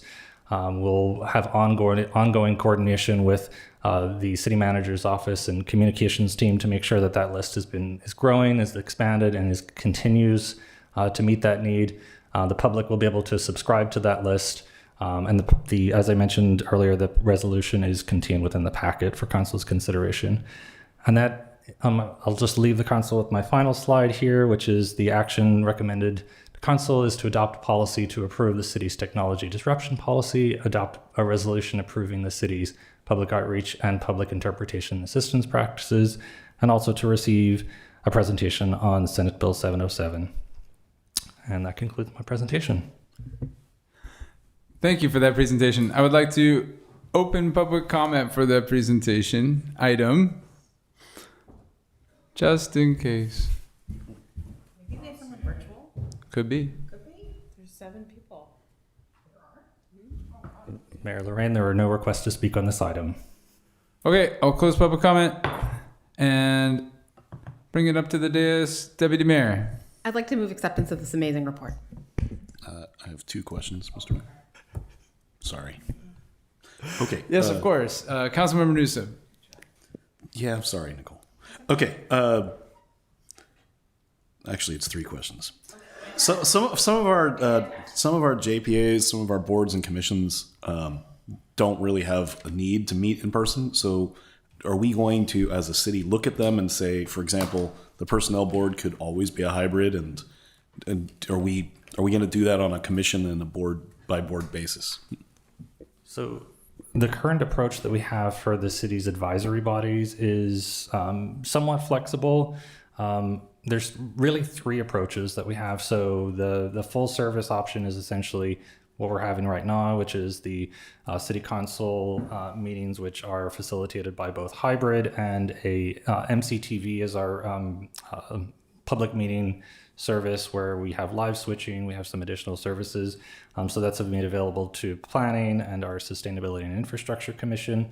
The other option that we have is more of an as needed basis. So our civic arts commission, the community relations commission, the library board and park and recreation commission currently operate on a hybrid option only. So that's no MCTV production.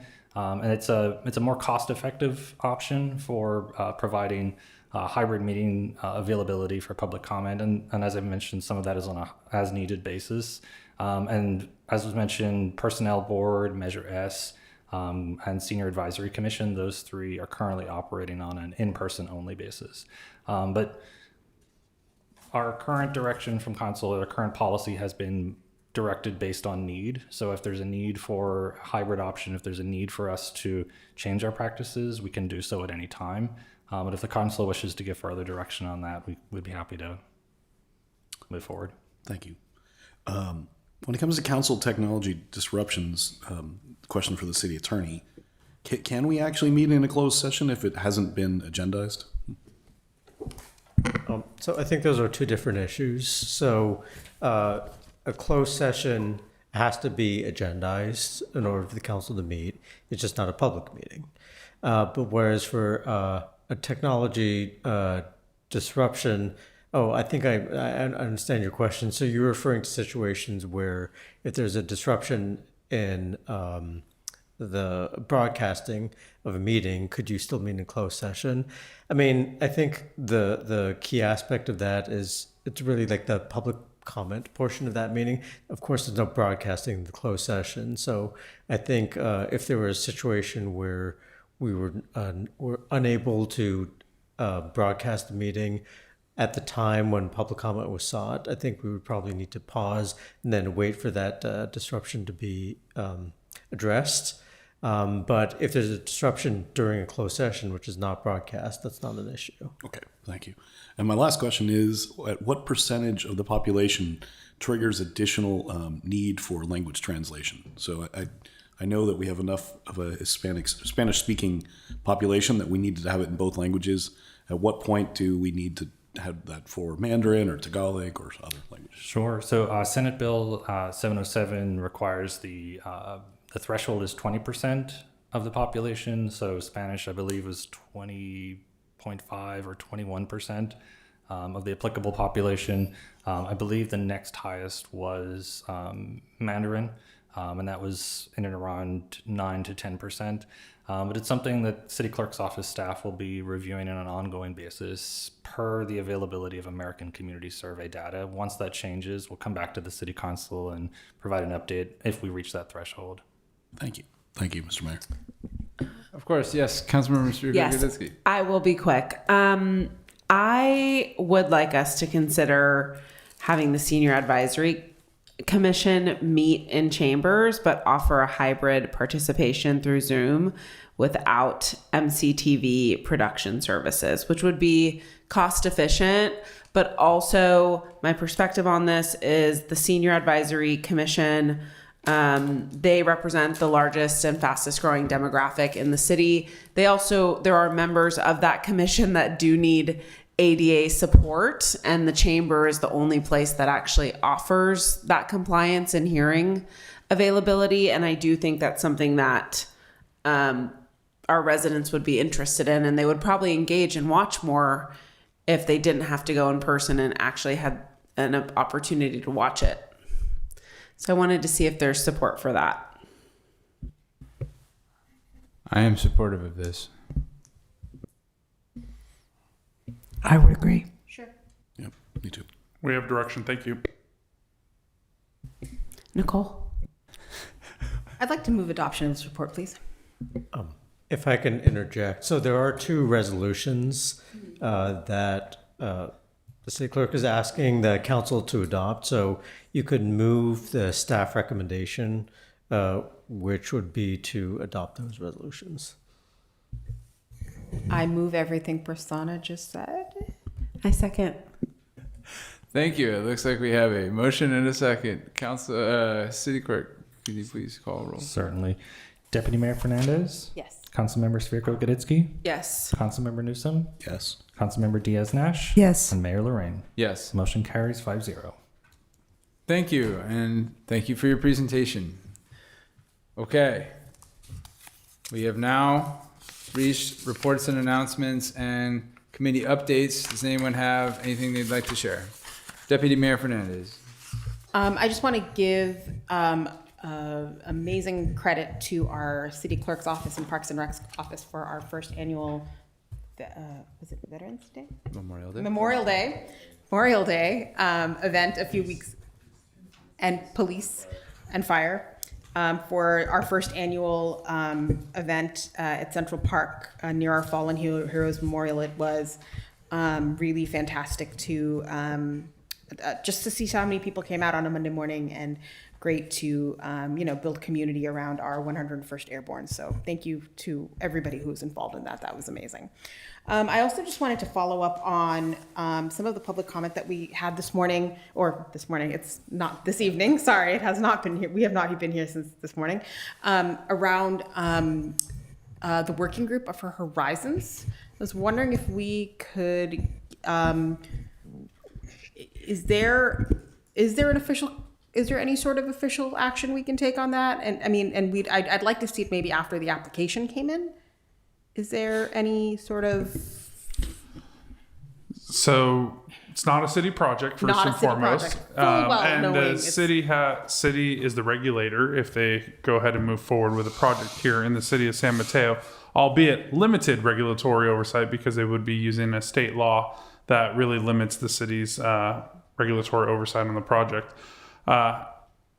It's the council's direction if you wanted to have another, kind of like what we did with Hillsdale, a study session at some point once we receive the application, once staff kind of absorbs the information, and then bring that back out. If you wanted to have more engagement, that could be something, but we'd look for council direction on that if that's what you wanted to do.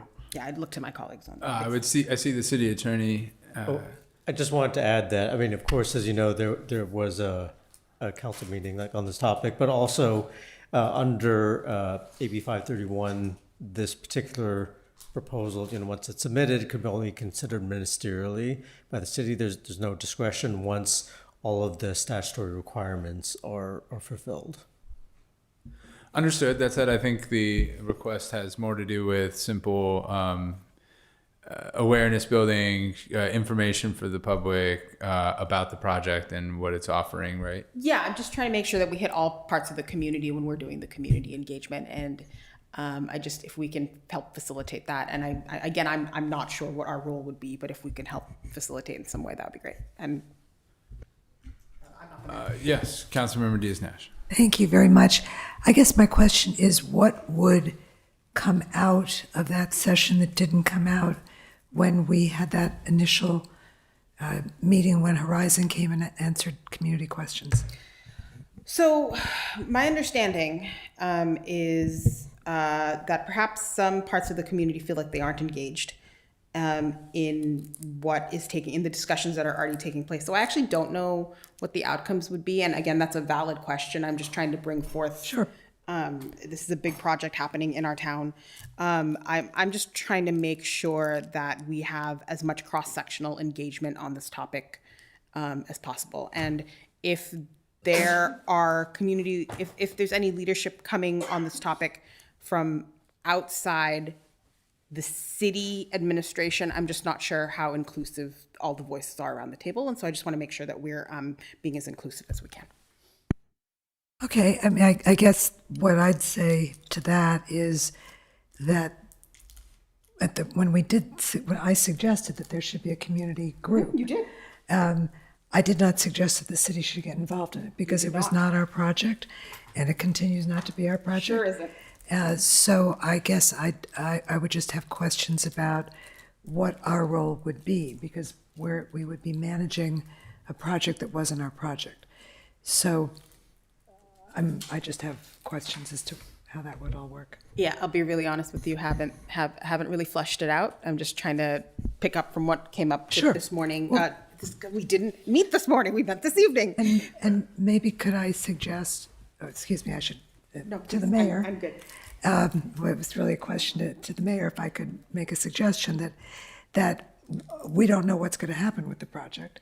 It may come to us, it may not come to us, who knows?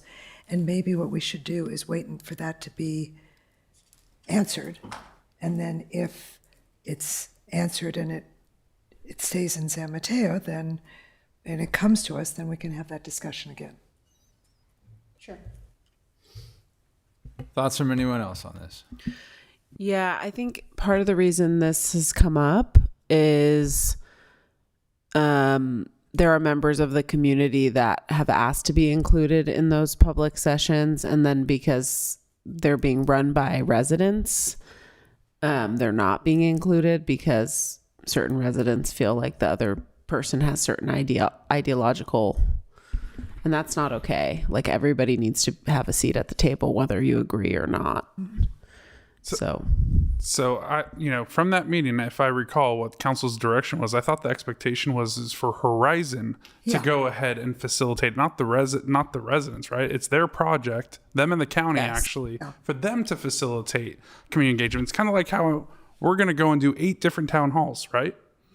So, typically, like any of our other development applicants, they would go ahead and engage the community. That's one of the things under state law that they have to do.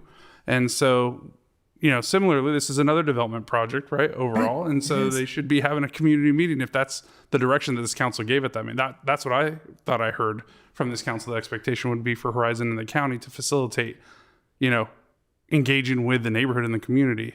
Doesn't have to be whatever, people should not be getting forced out of, into the discussion overall. That's not how we, our expectation overall would be is when we engage. But that's the council's prerogative, however you guys want to do it. But I would think that it'd be Horizon and the county who should be facilitating a community meeting, allowing everyone there. Councilmember Newsom? I agree with what the city manager says. The only suggestion I might have is if Horizon is facilitating these public meetings and they would like to share that information with us, we could continue to share that to the public through our known networks, because we maybe have a little more reach than they do. Indeed, I feel we are, in fact, doing that, at least with regard to their open hours sessions. Yep. So because I just had the city attorney in my ear saying I need to wrap this thing up, just from a Brown Act consideration. I think if you want, you guys can give me direction. I can go talk to Horizon to see what, how they're approaching this overall, because my understanding is from the expectation was that it would be open to everybody, any type of community engagement. Would that work to talk to them a little bit more? And then I can give you guys an update and a weekly update from there. And then if you guys still want, we can bring it up again. Okay, I'll do that this week then, if that's okay. I would like to, I am comfortable with that, and I would just like to further propose that if the Horizon project does come back to San Mateo, that I would like to ask if there's interest in going ahead tonight and asking for another public meeting similar to the one we had. My reasoning for that would be that as we, I think during that meeting, which I thought was productive and useful for the community and for myself and others, there were some had questions that couldn't be completely answered because the project had not been submitted, and for city staff to weigh in on the details of possible impacts of the project to the city, they would need that step to be taken. And so I think there might be some new content and to be offered. Anyone else interested in that? I agree. I'm in. And I would agree as well, if it comes back, yes. Okay. I have direction. I'm done with my remarks, Mr. Mayor. Thank you. Thank you very much. Does anyone else have reports, announcements, or committee updates? Councilmember Diaz-Nash. Oh, excuse me. So here's something I've been sort of thinking about all night long, and I would love to get my fellow council members' thoughts about this. We spent all night long, in one way or another, talking about all the exciting growth that is coming to San Mateo, and that it will make us a much more vibrant city.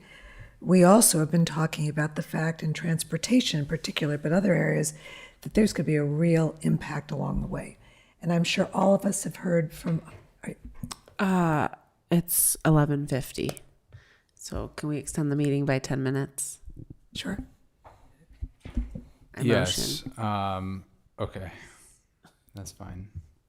Why don't we go to 11:59, please? Yes. Very good. And do we have? All right. I will second. All right. Yes, second. City Clerk. Councilmember Svirko-Guditsky? Yes. Deputy Mayor Fernandez? Yes. Councilmember Newsom? Councilmember Diaz-Nash? Yes. Mayor Lorraine? Yes. Motion carries 5-0. Thank you. Please go ahead, Councilmember. Thank you, Mayor. Diaz-Nash. So we've got a lot of vibrancy coming. We have a lot of impact. We all are hearing from residents about what's going to happen when I have 3 developments happening in my neighborhood. How is this going to work? We also heard that the city is doing a lot of work on planning for construction management. So what I'm feeling is that there's a lot of work going on in the city. There are a lot of questions from the residents. And I would like to propose that we form a subcommittee to be called whatever the appropriate name is, Neighbors' Quality of Life, or I'm open to names, but just to say we want to help the city facilitate bringing together all the information, not creating more work, but all the information that exists, so that whether it's creating a portal or holding meetings, so that residents know if there's some, how do I deal with the fact that Safeway is going to be redeveloped and there are going to be transportation impacts, there will be housing impacts, there will be construction impacts, traffic impacts. Where do I go? How do I get the information? And I would love a subcommittee of the council to really talk about what would be the best thing for our residents. And it's businesses as well, but I think it would be worthwhile. Deputy Mayor. So this is a quality of life subcommittee? We could call it whatever. It's taking all the information, because when we heard the transportation presentation, it was all about we're doing all this planning and all this engineering, but it wasn't when residents say, what's going to be the impact of 3 buildings going up within 2 blocks where I live? Where do I go for information? What do I do? There's a lot of information that the city has, but it's in disparate places. And I would like to have a subcommittee talk about how do we bring that information together in a way that helps our residents understand and minimizes the negative impact, because there will be negative impacts when there's all this development. And that could turn into a recommendation for how we present the information the city's already doing. I just have the feeling that each one of us is doing that kind of mitigation work on our own. And I think we'd be more effective if we had a concerted effort, and hopefully would be helpful to the city as well, so that they could focus on, we do the construction management, we know how to do that.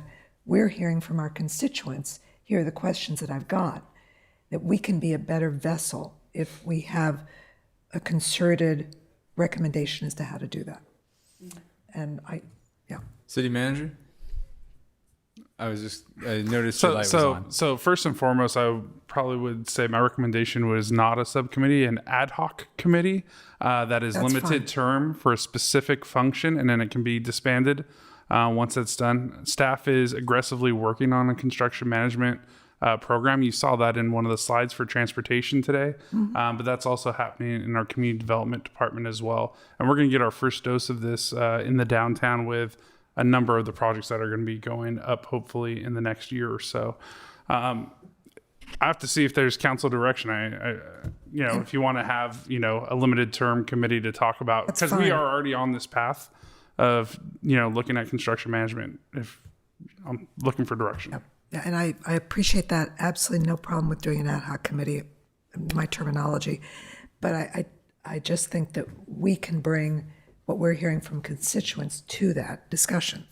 So that would be my recommendation. Any thoughts, Councilmember Newsom? I would be interested in participating. And obviously, we don't have to decide right now. I think we can look at what the scope of this is, bring it back, and then decide. But I'd be interested.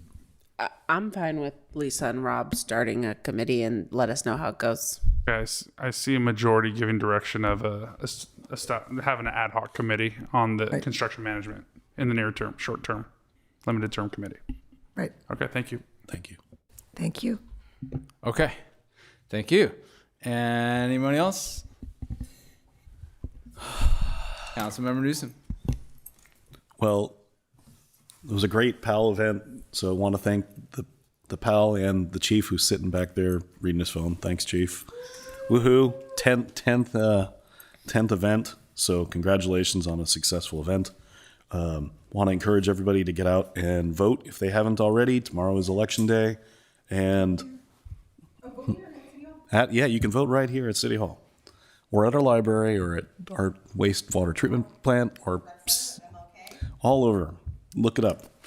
And then, Mr. Mayor, when you're ready, I had something that I wanted to see if we could close on. Yeah, I'm just looking to see if anyone else had anything else to say. I would say please go ahead. Okay.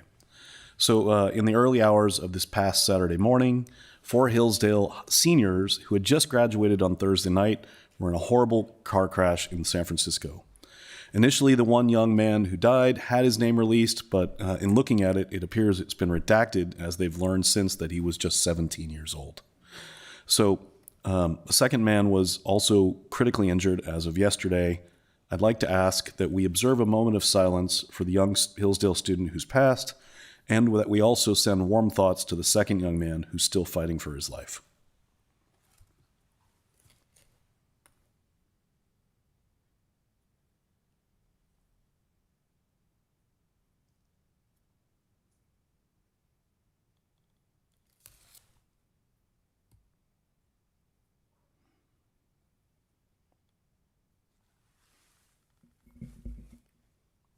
Thank you, Mr. Mayor.